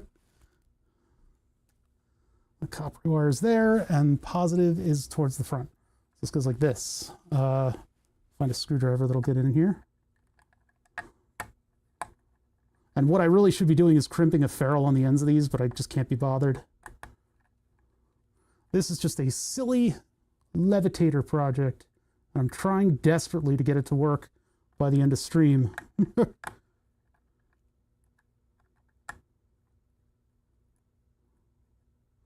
And it just looks like we might actually succeed if this thing doesn't blow up.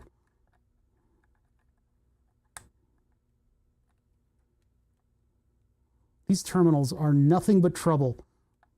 They're absolutely just piss to work with. They're not gripping the wires at all. Use this alien machine to pull cows away from grass. Yeah, maybe. I'm going to use it to power my car. It's going to be so incredible and powerful, this thing that I'm building. That was the, what was that? I had some paper magazine back in the day that had all these electronic things in them, and they would make these lofty, amazing claims. And I've only bought one thing from them ever. We ran into them at one point when we were looking for like parts. I think they're based in New Hampshire, are they? But it's like Amazing Electronics or something like that, and they have all these incredible claims. And then I bought the static electricity gun, and it was just a big what is it, a diode ladder amplifier, like power amplifier. It was just, you basically put a pulse. What is that called again? It's got a very complicated name, the type of scientific instrument that it actually is, but it's for creating an incredible amount of DC. And so I put the whole thing together, and I turned it on, and it made the TV flicker just a little bit. And that's all it did. This is such a ripoff. I think these are very specifically for wires that have ferrules on the ends. I don't think I have ferrules that are small enough for these. Yeah, it's just, it's a piss connection. I don't like it. Show this to the aluminum sphere people. Oh no. This alien device. I hated that video because they were sitting there testing this thing with like real test equipment, but they all had their cell phones out. And it's like, by God, look at all of this interference that is probably very, very aligned with the type of interference that you see when you have your cell phone on in front of sensitive electronics. Did you think about that, guys? No? And they just have like cardboard up on the walls and stuff. And people are like, oh my God, this object it's incredible. It's otherworldly.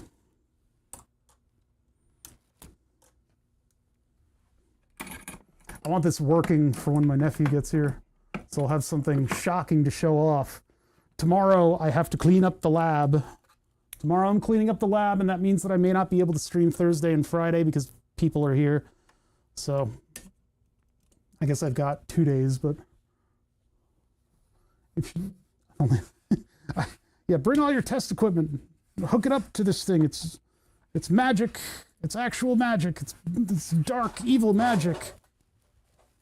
You guys believe in magic?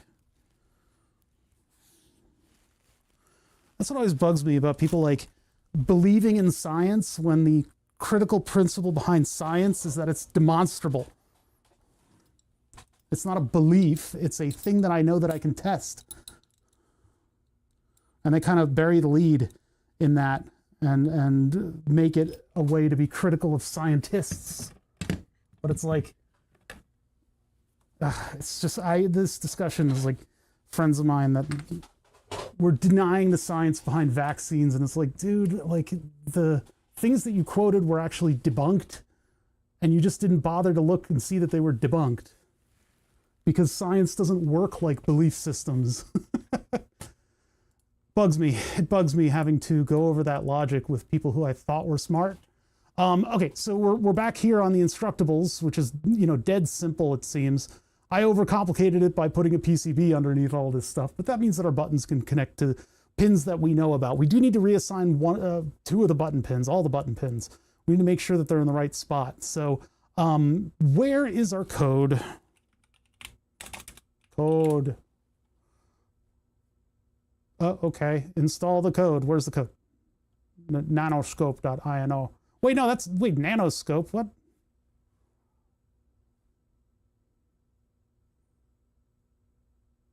Spike up, mark A0, spike down, mark ground. Oh no, that's not, we don't want the scope. I want the actual code that runs the, why did, okay. This mouse, if I flick the scroll too fast, it'll do this momentum thing, like I'm scrolling on a tablet, which when you're scrolling on a tablet, you can catch it. You can't catch it with this mouse, or I don't know how. So it really annoys me when I'm scrolling and this thing takes off. Okay, so let's get this code. Oh.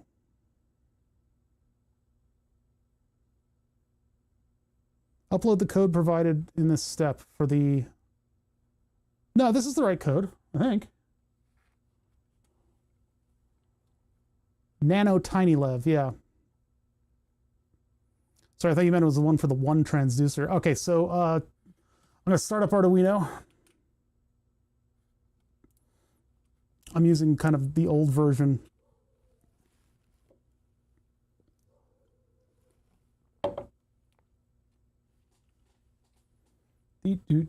Waiting. It takes a while for this version to start up. Maybe one day I'll do a fresh start. What should I do? If I open it, it's going to want to create a folder in that directory, but I guess I'll just open it. So it'll probably be in downloads. Downloads.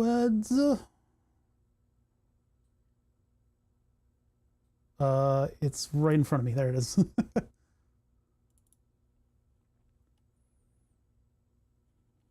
Yeah, make a folder, whatever. All right. Oh, no header. Look, when you're programming stuff, it really helps if you just do this.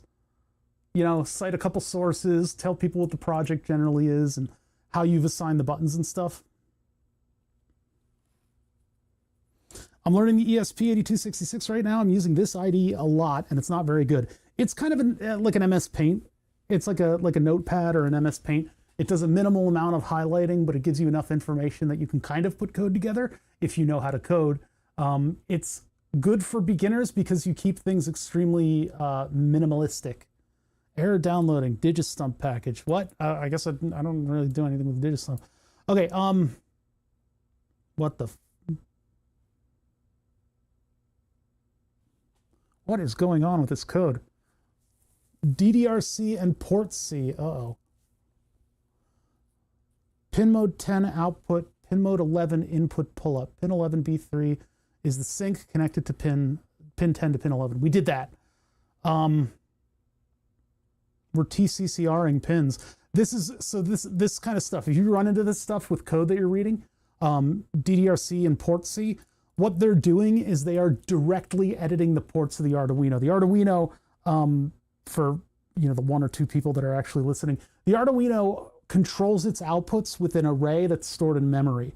And the array that's stored in memory are that port A, port B, port C, port D. DDRC is a direct memory edit from the Arduino IDE. So it'll allow you to edit this port and change it quick. That is, you should be backed into a corner before you use these functions because the pin banks generally, when you're making microcontroller code, you want to have code that's as universal as you can make it.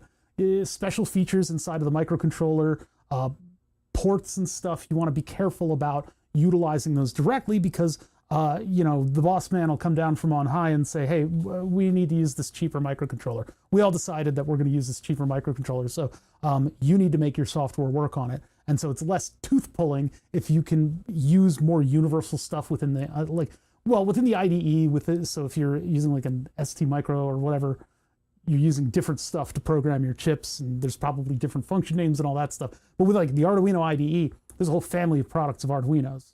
We're using a knockoff Nano.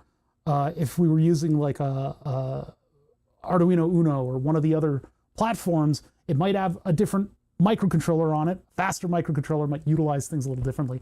The people behind, what was it? UOC, the Ornamentations and Crime, or Crime and Ornamentation. I don't know what the order was. I don't just say it that way to annoy Julian. I actually did not memorize which one came first. Crimes and Ornamentation is a modular synthesizer module. It's kind of a utility module. It's a microcontroller that does all kinds of stuff, and it has a screen, and it has like inputs and outputs for audio or control signals, whatever, right? It's got a ton of programs on it. Really good little piece of equipment. Oh, somebody subbed or rated Last Miles. Whoa! Last Miles, hey, thank you for rating. I'm kind of explaining microcontroller logic here in terms of like how you program a microcontroller and why you do things the way you do. So we're kind of mid-explanation right now. How's it going, Raiders? Welcome, welcome, welcome. Yeah, so what I'm trying to say is if you're totally backed into a corner with your microcontroller and you need 1,000% of the speed, you can do it with direct port manipulation. But the people who did Crimes and Ornamentation, the microcontroller powered utility module for modular synthesizers, Ornamentations and Crimes. There's micro ornamentations and Crimes, and they used a development platform called the Teensy. Everybody knows about Teensy because Teensy's like super famous for making it so you can just build a controller, right? You can just make a controller like a game controller out of nothing with a Teensy, and so they're in a lot of mods. But the Teensy 3.0 or 3.2 rather, extremely fast, like blisteringly fast. But in order to run the screen and the analog to digital and digital to analog thing, they had to do some stuff with the SPI, which is a sort of a high-speed bus for communicating with devices, like a sort of a standard kind of format. But in order to get multiple ports, they had to do special stuff directly with the features of the microcontroller. Then the pandemic hit. And chips became super expensive, and the purveyor of the Teensy 3.2, Paul Stoffrigan, said, boy, I can't find any of these frickin' chips, and they're getting really expensive. So he moved the whole platform to 4.0 and used a different microcontroller. Different microcontroller, didn't have the same features. Months and months later, I believe that they've gotten it to work. Ornamentations and Crimes, I think you can directly put a Teensy 4 into that, but they ran into this problem because they did what they're doing here. And luckily for us, we have an Arduino Micro, which I think is fundamentally built the same way as the Nano. So I think we're in business with this code. But yeah, I see you're still ranting and wanted a world of geeks to hear you rant about pick chips and magic dog hair in your coffee. Yeah, I think I swallowed a dog hair earlier. Willow has my corgi has very light fur and quite a bit of it. And so it just is everywhere. It's just everywhere. It's everywhere. So anyway, the first thing I'm reading through and I'm looking like, oh my God, like we're really doing direct port manipulation. And they're doing it so that they can make the ultrasonic transducers emit the right stuff, I suppose. But what I'm looking for is the input buttons. I'm looking for the button inputs. I hope they don't do that with direct port manipulation. Wait, serial begin, is this the right one? Oh, very readable and easy to decipher. FJ1MSSNJ66, come on. They didn't do any of the things that help you when you program a microcontroller, like having a header or having a specific name for the thing that you're building or having all of your pins in a reassignable area at the beginning of your code. None of that stuff. Oh my God.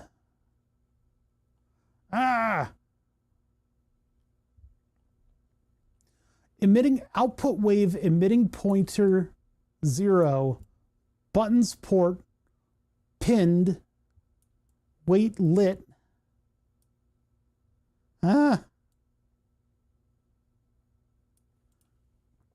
What the heck? I'm glad they put spaces between the paragraphs. That's about all we got here. If any button press, button count is greater than button sense. Here they're debouncing. Frame, end freps per same sign, go to loop void. Okay, so it's not that long of a program. They were at least kind enough to make it succinct.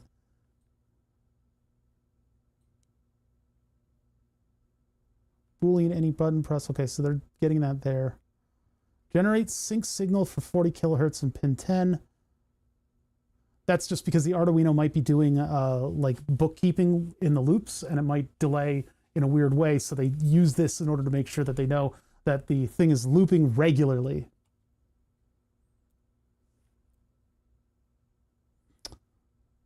Wait lot. Pointer. So that's their little thing. While pin B and 0B0. Wait, but they're also bool any button pressed is out here.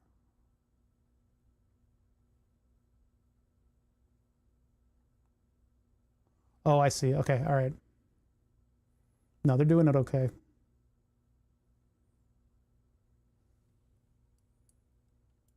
ADC, SRA. Disable interrupts, fast clear PWMs. Pin 10 will generate a 40, yeah, pin 10 to 11. Those are the only, where else are they? For int I is equal to 2 to I is less than 8, I plus plus. Pin mode of I is input pull up. This is a clunky way to do it. Pin 2 to pin 7 are inputs for the buttons. We only have 3 buttons. Wait, what do you mean 2 to 7?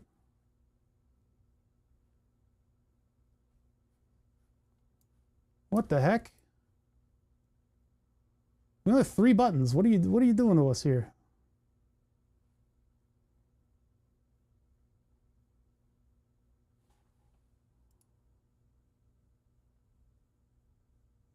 This one does D2, D3, and D4. Our buttons are on different pins, though.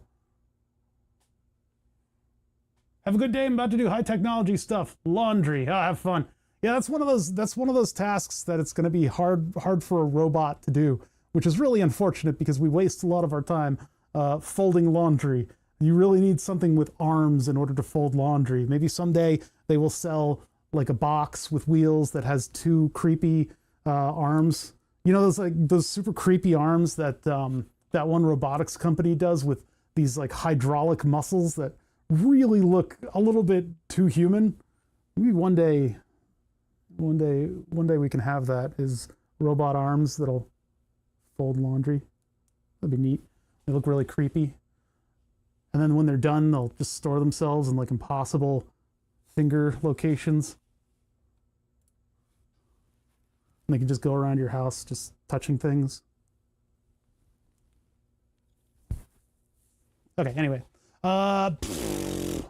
So they're assigning the ports for the buttons here, but this code for some reason wants 1,000,000 buttons, and I don't know why. It's probably, maybe the code comes from somewhere else and they altered it. We wouldn't know. It would be nice if they could tell us that in sort of like a header. So the buttons that I have are on what pins? This gets infinitely harder to work on now. I guess I can do it like this. Or we could do it like this. Okay, what the hell pins do I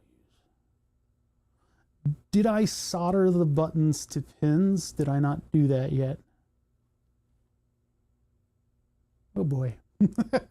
Well, it's time to figure this one out. It's a little bit crazy. I don't think I soldered the buttons, so we gotta figure out how we're doing the buttons now, with everything hooked up. I guess I could take the array off of it right now, but we'll just do it this way. You know what I'm gonna do? I'm gonna do exactly what they do in the article, and I'm going to attach it to pins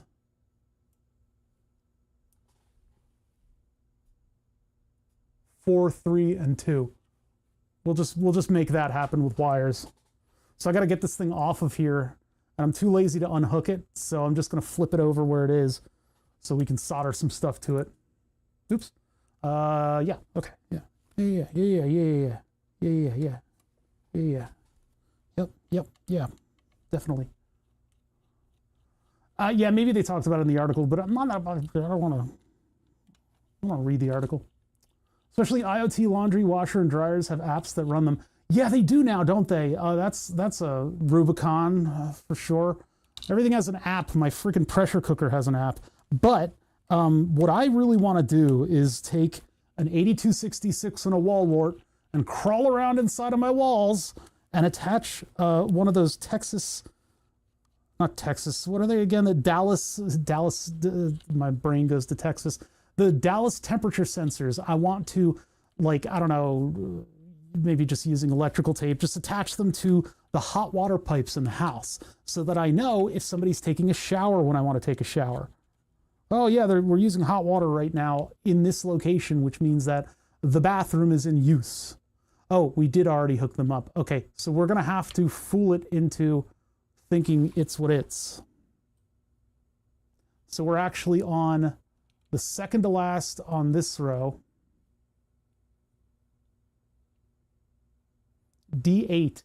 Oh, so those are already, so we have D8 and then we have D, this one and this one. This one is right, it's ground blank this one. Ground blank 3 and 4. So we're on 3, 4, and 8. No, I don't want to automate anything. Can't you tell with the IR cam? What? No, not. I'm not looking at my laundry with this. What are you talking about? No. I want to go upstairs and actually, well, basically, I want to hook it up to the house so that I know which hot water is being used, so that I'm not using hot water at the same time as somebody else. The problem is all the bathrooms on the second floor of the house are all right near each other. They all kind of like are on the same wall, and that's because they're running pipes up and down. So knowing which one is actually active might be a matter of getting in there instead of down here where they drop down in the unfinished part and go over to the hot water heater. So I could put something down here that would tell me if hot water in general is being used, but I don't care if I'm sharing it with like the washing machine. So we need to reassign D8, and D8 is already in use in this code because they're initializing all of them with a loop.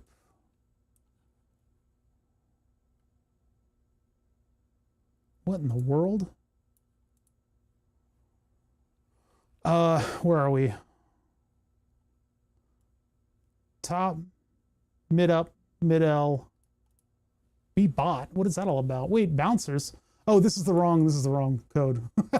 Get out of here, code. Wrong code. You're the one that I'm looking. I was like, wow, this is suddenly very easy to read because they use a bounce plugin. No. Right here is where they assign pins 2 through 7, and we're on 3, 4, and 8. So over here, what the hell? 3, 4, and 8? Or no. 3, 4, and then 8? What is this doing?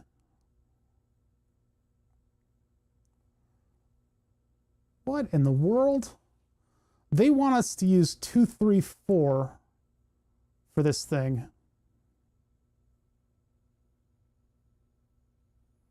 What is this one doing?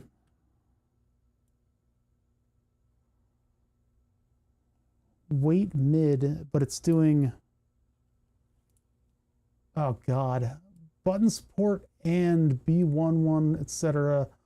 Not this binary. I was just gonna like mix them around just to get the same features out of this thing. And I guess that's what I'll do. It's just I don't fully understand the powers that I am messing with. So this will go... Actually, let me just do this. I'll back it up. And this one is what, 2, 3. So, oh wait, no, I don't, this isn't. Oh yeah, okay, so I want 2, 3, and 4. Wait, any button pressed, button press 0, button press of 1, button press of 2. The port in D, pointers 0, 1, and 2. I don't understand.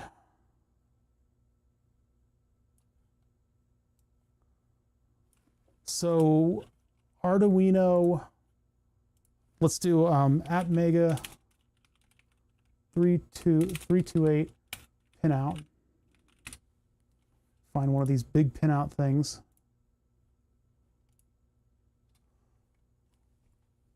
PCInt. This one doesn't give us the ports, does it? Pin number, analog, Arduino pin, ground, port pin. PC23, blah, blah, blah, blah, but that's not in the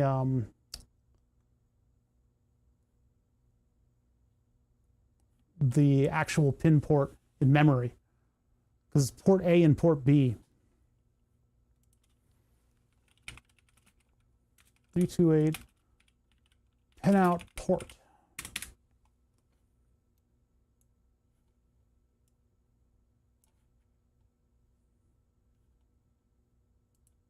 I really have to go through the data sheet, 5,000 page data sheet. Ugh.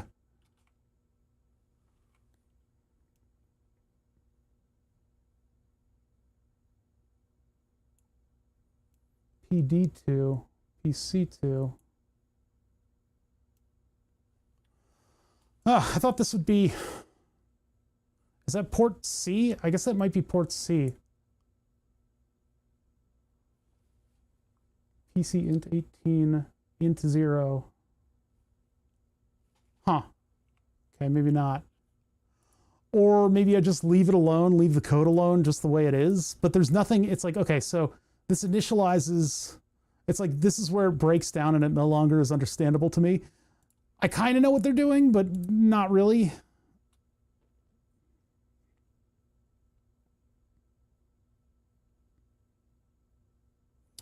So 10 and 11 are a sync port. And then, oh, no.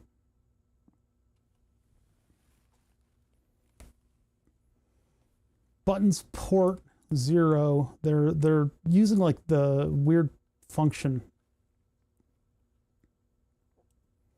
loop. You can really do that. You can just do loop with a colon after it. That doesn't cause a issue. And then what the hell is this? Oh my God. Okay. This code is confusing at best. From int I is equal to 2. So from D2 to D8, or are they using, they're using pin mode of I, so it's from 2 to 8. And then I guess down here we've got 0, and then this would be 1, this would be 2 to 8 to 7. Yeah, 2 to 8. And they're doing something about that. And maybe I just leave it alone, but that just means that if I hit this button, nothing happens. The other ones still maybe do stuff. This is just very strange. Let's take a look at the article and see what they say. Yeah, because I'm using different pins for the buttons, I just want to make sure that we get this thing to work. This is a basic tenet of microcontrollers, is if you flip the stuff around, your project should still work. You should just be able to go into the top of the code and edit where the pins are. And I guess they didn't consider that for this. They're using direct memory functions in order to change the 1s and 0s that are the fundamental components of this. So when they look at a port or act upon a port or make something happen on that port, they are directly manipulating the binary value that dictates the outputs from the microcontroller. Or inputs, because you can look at that number. You can look at the binary number that represents the inputs, or you can act on it. There are two different commands for that. I just want to get all my stuff plugged into the right spot.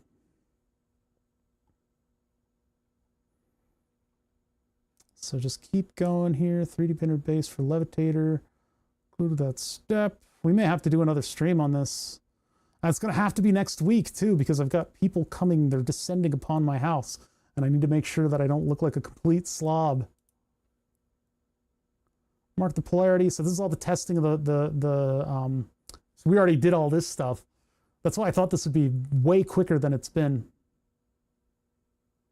This is the code for testing the piezoelectrics. And now they're building, this is essentially what we just did. Got the jumper on there. We already tested it. I know this thing works because we've used it before. Levitator to the driver board and switch it on. Always provide between 6 and 12 for testing. 6 will be enough. I need 2 probes with transducers connected. Pay attention to the marked leg. What? Oh, this is some kind of like, yeah, making sure that your wiring's okay. Well, I know this thing works because we've had it working before. Where do you program it? Wait a minute, I missed that entire... Adjust the voltage. Adjust the voltage to the type of liquid. Huh.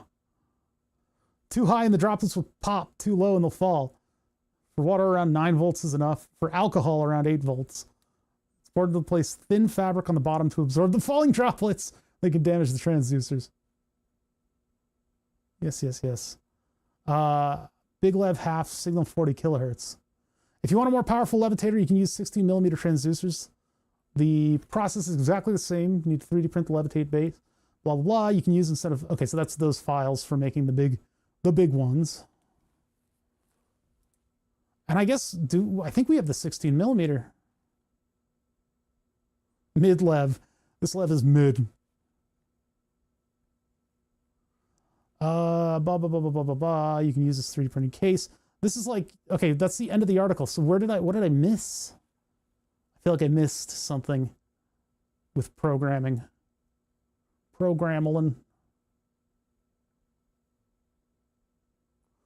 Upload the code provided to the Arduino Nano. Nothing else about the buttons and what they do, and maybe just a little bit of... Okay. I don't get nothing. We're not explaining how the code works. Nope.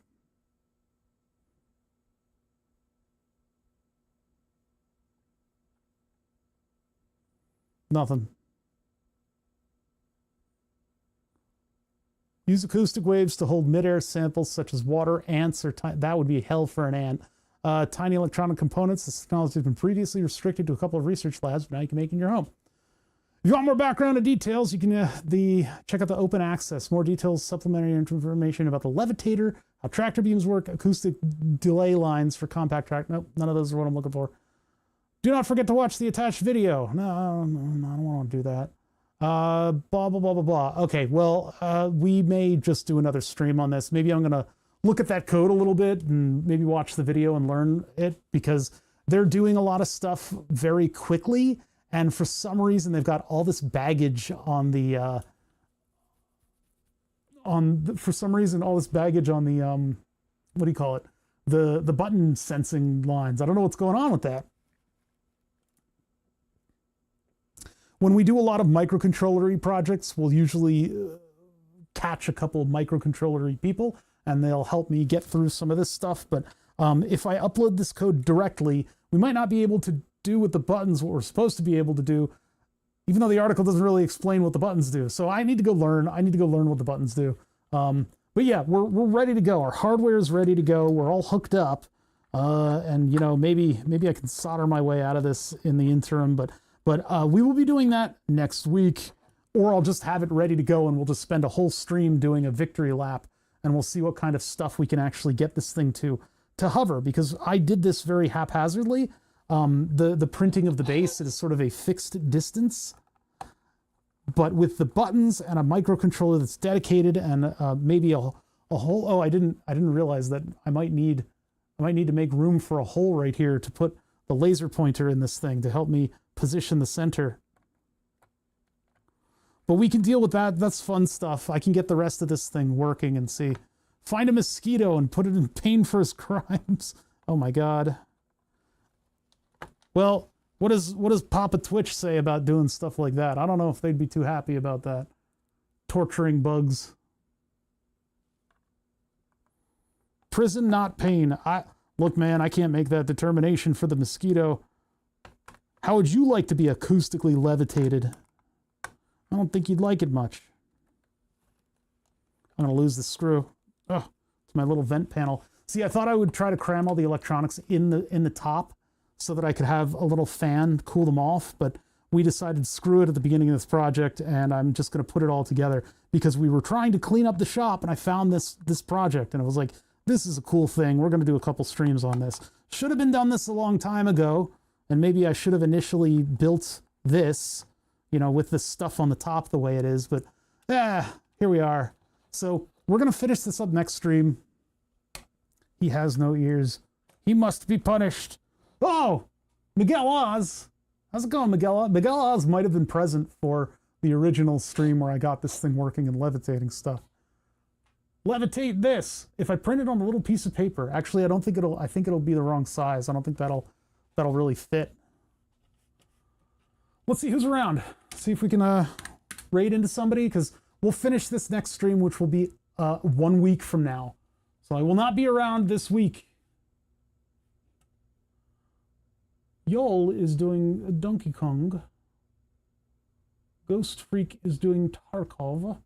Ghost Freak raided my channel because he thought I was building a suppressor for a gun, because I had this tube in the screen. I forget what the tube was for. It was like, I was just making something that was tubular, and he, oh, I thought you was making a suppressor for a gun. And I'm like, no.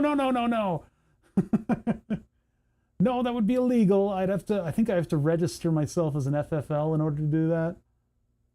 Not like you're not allowed to. You just have to go through the right. What is Raba's doing? Raba's doing Dwarf Fortress. No, it's too boring. Okay.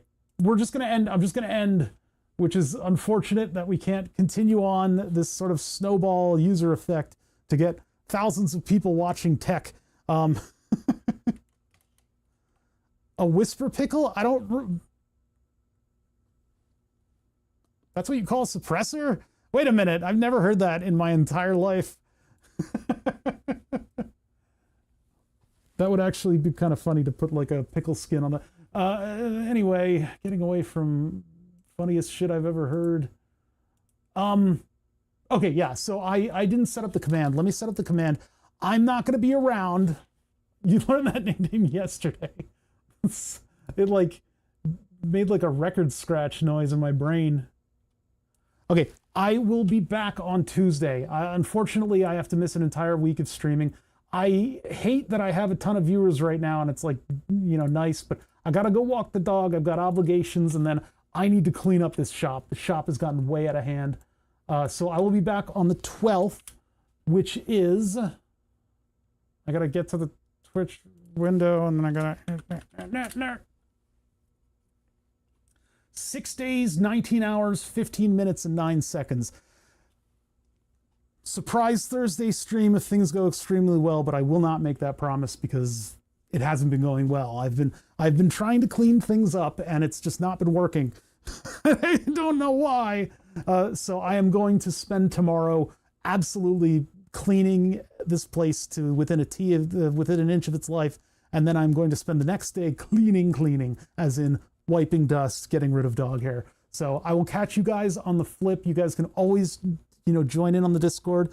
There's a lot of wonderful and a lot of terrible discussions going on in there, all simultaneously and slowly throughout the course of the week. And unfortunately, I'm going to be back on Tuesday. I will have 3 viewers for that stream, but we'll build up our momentum again from there. I promise you of this, and we will work on Burn the Subs. So yeah, adjourn. I will see you all later. Thank you. Sincerely, thank you for joining me on these weird projects and supporting my plastic habit.